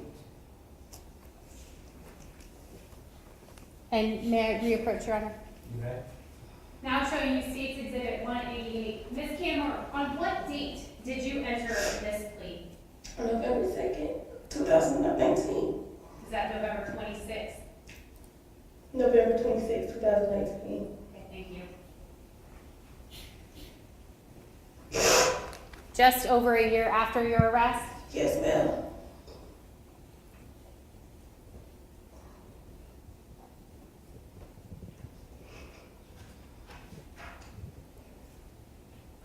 In 2018, were you living at the Oak Tree Apartments? Yes, ma'am. When did you move in there? April 2018. All right, and when you moved into that apartment, who did you move in with? Me and Anaya and Zykerria. All right. Can you describe for the members of the jury the layout of that apartment? When you walk into the front door, on the right side is the living room. When you look straight ahead, that's the dining room. On the other right side is the kitchen. And when you go towards the hallway, there is a closet, the bathroom, and on the left side is Zykerria's room, Anaya's room, and straight ahead is my room. Okay. Ms. Canamore, do you see something on your screen right now? No. Can you see the seal of the state of Florida there? Yes, ma'am. Okay. I'm showing you State's Exhibit 1. What's the jury looking at in this photograph? The front of my apartment. State's 2 The door, front door of my apartment. and State's 4. On the right side is the couch. Straight ahead is the dining room and the kitchen. Okay. State's 5. The living room and the kitchen. State 6. The living room, State 7. the kitchen, State's 8. the kitchen, State's 9. the stove and the microwave and the kitchen. State's 14. What would be on the right-hand side of that hallway? On the right hand side will be a closet in the girls' bathroom. And on the left-hand side, what's on that side of the hallway? It's Zykerria's bedroom and Anaya's bedroom. Is this the bathroom in State's 15? Yes, ma'am. State's 19, whose room are we looking into? Zykerria's. State's 20, Zykerria's. is there anything in that room? No. State's 21, Zykerria's room. State's 22, Anaya's room. State's 23. That's Anaya and Zykerria's bed. So at some times, did they sleep in that room, both of them? Sometimes. State's 25, whose room is this? Mine. State's 26, My bed. and State's 32. My bathroom. Now, Ms. Canamore, when you and your girls moved into that apartment, did your sister also move in? She did. When was that? May of 2018. What room did she stay in when she first moved in? Zykerria's. Was your sister responsible for anything while she was living in your home? Taking care of my girls. Okay, were you working at the time? Yes, ma'am. Let's talk about your girls. How many children did you have? 2. When did you have your children? I had Anaya July 24th, 2012, and I had Zykerria September 9th, 2013. Would you call Anaya Naya for short? Yes, ma'am. And would you call Zykerria Kiri for short? Yes, ma'am. Did Zykerria have any sort of health issues when she was born? No, not that I know of. All I know is that she was lactose intolerant and she's allergic to bananas. Okay. When she was a baby, did they say she was anemic? Yes, they did. Is that something she grew out of? Yes, ma'am. And did they also say she had a misshapen head? She did. Did she have any issues with learning? She was slower than the rest of the kids. Okay. Did you work with her at home before you put her in school? I did not. Okay. Did you work with Anaya before you put her in school? I did. Okay. For the most part, was Zykerria an overall normal kid? She was. At the time that they were born, were you dating their father, Zykerria Robinson? I was. Did the two of you eventually part ways? 6 years later, yes. But did you guys continue to maintain some sort of agreement with the children? We did. In 2018, did you start dating someone else? I did. Who was that? Jonte Harris. Ms. Canamore, take your time on this, but can you please look around the courtroom and tell me if you see Jonte Harris here today? Yes. Can you tell me what side of the courtroom he's seated on and an article of clothing that he's wearing? He's on the left side with a white shirt on. Your Honor, may the record reflect that the witness has positively identified Jonte Harris.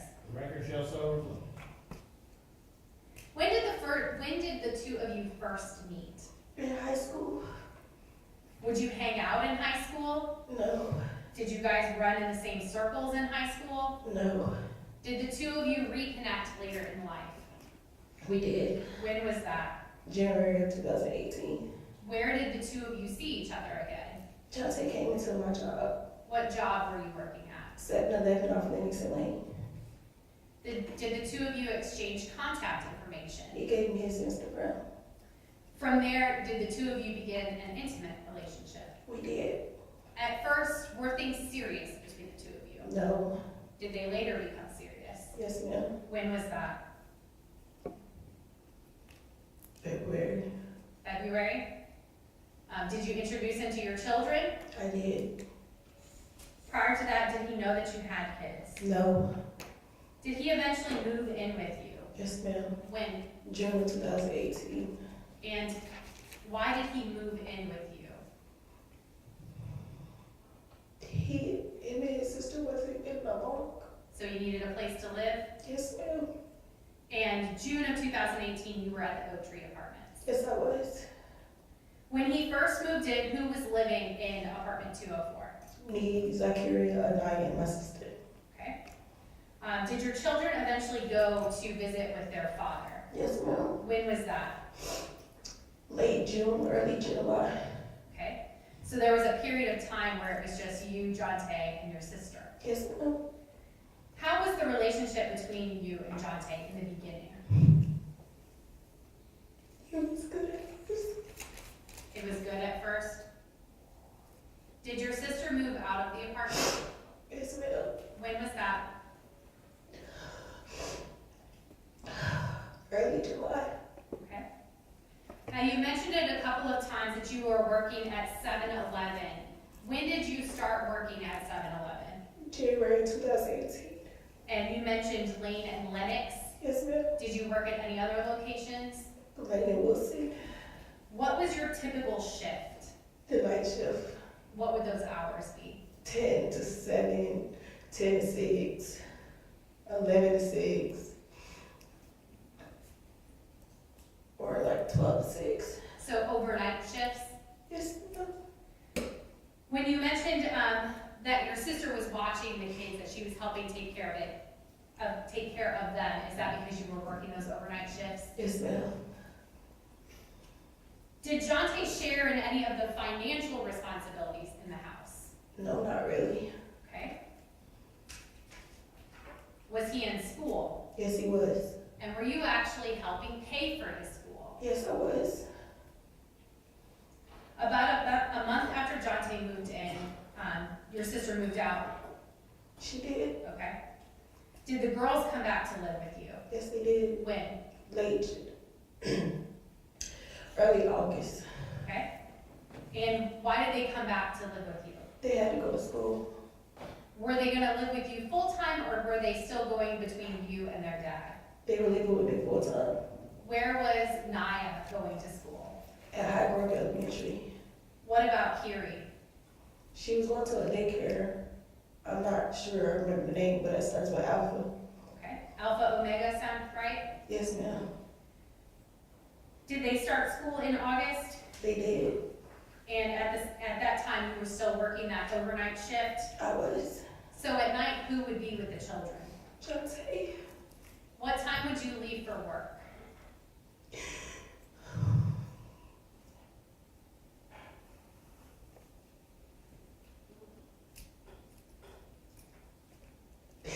Only the house at 8:45. PM? Yes, ma'am. How did you get to work? JTA. Say it one more time. JTA. The bus? Yes, ma'am. Did you have a car at the time? No. How long was the bus ride that you would take to work? It would come like at 9. And by the time I make it to work, it'd be 9:45. All right. Now, before you would leave to go to work, did all of you eat dinner together? We did. What about getting the girls ready for bed? That was my job. That was your job? Once you left for work, would the girls be asleep? No. Okay, so they would have time with Jonte? They will. I'm gonna take you back to States 23. We see 2 beds in this room, right? Yes, ma'am. Who would sleep in this room? At night, Zykerria. All right, were there times that Zykerria slept in another room? She slept in the living room. Okay. In States 21, you mentioned that this was Zykerria's room. Why do you call this Zykerria's room? Because it was her room when I first moved in. Okay. Was this room taken away from her at some point? Yes, ma'am. Why was it taken away from her?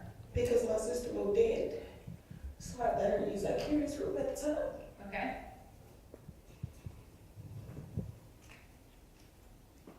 Who was responsible for the discipline in the house? In the beginning, I used to discipline my girls. Okay.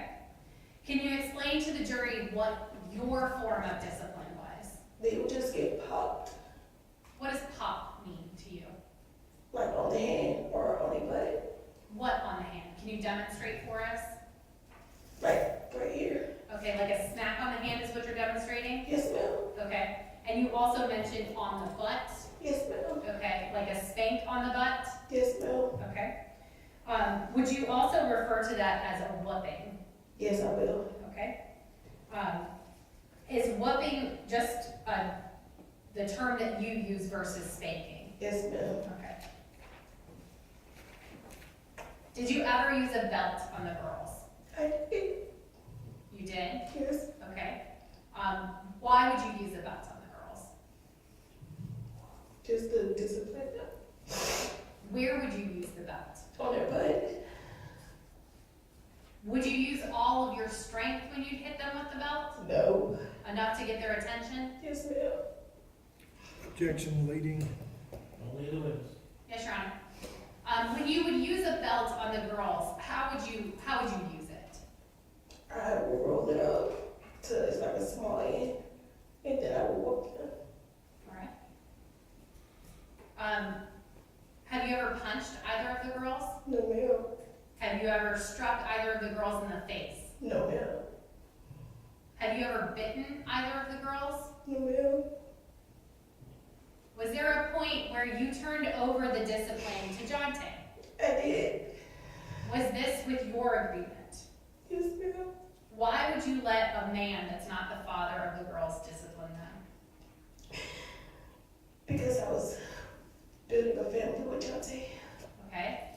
Did you expect expect him to discipline in a certain way? The same way as I would.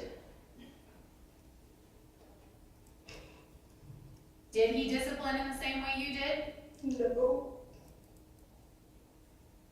When is the first time that you noticed that his form of discipline was different from yours? When he picked Zykerria up and choked her and threw him on the floor.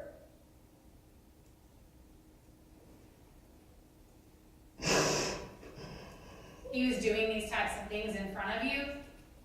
Yes, ma'am. Had you ever seen him bite her? He did. Can you tell the members of the jury about that? He bit on my arm and leg. Why did he bite her on her arm and leg? He was inflicting pain on her. He was inflicting pain on her. He was inflicting pain on her? Yes. Go ahead. He was.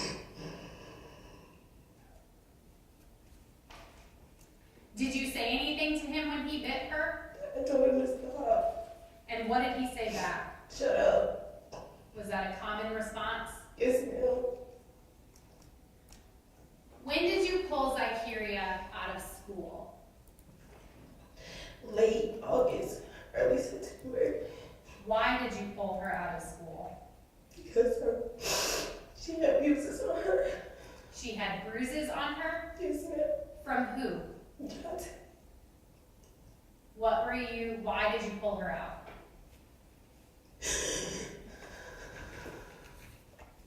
Because whenever Jonte would hit her, he would be punching her in the face and her stomach. Were you afraid someone might see? Yes, ma'am. Did you call Just the police? objection leading. No. Hold on one second. Don't leave the witness, but re-ask the question. Did you call the police? No, I did not. Did you tell their father? No.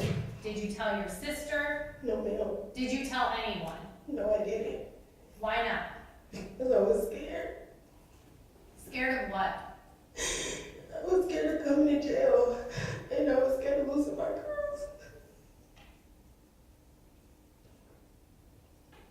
Did you intend to keep her out of school forever? No. Did she go back to school? But she did. I'm sorry, say it one more time. Yes. She did? Okay, for how long? Not long. Okay. Why did she get taken out of school again? Because she had more bruises on her. She had more bruises on her? When you pulled her out the second time, when was that? Early October. Okay. Did Jonte have any say in pulling her out of school? Yes. What did he say? She wasn't learning nothing in school. Okay. Did Anaya stay in school? She did. So now that Kiri was out of school, were you home with her during the day? During the day, yes, I was. And were there times where both you and Jonte were home with her? Yes, ma'am. Now, you mentioned that Jonte was in school. Did he go to school every single day? No, he did not. In September of 2018, did you get a new phone? I did. Did Jonte also get a new phone? He did. Who purchased those phones? I did. Who was paying for those phones? I was. Did the two of you text frequently? We did. Was it normal or routine for the two of you to text each other when you would be going somewhere? Yes, ma'am. Like if you got to the bus stop, would you send him a text? I will. What about when you get to work? Yes, ma'am. When you're on your way home? Yes, ma'am. Was the same true for him? Yes, ma'am.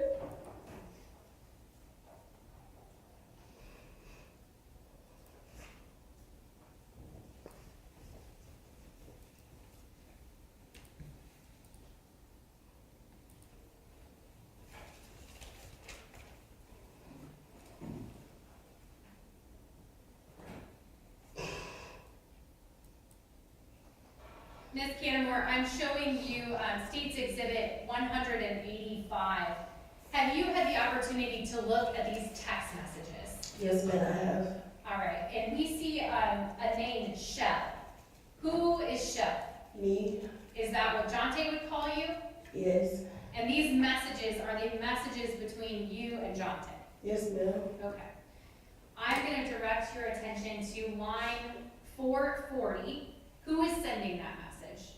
Right here.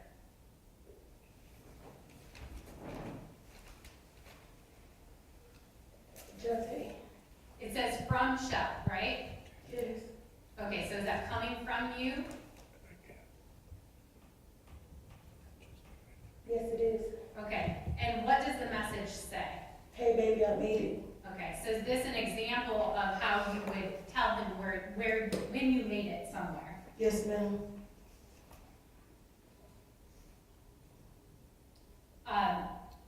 Line 425 here, who is this message from?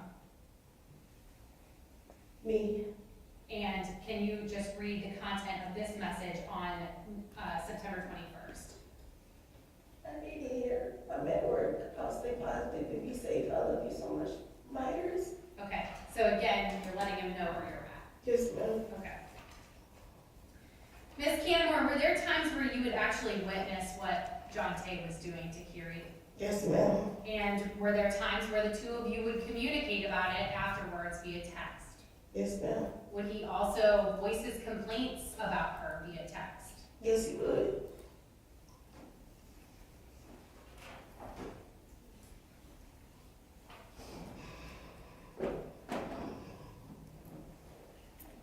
Ms. Canamore, looking at line 439 here, this message is, it says to Shell, so is that coming to you? Yes, ma'am. And what does that message say? Now you finished eating. All right, and the time on this is 11:05, so would you have been at work at that time? Yes, ma'am. All right, so, sorry. These messages go up, so line 438, this message from Jonte to you, what does it say? The other is just stepping around moving the west. Ms. Canamore, take your time.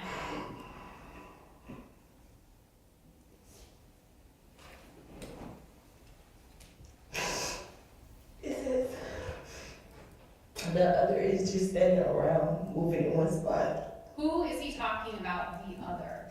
It's Zykerria. All right, what does he then say in line 437? In her room. What room would he be referring to? Zykerria's room. Is that the room that didn't have anything in it? Yes, ma'am.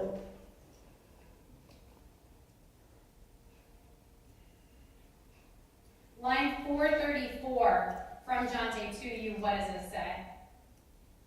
But I'm patrolling Naya. What does that mean, patrolling Naya? I think he was working her. Okay. And line 432 from Jonte to you, what does this message say here? If she don't say nothing all day, we will not either. Okay. Was Zykerria not talking at some point? She stopped talking when she got abused. She stopped talking when she got abused?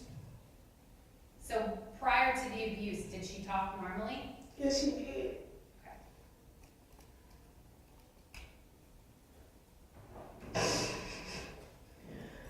Man, Kathleen answered it. Thank you.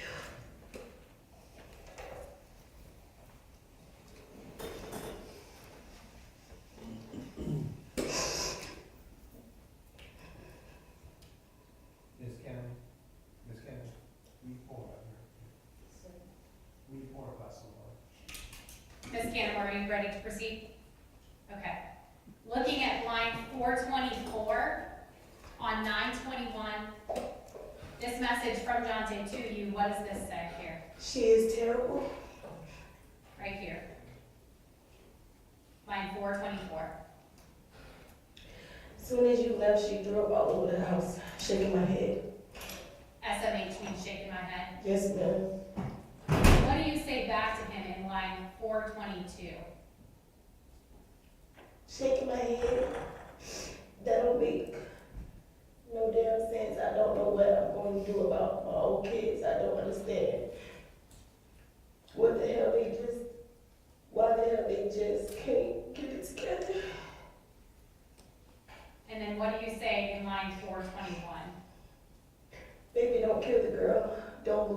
calm down and just make her take a bath and send her to bed. Ms. Canamore, why are you telling him don't kill her? Because he was really mad at everything she did. He got mad. Okay. Have he made any threats before? Yes, ma'am. What kind of threats did he make before? Jonte said he was going to kill my daughter. Okay.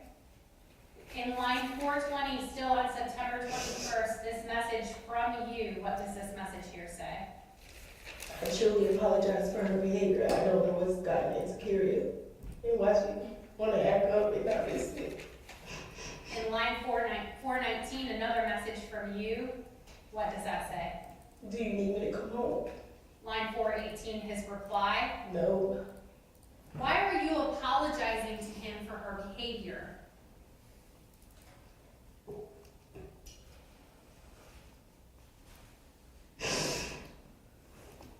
Because I felt like I wasn't doing anything right. You felt like you were doing nothing right? Is that a yes? Yes, His ma'am. objection, either counsel's heart, she's repeating testimony. Well, she is, but I'm keeping track. She's doing it accurately, and I think it's helping. I think we're all having a little trouble hearing the witness. So I understand the objection. I get it. And I would just object to the All right. counsel testifying. Understood.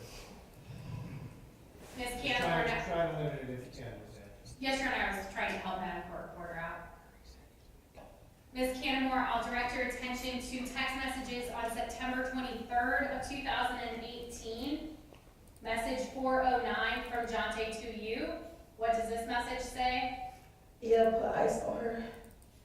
Who is he referring to? Zykerria. And then you reply in line 408. What is your reply? Her face is swollen. Why was her face swollen? Because Jonte kept punching her in the face. Did you ever punch her in her face? No, ma'am.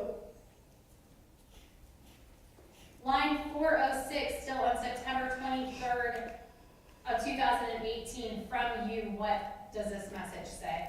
Baby, you gotta find another method, cause that ain't it, please. What are you talking about? Another method for what? I wanted him to stop hitting Zykerria. And his reply in line 405. I'm done. Your reply in line 404. And don't promise me you're still gonna do it. Line 403. He said I'm not. His reply in 402. Trust me, 401. I can't do nothing about them being crazy. And your reply in line 400. I do trust you, baby. And no, we can't, but I will figure something out because I can't see the man I deeply love walk away from me. His reply in 399. Okay? His reply in 398. Or I'll be in jail. Your reply in 397. Don't say that, baby. Just leave her alone. I gotta step up. You step down from her. Isolate yourself when you feel like you're about to go off. Ms. Canamore, did he stop hitting Zykerria after that string of messages? No, he didn't.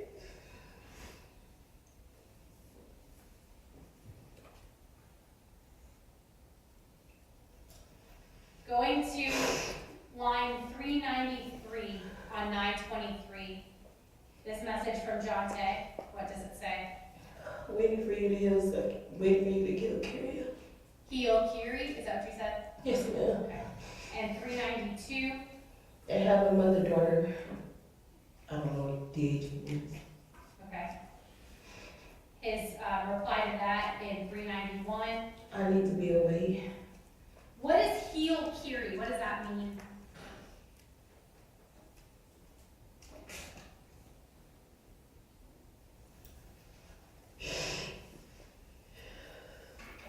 Clean up her bruises. Can you say it one more time?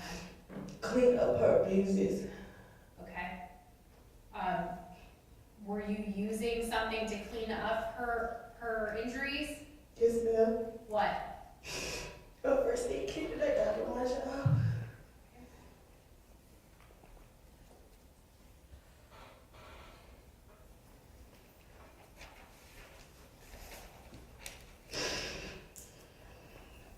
to line 385 on September 24th.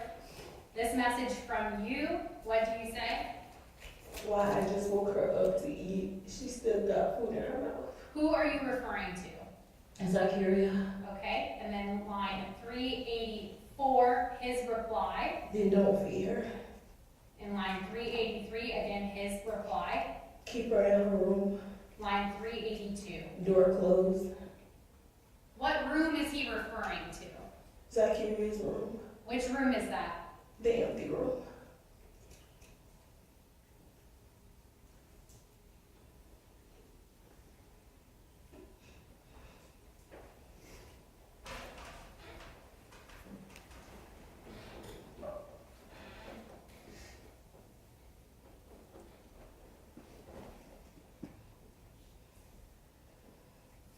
Going to line 369, still on September 24th, this message from Jonte to you says what? She does not get snacks or drinks unless it's water. Why is he saying that? Because Zykerria wasn't talking to us. So? Jonte felt like she didn't deserve anything. Okay, so was this punishment? Yes.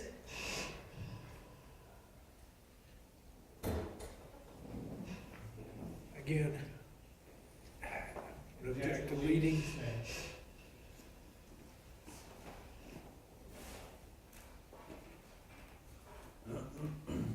Going to line 362, a message from Jonte on September 24th. What does this message say? Make her speed walk. Are you speed walking? Why is he talking about speed walking? He wanted us to exercise. Who is we? Me and the girls. Going to line 360, a message from Jonte to you on September 24th. What does he say? She moved too slow. You have to push her to walk. Real. For real. She's a nervous baby. And line 359.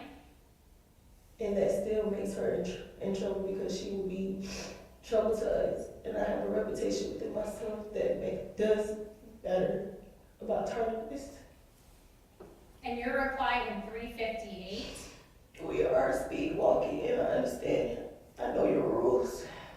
Line 357, his reply to you. Our. And 356, your reply. Our rules. And finna get on the bus soon to go to Jamie's.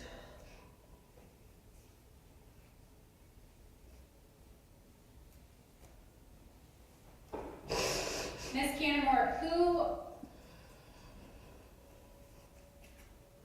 dictated the rules in the house? Jonte.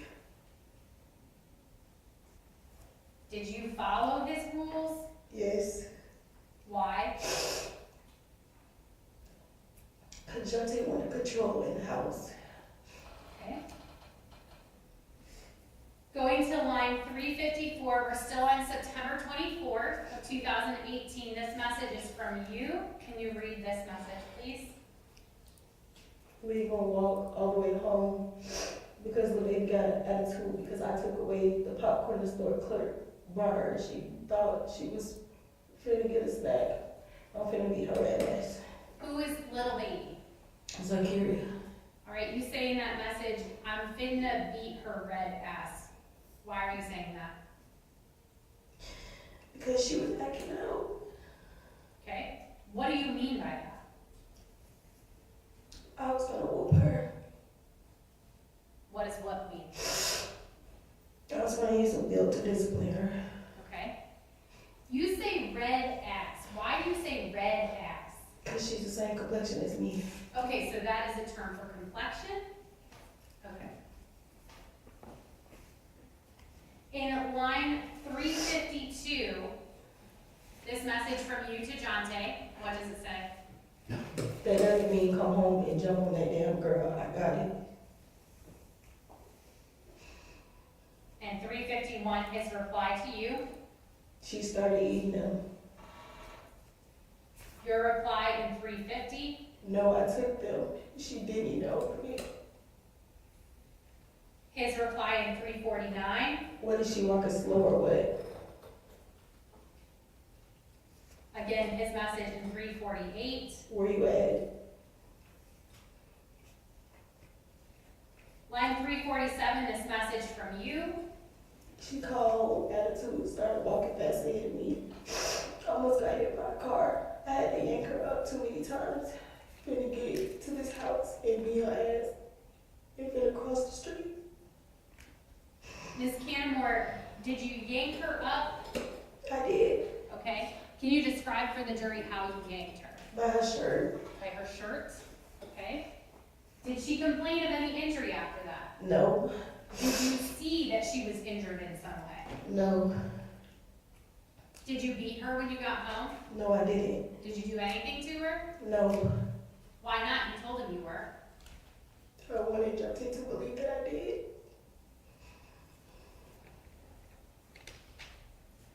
Going to line 345, this message again on 924 from Jonte to you. What does this say?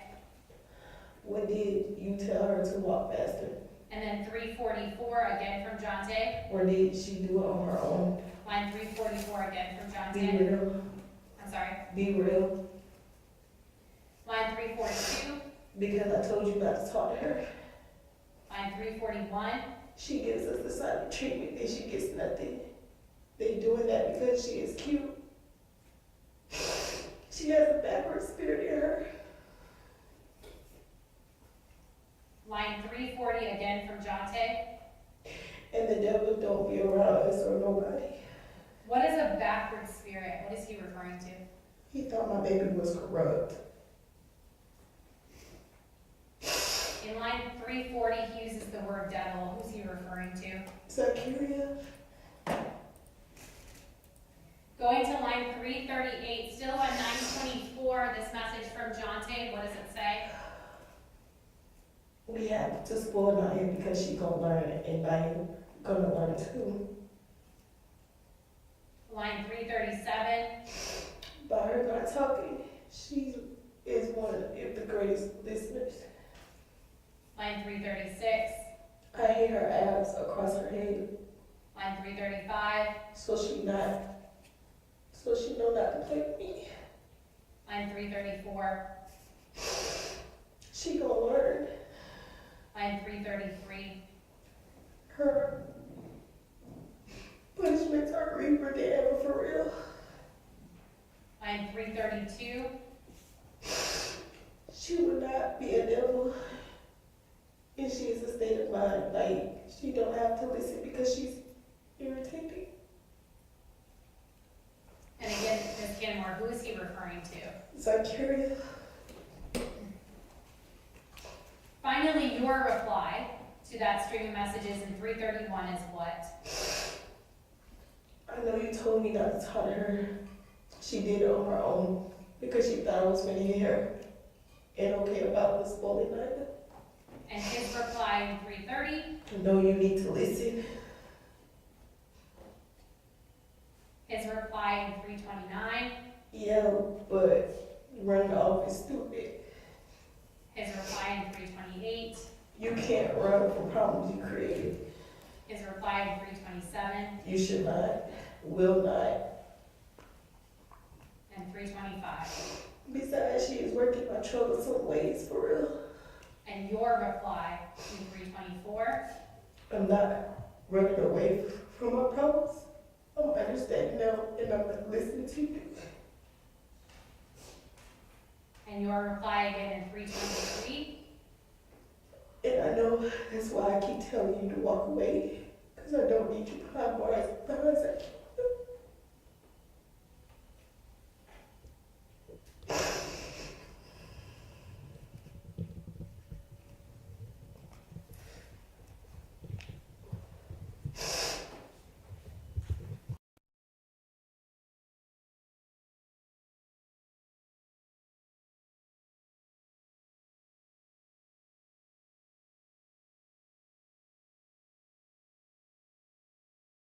Keep the door unlocked.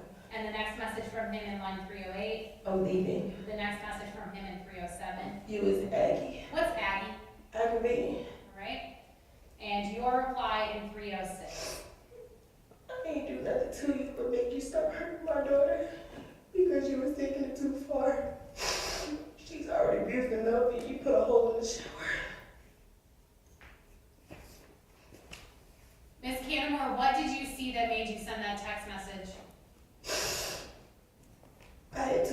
the shower one day, and Zykerria wasn't standing still, so Jonte got mad and picked her up by her neck and threw her to the shower wall.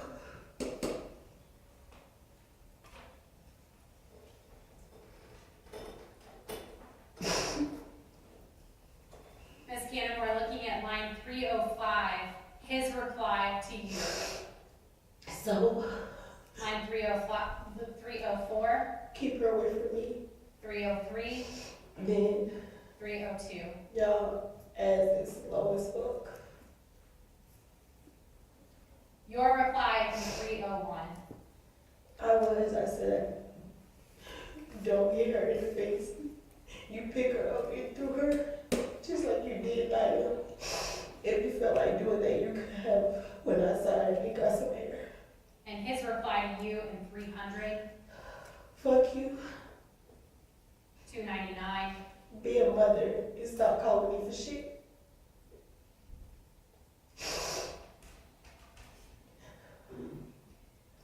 again his reply in 297. They can diss you, but not me. What does he mean by that? They can disrespect me, but not him. Okay. Your reply in 296. I was being a mother. I just told you what she did. You got her on your own, and they're not dissing me anymore.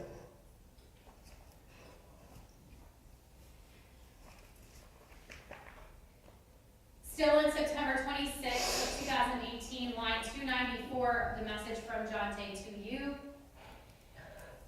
I'll be there since you telling everybody what's going on. Why is he saying that? He felt like I was talking to people. Objection, Your Honor, calls for speculation. He's reading my client's mind right now. Overrule is Line 293, this is from you. I haven't spoken to anyone about shit. I know what's going on in this house, stays in this house. So I clearly don't know what the hell or who the hell told you that dumb ass shit. Ms. Canamore, explain to the jury why you're saying, I know what goes on in this house stays in this house.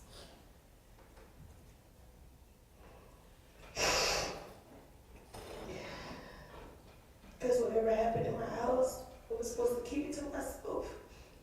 Says who? Trust.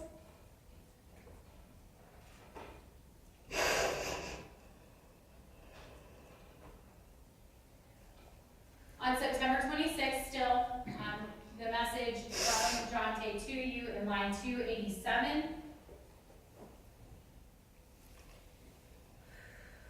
Can you see that? Line 287. And tell the girl to go pee. Why is he telling you that? He was telling me to tell Zykerria to go use the bathroom. Okay. Was she having accidents at the time? In the beginning, no. In the beginning of what? In the beginning when she was just me, Naya, and her. Okay. Was she potty trained? She was. Did there become a time when she started having accidents? Yes. When? After Jonte abused her. Objection, Your Honor. Again, that's is 403 and the ultimate issue of the case by the witness. Okay, overrule, I think the witness is taking the evidence that's in evidence, the text messages in context, and you can certainly cross-examine on those issues if you wish. So the objection is overruled. Line 286 from Jonte to you on 926. Should I find someone else? And in 285, your reply. She peed and know you shame, but I can't make up your mind for you. If you want to stay and work on us, then stay. If you don't want to, then that's on you. I always and forever will always love you. Line 283 is reply to you. Go forward. 283, Ms. Canamore. Why you ain't beat her? Who's he referring to? Zykerria. Why is he asking you that? Because he wanted me to whoop her.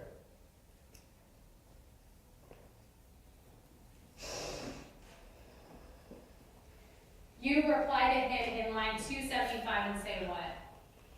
I had to use the bathroom my damn self. I will. Don't touch her, please. I'm sorry, hold on, you said 275, but you're showing 279. 279, Your Honor, is what I was referring to.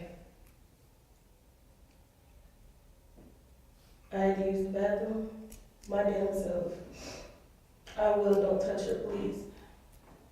You will what? What are you telling me you will do? I was gonna whoop her. Did you? No.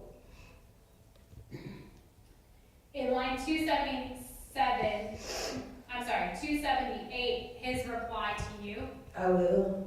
and your reply in 277, You will win. and then in 275, you say what? No, tell me. And in 274, he says what? Whoop her.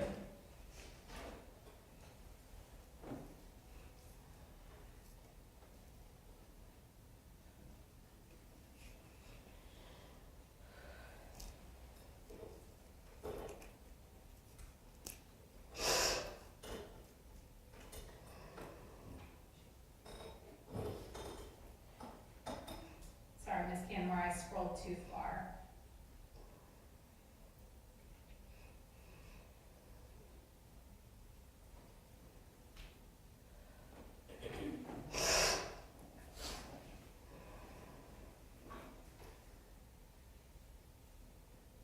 All right, taking your attention now to October 1st of 2018, in line 265, a message from Jonte to you. What does that message say? They need to be asleep when I get home. And in 264, And before you go to bed, make sure she bleed. who is he talking about? Zykerria. And in 263, Because she's looking fucked up. and who's that a reference to? Zykerria. Line 262, your reply. Okay, they will. Now you're falling asleep while I'm doing her hair. Not will, let her know. His message in 260. 260.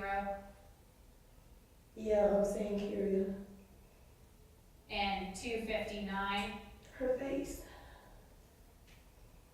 And your reply in 257. I know who you was talking about when you said she looked fucked up. Your reply in 256.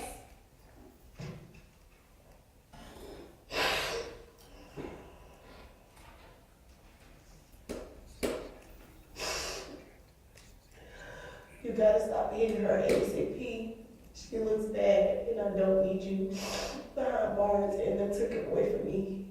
You have to find something else to hit when you get mad. Please, I'm begging you. And I gave her a sheet. It's cold in here. And in 255, his reply to you. Stop telling people shit. I'm done with the BS. In 253, his reply. She'll be good around the weekend. 252, his reply. Cold showers and ice and warm sleep. Whatever. Your reply in 251. I'm not talking to anyone. That's what you don't see.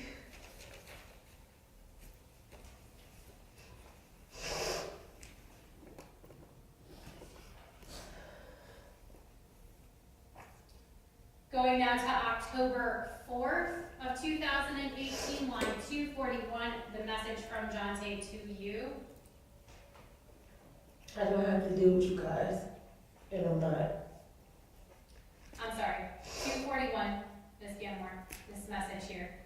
I made a crucial mistake having my mother close to you. For real, I'm not cool with her. And you think that is because of who I am, then so be it. Did you have a relationship with his mom? I did. Did the two of you talk? We did. In 240, what does he also say? I don't have to deal with you guys, and I'm not. And in 239, what does he say? I have to be around someone who learns and wants to learn for rewards.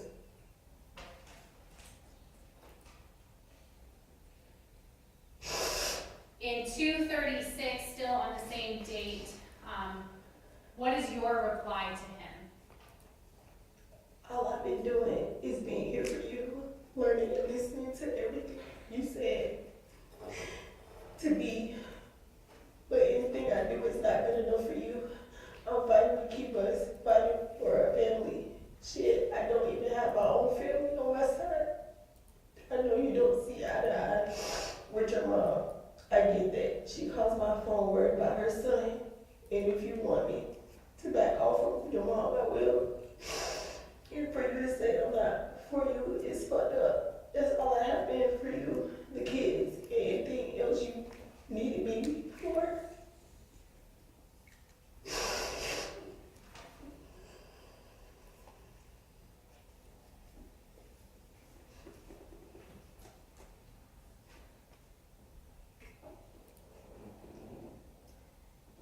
Still on that same date, in line 228, his reply to you.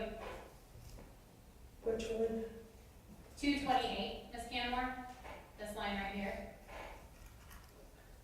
So I want somebody I know, and when they change, they will give me a chance to move in intelligence with them. But you never, ever going to be able or capable to be with me.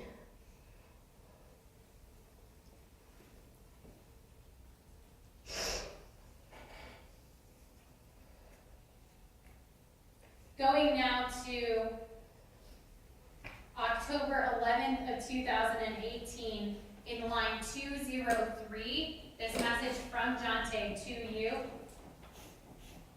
Hit it downtown, baby. And in line 202, What is she doing making a mess? who is she? Zykerria. Your reply.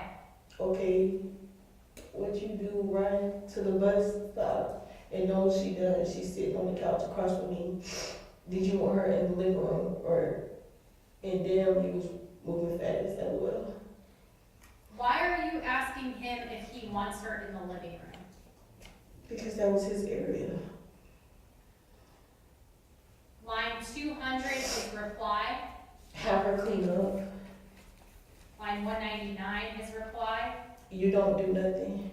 Line 198, his reply. She earns watching TV. And 197, your reply. Okay, and okay earns, you mean by making her do chores. She can watch TV. Love you too, love, love. And his reply to that in 196. Yeah. And in 194, his message. What y'all watching? No, ma'am. 194. Yeah, put that one rag on her. Who's he referring to? Zykerria. Why do you need to put a warm rag on her?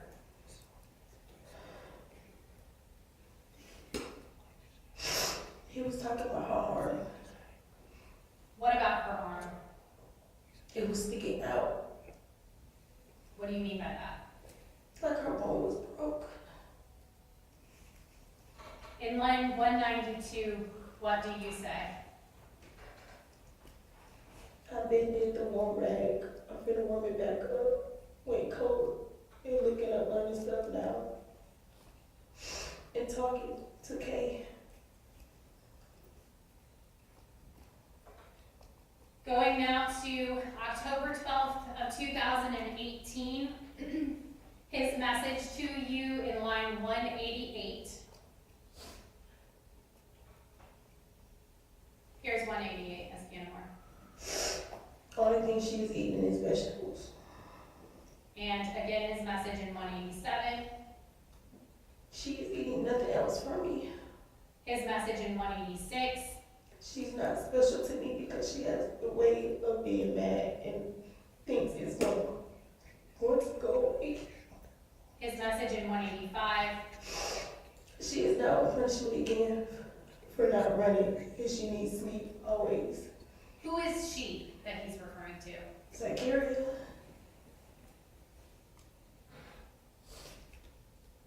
Was she allowed to eat specific foods? Only veggies. Why? That's the diet you put her on. He who? Jonte.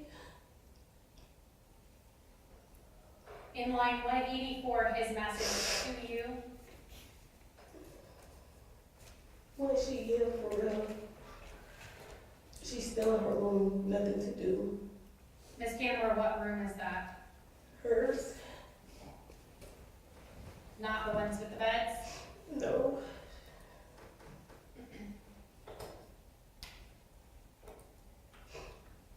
Line 182, his message to you. And learn how to use the bathroom. Or until we get her medical treatment. And that's line 181. Yes, ma'am. Did you seek medical treatment for her? No. Did he ever seek medical treatment for her? No, ma'am. Did he ever ask you to seek medical treatment for her?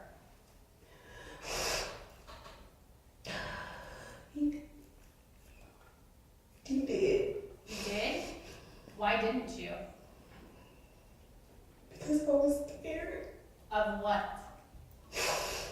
Coming in jail and losing my girls. Okay.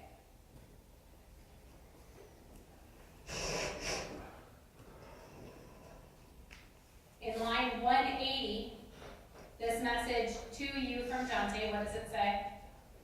So for a month, she has to be down and her doing nothing. Line 179, Eating vegetables and drinking water. line 178, No salty foods for her. They're not good anyways. and that's line 177. What about 176? And more shit to have shit in. Line 175, She can't wear tight clothes. And her ear was brown because she had blood in her pelvis line 174, from the woman. line 173. She needs cold medicine too. Miss Canamore, whose whooping caused her to have brown in her urine? That's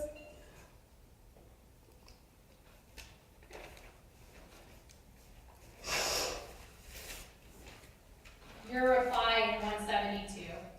well, that's a lot. It's sad, but I hear you and I'm understanding you. And I figured that much. I'll see you. I have someone at the job. Did you ever bring home medicine for her? I did. What kind of medicine? It was like sleeping medicine. In line 171, what is his reply to you? So grab like something.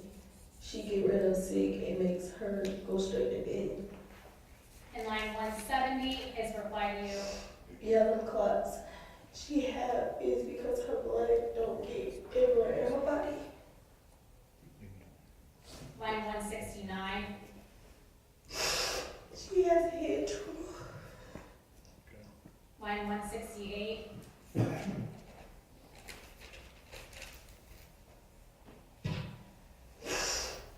The only way he took her is to rest, drink plenty of fluids, medicine for sleep, and eating a diet. line 167, So a good diet is veggies. And water and salad maybe. and that's 166. What about 165? Her and I cannot eat the same things. Can you explain that to the jury? Whatever we ate, Naya can eat. But Zykerria was on the street diet.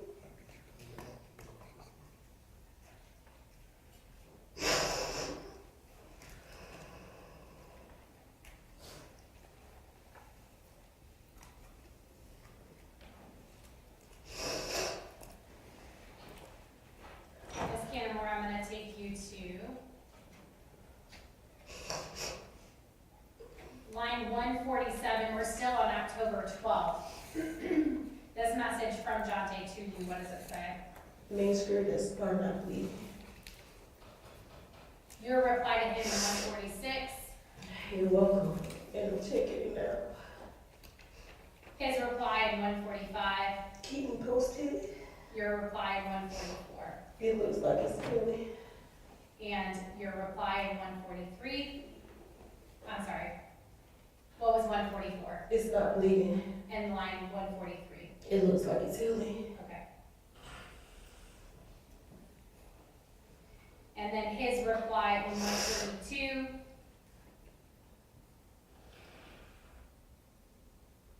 Yeah, I'm going. Nope, right here.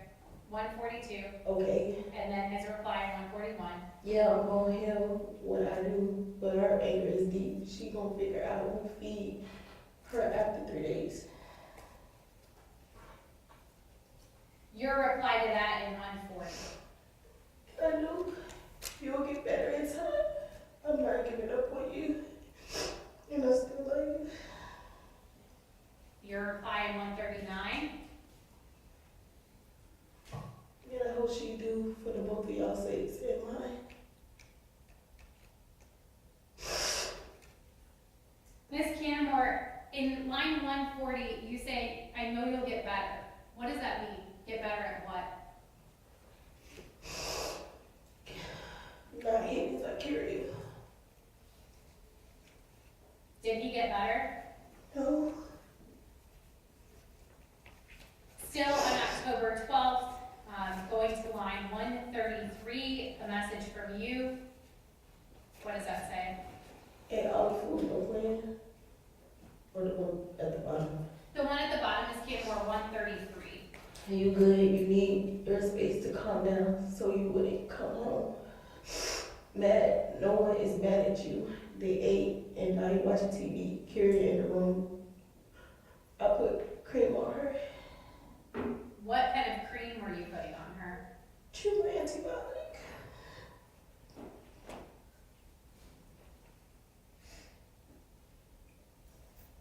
In 132, what is his reply to you?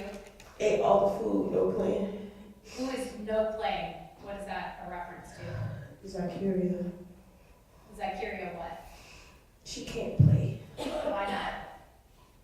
Because she was on punishment. Line 131, Jonte's message to you. Kyria was not supposed to eat. And then in 130, nothing but vegetables.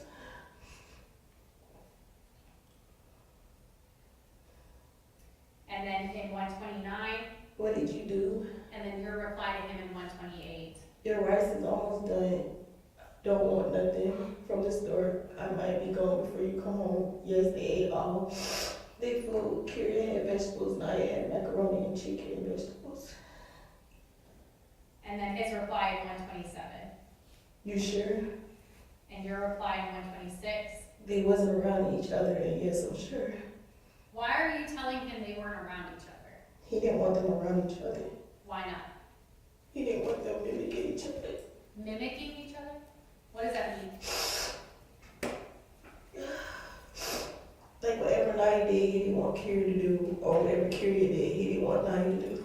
Okay.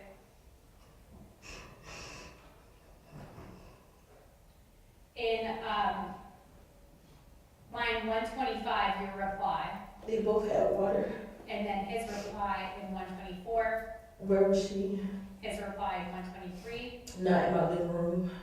Who is she? Zykerria. Line 122, your reply, In the dining room, Naya was in the living room. and his reply in 121. Okay.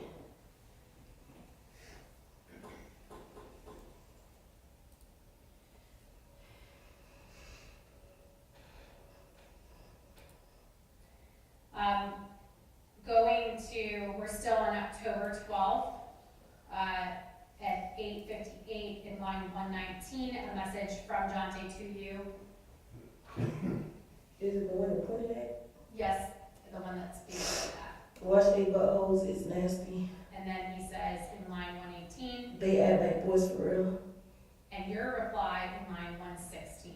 No, they didn't wash because they ain't go nowhere. And I was waiting on you because you get mad when I do stuff without. So I didn't want to piss you off. And his reply in 115. True, you right. His reply in 114. You good, baby. I just need you to discipline like me. Like watching her every move. His reply in 113. And tell her to stop being so mad because it's not a secret. His reply in 112. Don't have her killed with too much anger. 111.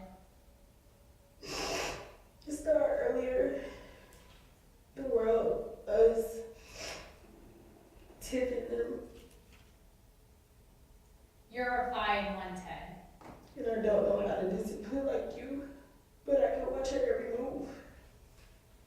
When you said that, what are you referring to when you say discipline like you? I don't know how to lose control. I don't know how to ball my fist up and hit no child.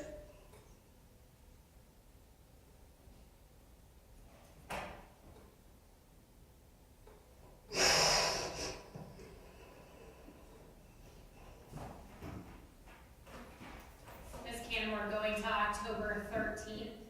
This is at 2:59 in the morning. Line 105, a message from Jonte to you. I can't wait till she gets healed because she's getting terrible for referral. And then in 104, She peed everywhere. line 103, I'm tired of her as a 5-year-old. line 102, And I know we're not going to be together. line 101, You're going to have me killed or locked up because of your child. line 100, And this is it. I'm through. Been through forever. Ms. Canamore, are you at work when you're receiving these messages? Yes. Line 99, I cannot deal with Carrie. Bad baby. She knows nothing or how to do nothing. She is embarrassing. I can't lie. line 98, It's like we have an idiot child on our hands, bro. line 97, When she's ill, she needs medicine or something because this shit here is ridiculous. line 96, I can't wait till I pay her any attention. But here tonight for real. line 95, I'm so tired. line 94, I'm drained of my energy. line 93, One child has me tired and I've never been tired with no one and I'm fed up. line 92, I don't like her. line 91, And she's very much has the wrong energy from the start. line 90, She's corrupt. who is she? Zykerria.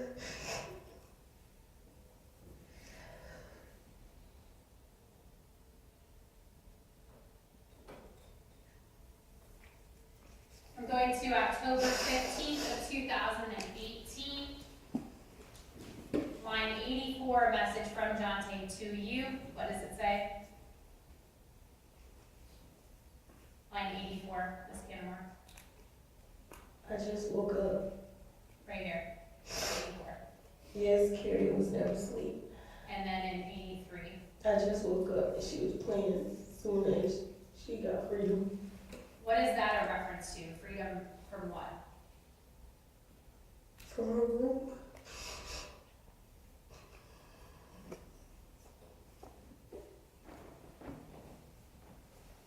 The room with the beds in it? No.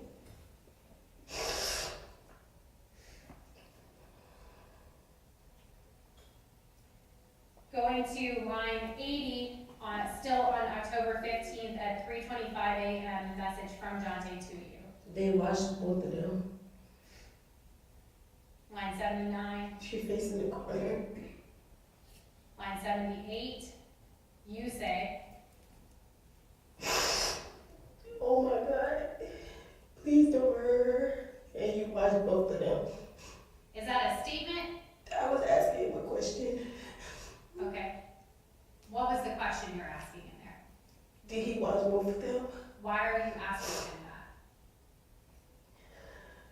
Because he texted me and said, I watch if you go down. They say they watched both of them. Okay. Would it be normal for him to give them a bath at this time? No. Line 77, his reply to you, I'm not. and then in 76, your reply. You put her back in jail. What is jail? Her room.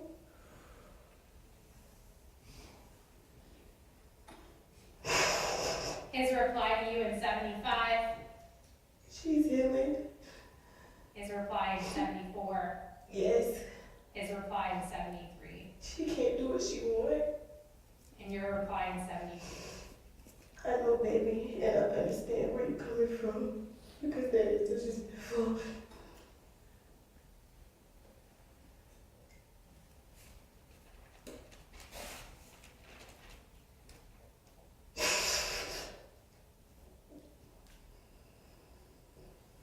Still on October 15th of 2018, line 55, you sent this message to him. Please read it. The one where your thing is on. Yes, ma'am. And I know people say, don't ever choose a man before you're just out, and I'm not going to. But I would save the both of you by letting the other go because she doesn't want me to be her mother. And I had her. And it hurts so much. The tears I cry are the pain I hold inside because I'm trying to be the best mother I can. Ms. Canamore, just a second. You're the best woman. Ms. Canamore, when you're referring to letting her go, can you explain to the jury what you're talking about? I was gonna let her go with her dad. Okay. Why? Because that's where she wanted to go. Did she express that? Is that a yes? Yes, ma'am. Was that upsetting to you? Not really, because her dad's a good dad. And he would have took care of her. But it was upsetting because I was her mother.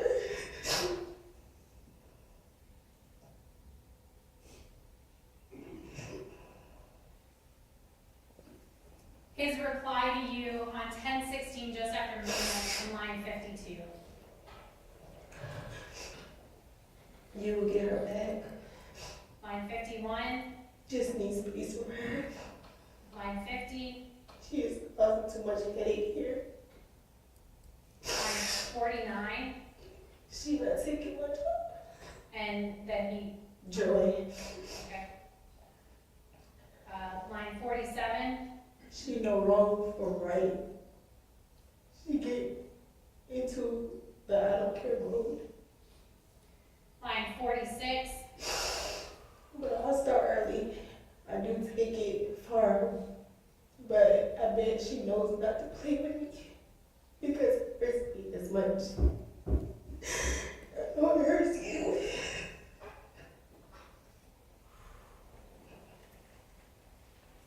line 44, Well, hold on a second, ma'am. Members of the jury, it's probably a good time to take our last afternoon, late afternoon break. Put your pads on the chair, and I'll discuss the case, and we'll see you back shortly.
you're not an assistant United States attorney.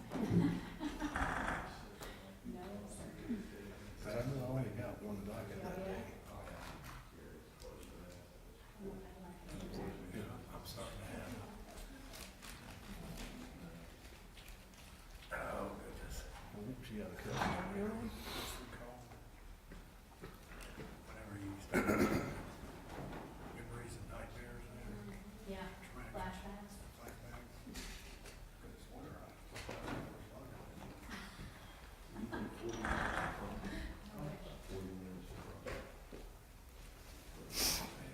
Y'all giving me a lot of stuff to work with right now. So, 40, I'm not, two. We're a lot better than you got before. But I'm sure it's one, can't hear on one doctor.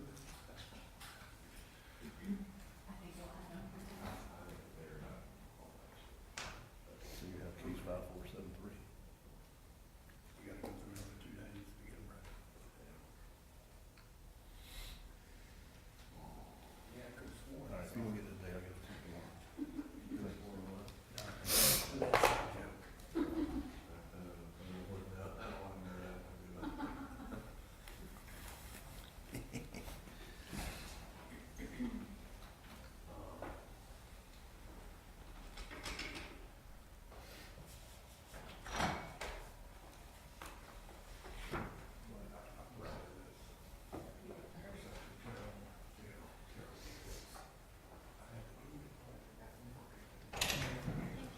Thank you, I appreciate that.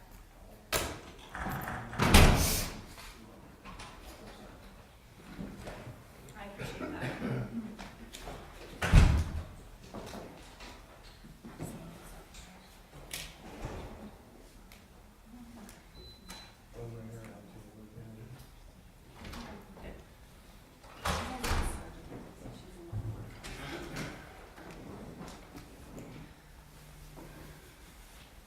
You can bring her out.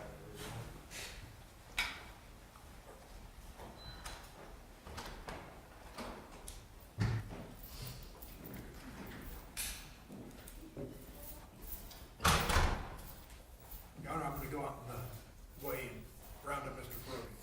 Yeah, that's fine.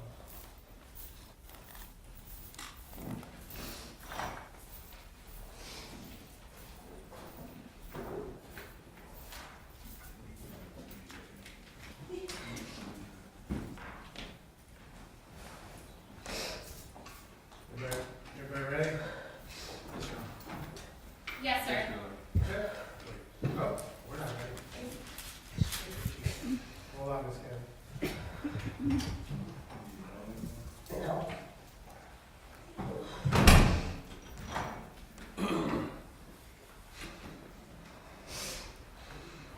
Melanie, you ready? Let's bring her in.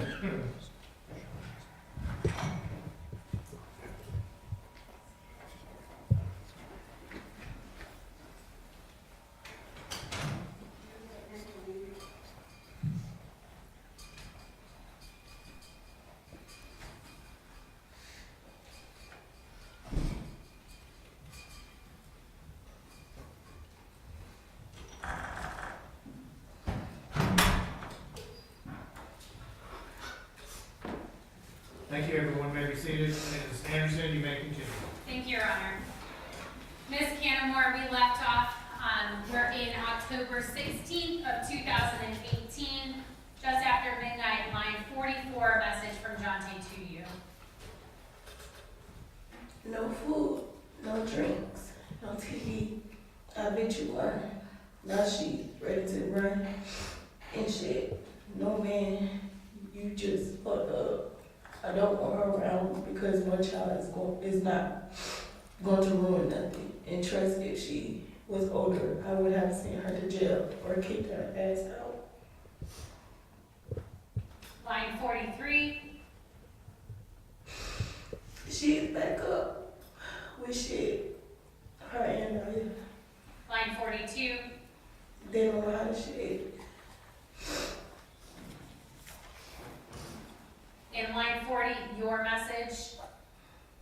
Y'all know what you would have done if she was older. But it does hurt me because I gotta keep cleaning up blood and out her business. However you spell that word, it hurts because I don't need you to get that mad. I'm seeing me all over again. But in my child. And I see if we have something here to help them. And I was cleaning up the grill and putting up cookies.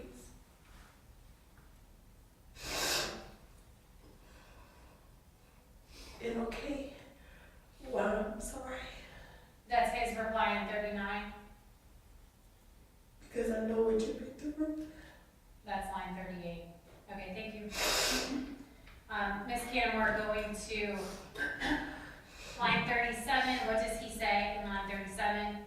Don't worry about it. She gonna come around. Line 36. She was picking out his cows. And your reply in line 35. And I truly know that's not you. I know you wouldn't hurt a child, Jonte. I know you're better than that. You have to control your anger. I know how to deal with you, and I love everything about you. But I can't watch it happen anymore. That's why I stood in front of her. Can you explain to the jury what you're talking about there? One day I got off work, and when I opened the doors, Zykerria was standing behind the couch naked. And Jonte had his mic stand in his hand. So I stood in front of her and told her to put it down.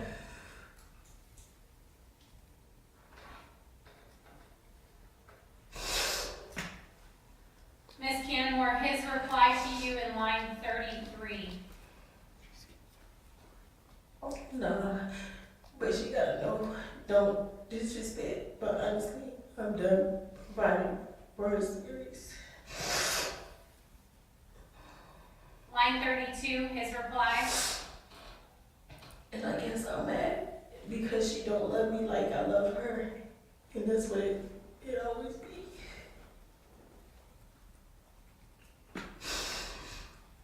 Line 30 from you.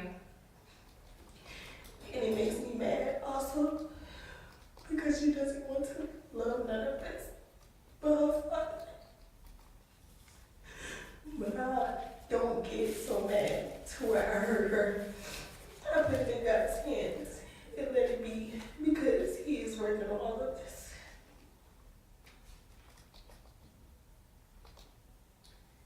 His reply in 29. Well, she's going with him.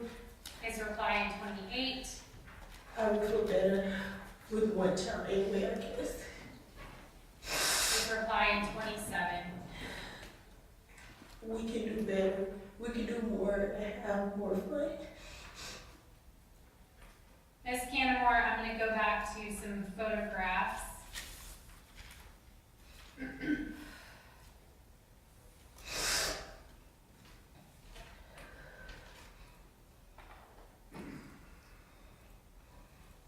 I'm showing you States Exhibit 39. What is this? The sleep medicine I'm home from work. And who would you give that sleep medicine to? Zykerria. Line 66. What is in the corner there? Jonte's mic stand. Is that the mic stand you talked about earlier? Yes, ma'am. And in 111, what is that? His mic stand. Line 76. What is that? Jonte's foot. Can you explain to the jury how that got there?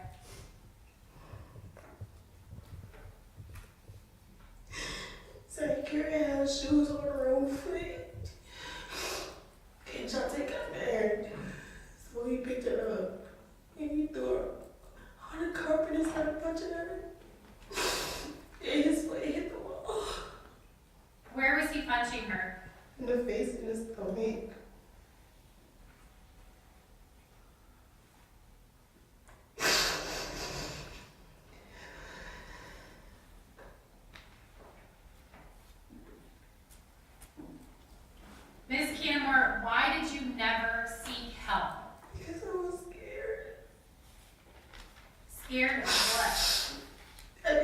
lose my girls, and I didn't want to go to jail. Do you acknowledge that you had opportunities to seek help? I did. Do you take responsibility in part for the death of your daughter? I do. At some point, you did call 911, though, correct? Yes. On October 17th, did something happen? Yes. Who all was home? Me, Jonte, Naomi, Gary. Was there an argument? Yes. Explain to the jury what that argument was about. The Jonte baby mama called me, and she asked for Jonte's number, so I gave it to her. She told Jonte that Jonte Jr. said that one of my girls touched him. So Jonte had kids of his own. He did. Was there a time that your girls and his kids were around each other? Yes. When was that? When I surprised them. Okay. When I surprised Jonte at his mom's house. Okay. I brought my kids to meet his. Did they also come over to the apartment at one point? They did. How many times had they been to the apartment? Once. Did any other adults come to the apartment? His mom. Did she drop them off? Yes, ma'am. Okay.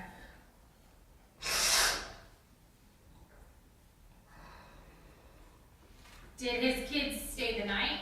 They did. What was Jonte's reaction about this accusation? He was pissed. At who? Zykerria. What did he say? He said, I told you she did it. What did he tell Zykerria to do? Get out. Did he open the front door? Yes, ma'am. Miss Canamore, what's outside your front door? The field, the area with trees in the road. Was it nighttime? Yes. Is that road busy at night?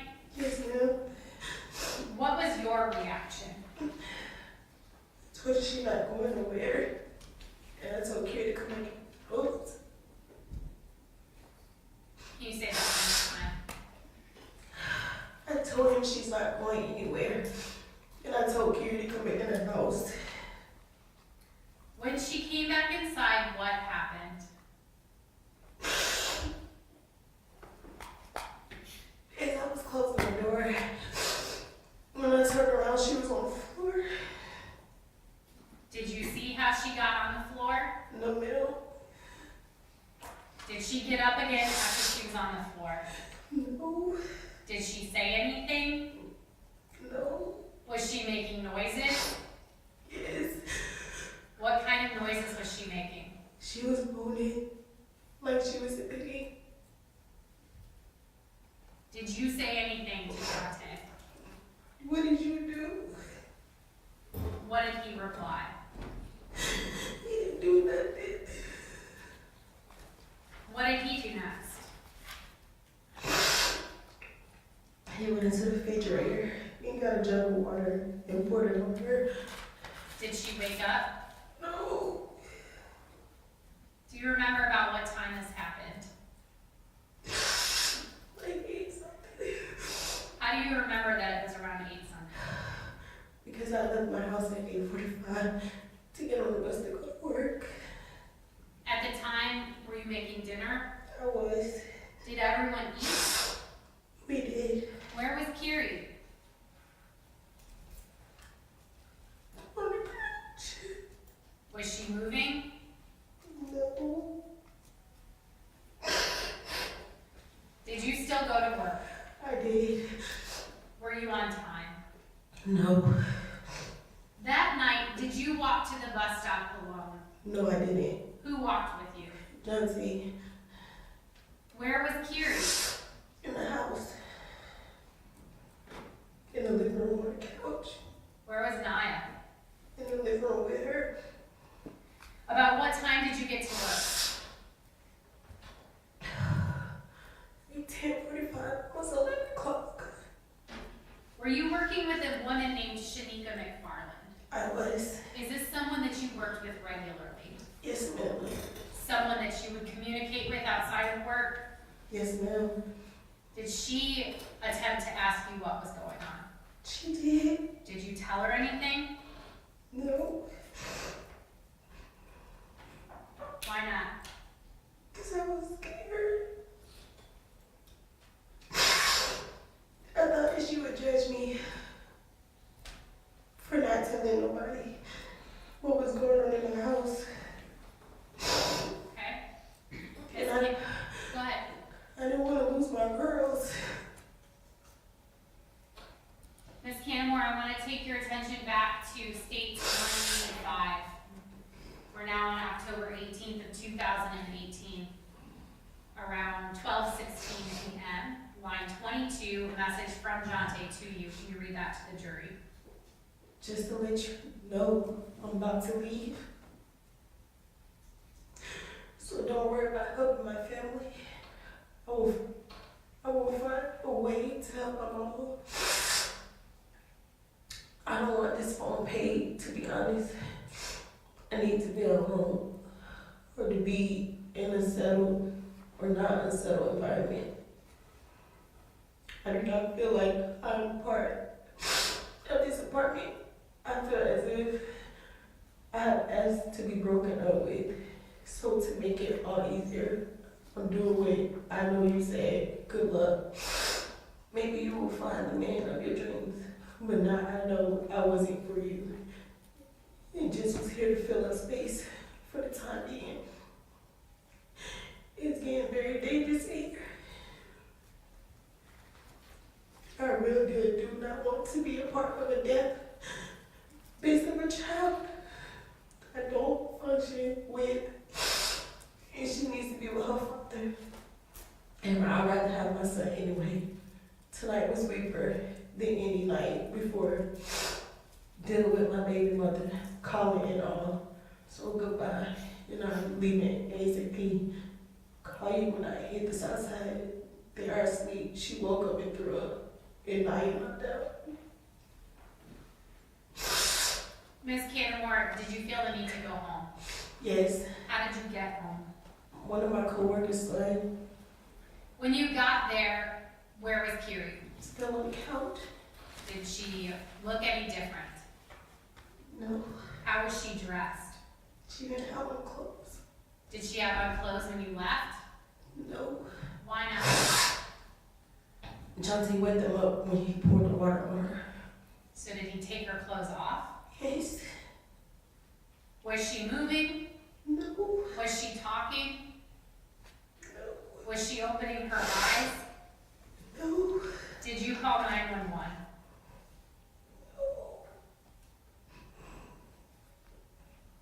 Ms. Canamore, walk the jury through what happened when you got home.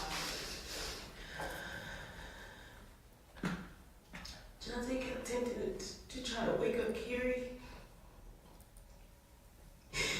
He put her in the kid's bathtub at first and turned the water on her. But she didn't wake up. Then he put her on me and her eyes was rolling to the back of her head. But she didn't wake up.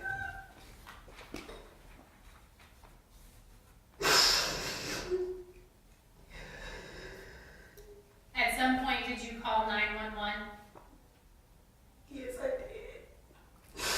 But it was after he took her out of my bathtub. Okay, tell the jury about that.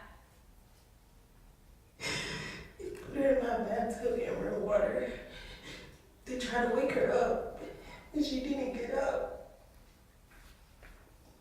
And when he took her out, she wasn't moving. She was just stuck.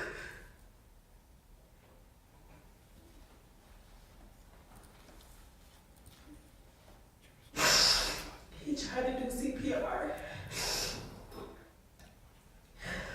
but she wasn't getting up. He told me to call the ambulance, so I did. Do you remember exactly what time you called? No. Was it hours after you got home? Yes. What did you tell tell 911? My daughter wasn't breathing. Did you tell them why she wasn't breathing? No, not that I know of. How did you get to the hospital? A police car. Okay. I'm gonna go back to states 1, 8,